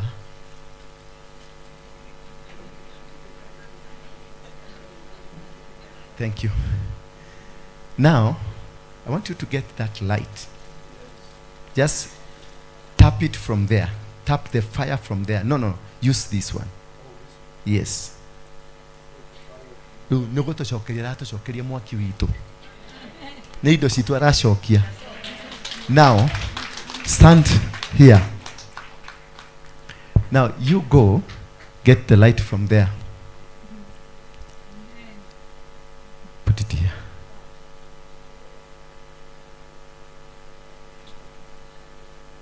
Yes. Come here. Yes, also. Go do the same. Stand there. Rugama haureu. Niwe mwegati rugama iha. Ateithie twigati. Mwato tunyire forori. Ithuĩ twigati. Msichana kuja. Wasaliti. Okay. Na wewe kijana kuja. This kingdom, this kingdom, uthamaki uyu, it is the kingdom that we spoke about. Ni uthamaki uria twaririe horo waguo. The Ramogi kingdom. Uthamaki wa Ramogi. The Baal kingdom. Uthamaki wa Baali. The forces of darkness. Mahinya ma nduma. Just come forward. Shuka hale. Wewe, hapana. Mami.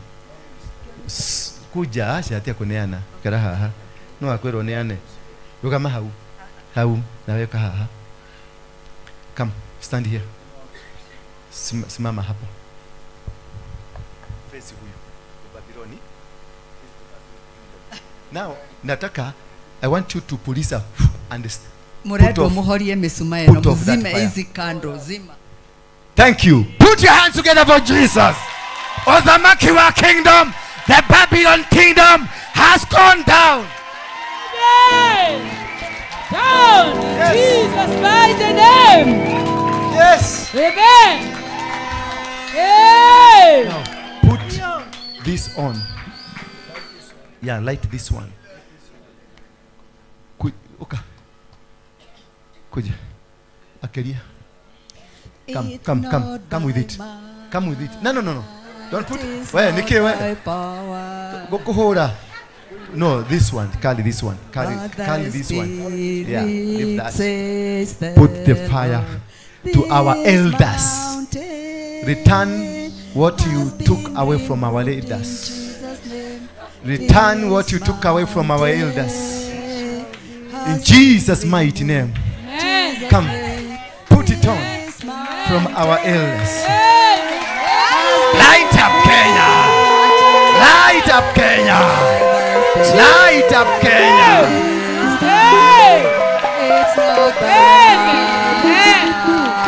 Thank you. Now come here, stand here. Stand here. Vuvuzela. We are going to do 9 times. Vuvuzela. 1. But thy spirit says 2, 3, 4, has been removed in 6, 7, 8, 9, 10.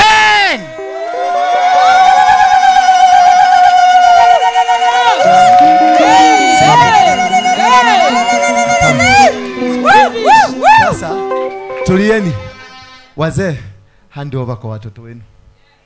Hand over kwa watoto. Peaneni mshumaa. Simama. Patia watoto wenu mshumaa. Patia watoto wenu, shika. Kuja, chukua. Mnagereo sio. Vijana chukueni mshumaa. Now, give me the revival back to Kenya. Amen. Thank you. Hallelujah. Hallelujah. Hallelujah.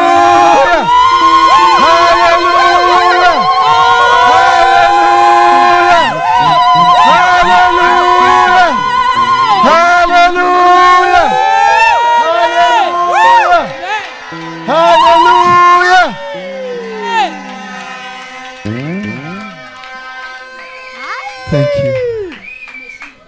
Thank you. Now, okay. Shikai, Shikai. I want this flag to come here. I want you to hand over this flag.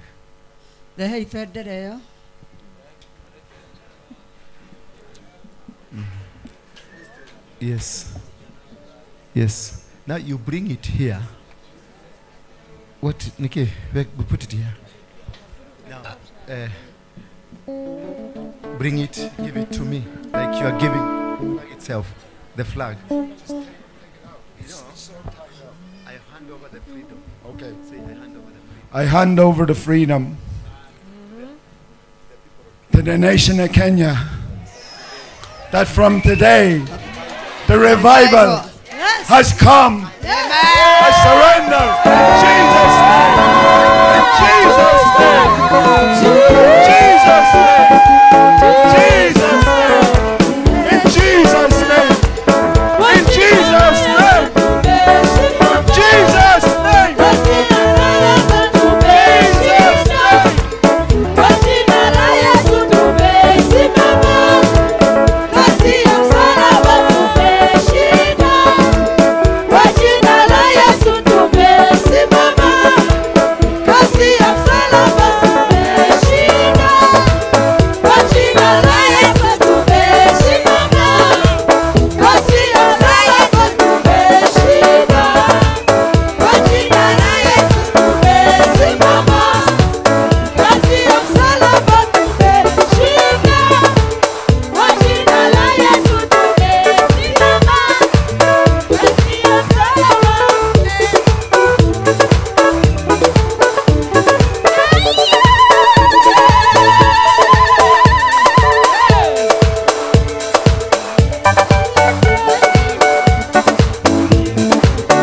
Where are the youths?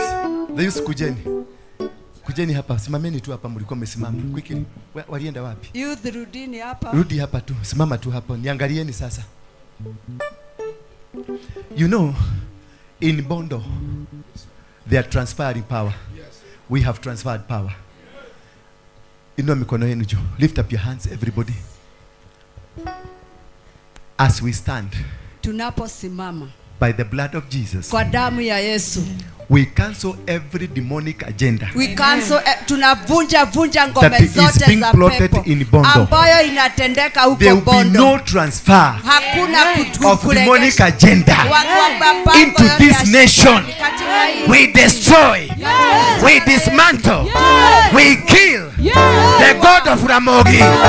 Wherever it came from, we bring it down. No transfer, no transfer, no transfer.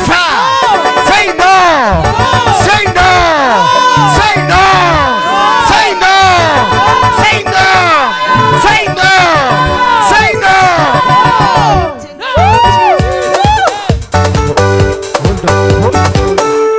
Hold on. As you are standing in Kiambu County, in where? Kiambu County.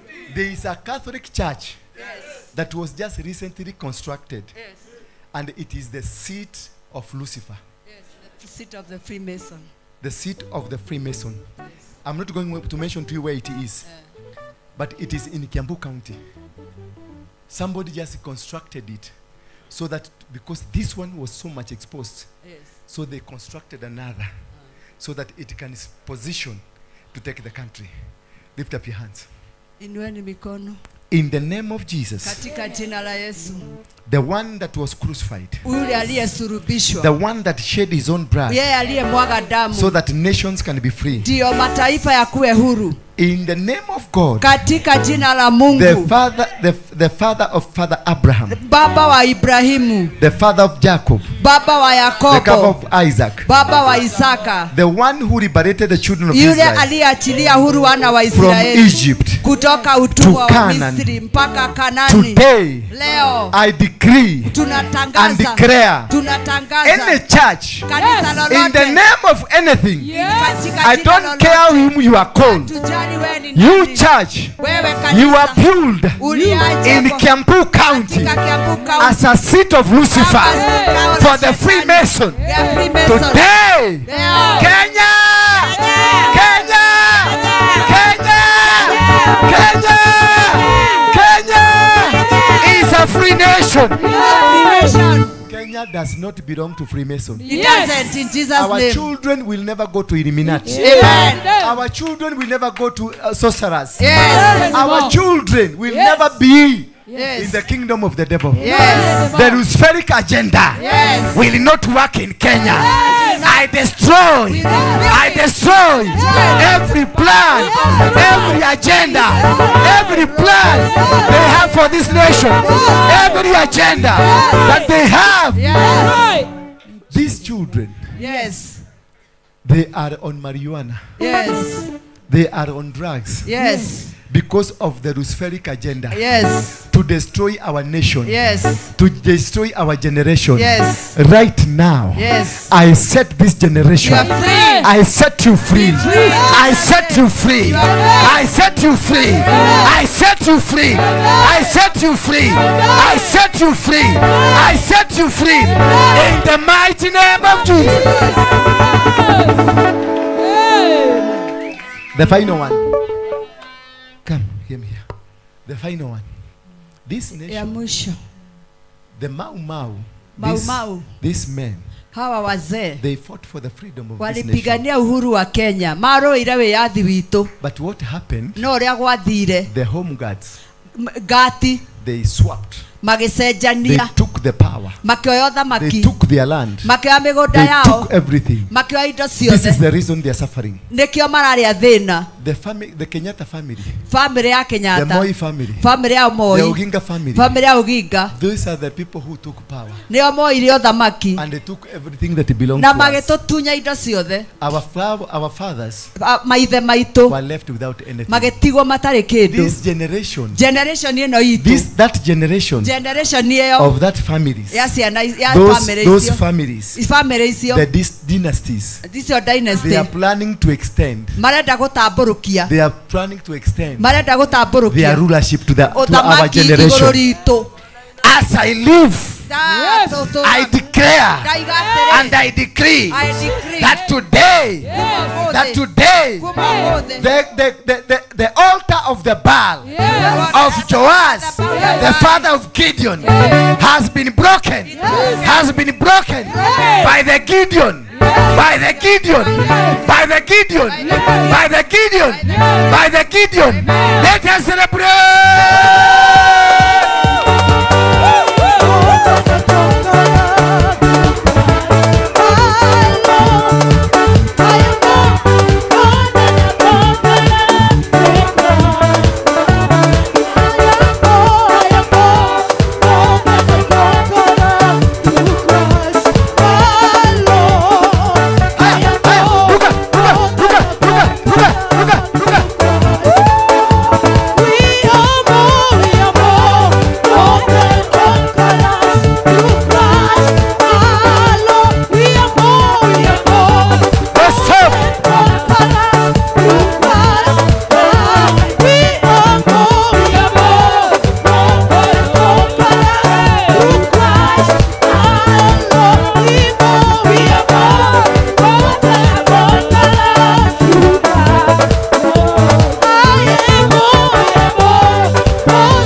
Can I tell you what? Yes.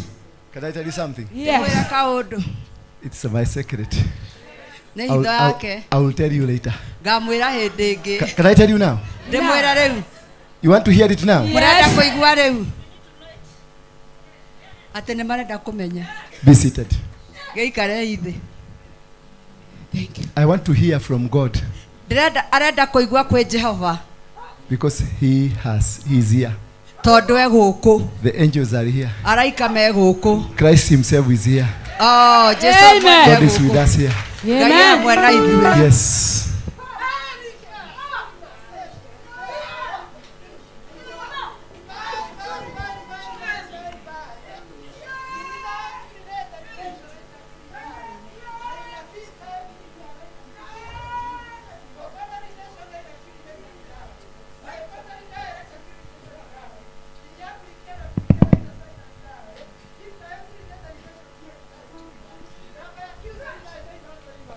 Madhabahu yote kaya kiuta lidai. Maekonda lidia raika sari masaida lidai. Kwena pi nae konda lidia raika. Kolibineza na kulivasai na kigogona lidation. Kwena moraika wa binae konda lidai raika. Konyaranga teri na kulivasai na. Gloria raika ikolineta foraida saida. Netono wa pinta eki lidai saidi. Wekina lineta foraida saida lidai. Netono wa mare fasini mahali makiuta. Somebody to interpret. Q. Gloria raika kulineta foraida saidi.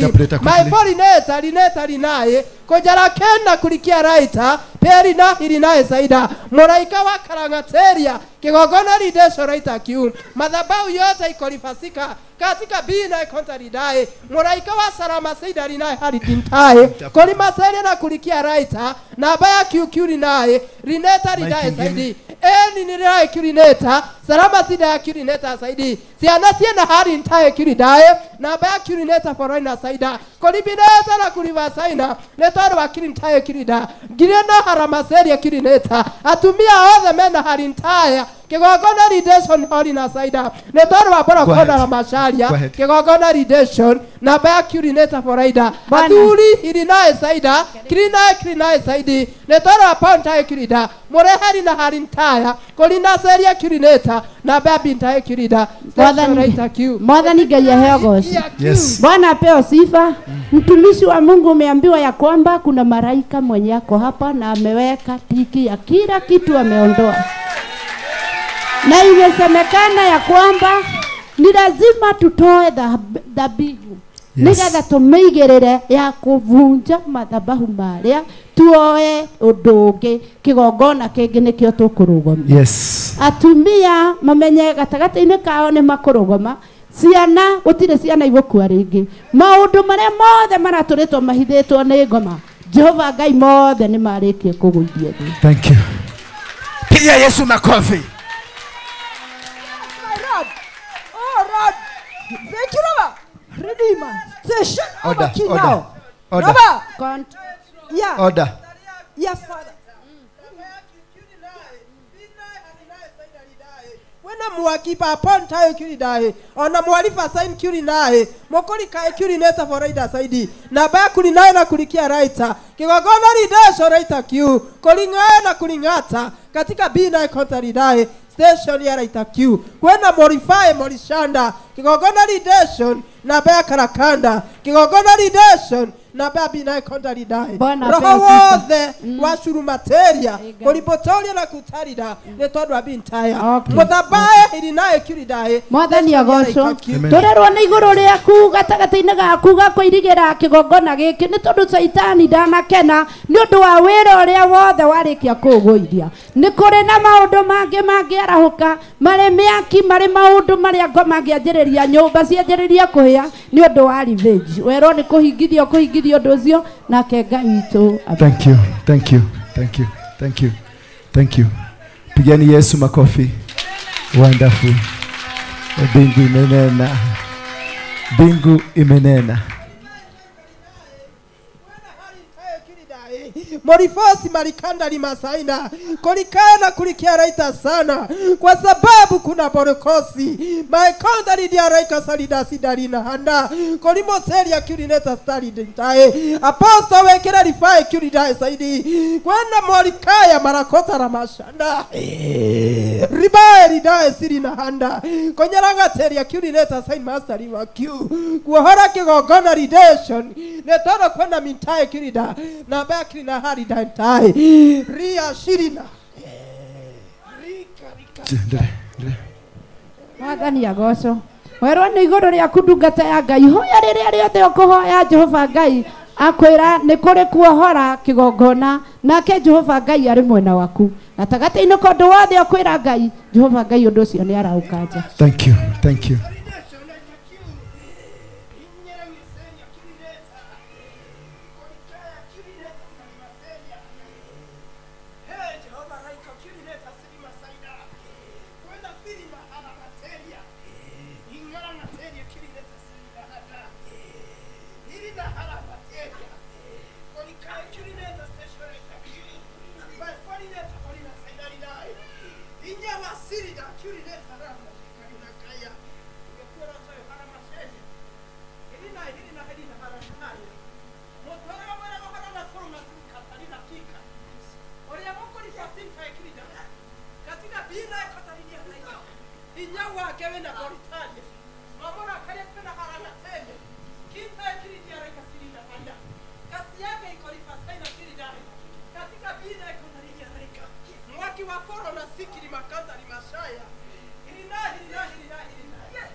Mwathani agoco ndungata ya Ngai werwo gatagati-inĩ gaku andũ mũndũ wa gũkuorota tamenya nĩ mwaki areigĩrĩra tondũ andũ nĩ mamenyerire gũkũhũthĩra na kuonaga tarĩ we wĩ mwana kuma ũmũthĩ kĩgongona gĩkĩ kĩambarario mwaki wa Ngai nĩ waharũrũka ũrĩa wothe ũkũhana tarĩ gũthaka nĩ kuona Jehova Ngai na maitho na matikarĩre tondũ nĩ makũrĩra manjie gũthaka nawe rĩu we ti ũrĩa ũrarĩ kuo ũyũ nĩ ũngĩ mwoka nake nĩ mũkuona ũgwati nake ndungata ya Ngai erwo nĩ igũrũ rĩaku rĩa kũmenyerera kĩgongona ndungata ya Ngai werwo nĩ igũrũ rĩaku ũrũgame ũtetere wĩra wa Ngai ũkoragwo wĩ haha thĩinĩ wa mathabahu ti ũhoro wa gũtiganĩria kĩgongona kĩhanage ta kũrĩ na angĩ maratawara werwo ũrũgame we nĩ ũratirĩrĩra ndungata ya Ngai wĩra wa Ngai mũrute mwĩ kĩndũ kĩmwe.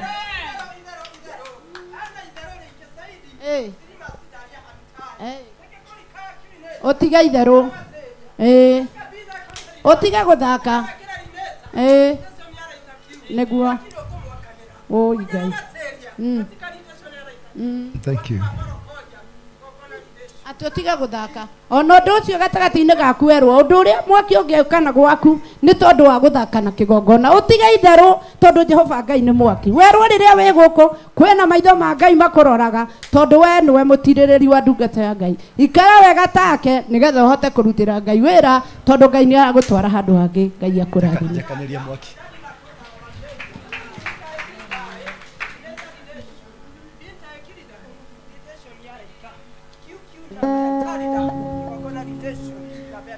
Ate waikara wega nĩ tondũ wa wĩra wa Jehova ũrĩa wĩ thĩinĩ wake gatagatĩ-inĩ gaku nĩgetha ũhote kwĩgwatĩra kĩrathimo kĩrĩa kĩ thĩinĩ wa ndungata ya Ngai wona waikara wega wenyihia Ngai nĩ arathiĩ agĩkwambararagia nĩ tondũ maguta marĩa me thĩinĩ wa ndungata ya Ngai no ta ndungata ya Elija atigĩire ũ nĩ atigĩirwo maguta nĩ Elisha waikara wega nĩ ũkũnyita maguta ma ndungata ya Ngai.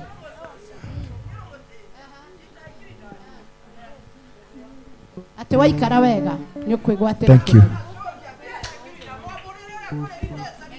Ate ũtiga itherũ nĩ tondũ wona wagĩa na itherũ Jehova Ngai nĩ mwaki werwo wĩikare ta ndungata ya Ngai ũrũgame wega tondũ gĩkĩ nĩ kĩgongona gĩtikwenda itherũ na wona wathiĩ na itherũ na wĩra Ngai utamenya ni ukuona ũgwati na ni ũkũrĩrithia andũ. Mwathani wakwa takanĩria tawa nyumĩtwo thutha nĩ nduma nene mbere ciĩruru ciana mahinda kũrĩa thũ ciakwa itetereire nĩndakũhoya ũrekie mũraika ngĩkinya kũu ngore makomete ngoro-inĩ yakwa njage ihoru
Leo ni siku mrefu. Haleluya. Wangapi wamesikia wamechoka? Wanataka kwenda. Kaeni chini. Sasa rudi kwa nguo zako. Rudi ndani ya nguo. Rudi ndani ya nguo. Ndani ya nguo na bagi. Kila mtu huko hapa utafute sadaka. Kila mtu. Hata kama ni peni moja, peni imetosha. Hata kama ni ndururu imetosha. Kila mtu ingia kwa bagi yako. Usikose kushirikiana ama kuhusika kwa hii madhabahu.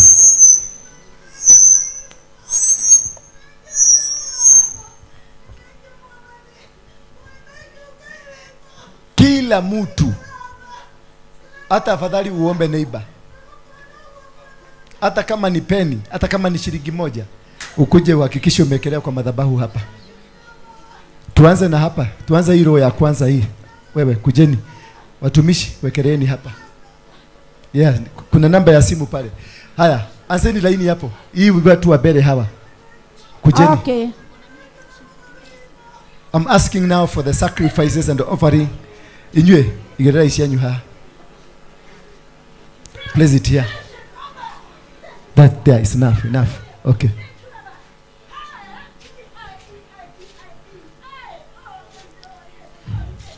Wekeleni tu hapo. Whatever you have. Yeke kigogona. Whatever that you have, don't mind. As long as itoke kwa moyo wako. Tunahusika pamoja sisi zote. Hizo baraka zimeachiliwa. Make sure umebeba. Umeguza hii madhabahu. Umebeba. Twende hapa laini hapa, twende laini.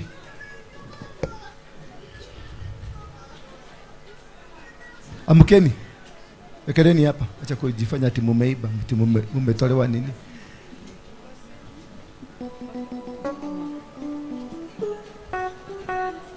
Hata kama ni shilingi moja. We are not looking for money. It is a sacrifice.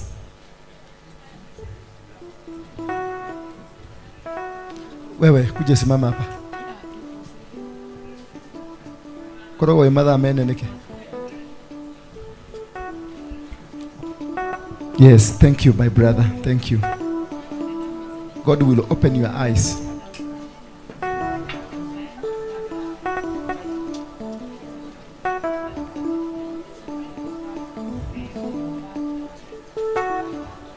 kila mtu hakikisha umekuja umeguza madhabahu.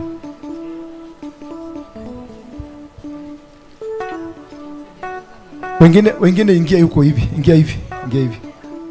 Wengine ingia hivi. Ingia hivi.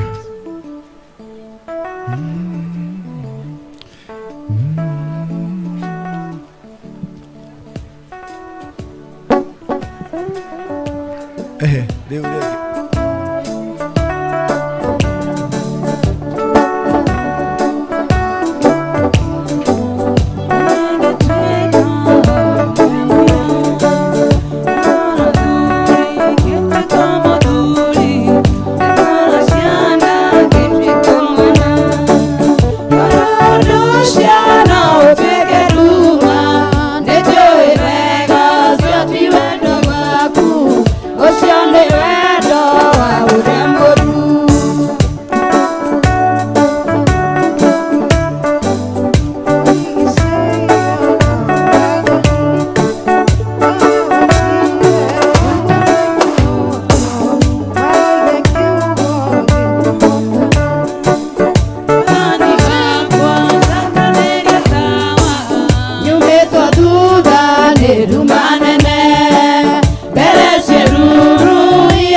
Thank you. Nedehero irio iria tuduteire matega. Just nipatie bagi kadhaa turute matega kuri andu aya. Leteni gunia kama moja mzima, wanaume wawili wabebe, wako na nguvu. Wanaume wawili wako na nguvu. Musijali, tunakaribia tamati, si ndio? Niho turorete riu. Wewe itakufinya ni ile namba unataka kusave? Munipigie. Thank you. You are going to worship. You want to worship? Just give me some few minutes. I do something. Mwaga hapo juu.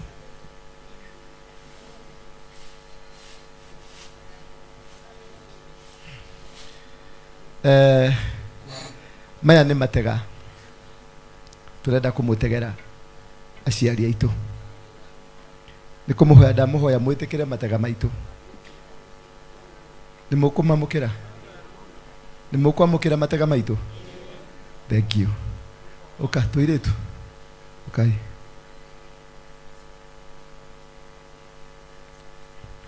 Negera andũ aya ũkĩrĩa o mũndũ tũbagi twĩrĩ maruta igongona.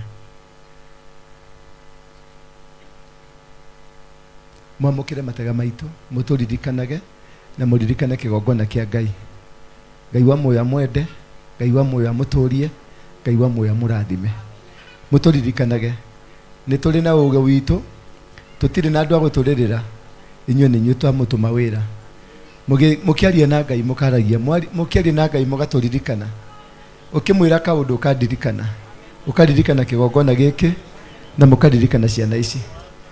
Thengiũ mũno, Ngai amũrathime.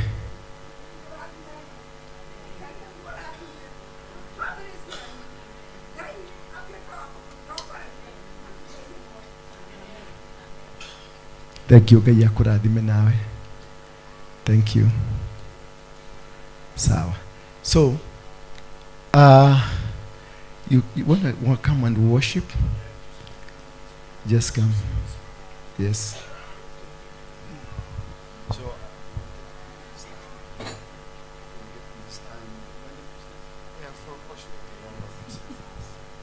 When we worship the Lord, we worship Him in spirit and in truth. And I just wanted to worship the Lord and thank Him for today. You're welcome to join, but I'll just what the Lord puts in my mind, in my heart. They can catch up. They'll be able to follow me. For He is Lord.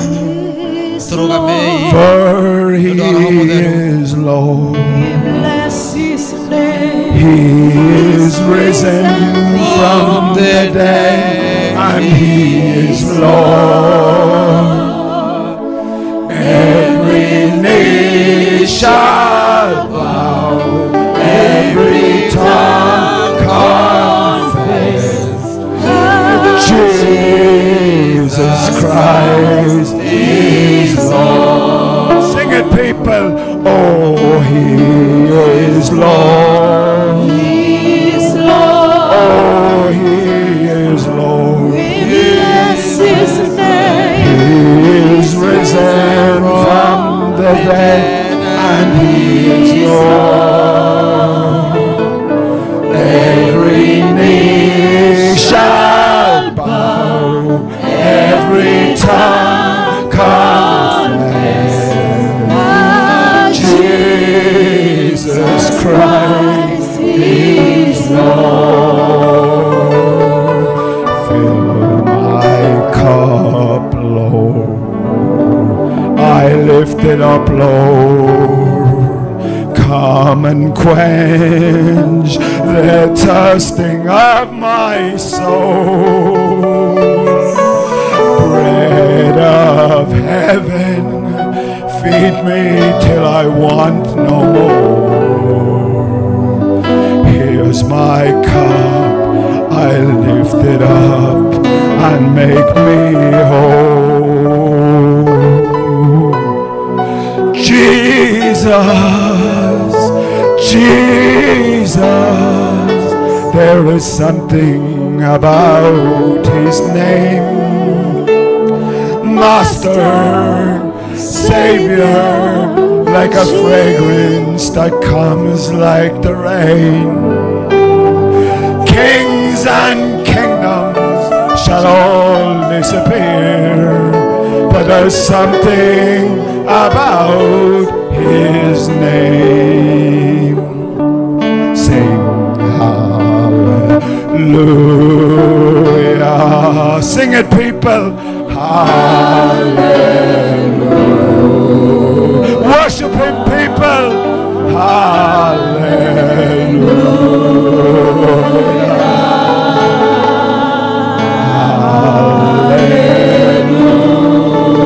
Hallelujah. Sing hallelujah.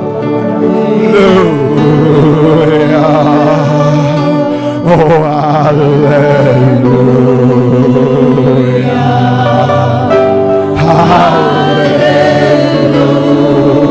Hallelujah. Jesus, hallelujah. You are our Savior. You are our Lord. You are our Savior. You are our Lord. You are our Savior. You are our Lord. Sing hallelujah.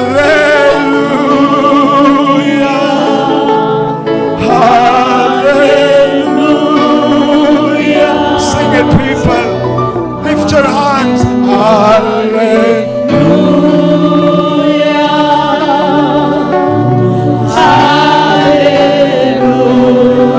Worship his holy name.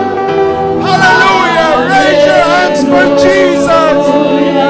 Heal your people, Lord. Bless your people, Lord. In the mighty name of Jesus. Bless the nation of Kenya, Lord. Let the light shine on the nation of Kenya.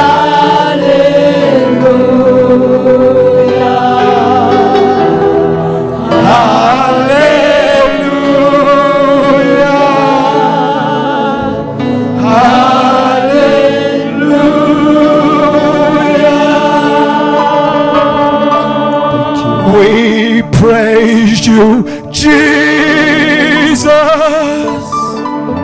oh Lord of Lords. We praise you, Jesus, oh Lord of Lords. We praise you, Jesus, oh Lord of Lords. Sing hallelujah. Hallelujah. One more time, people.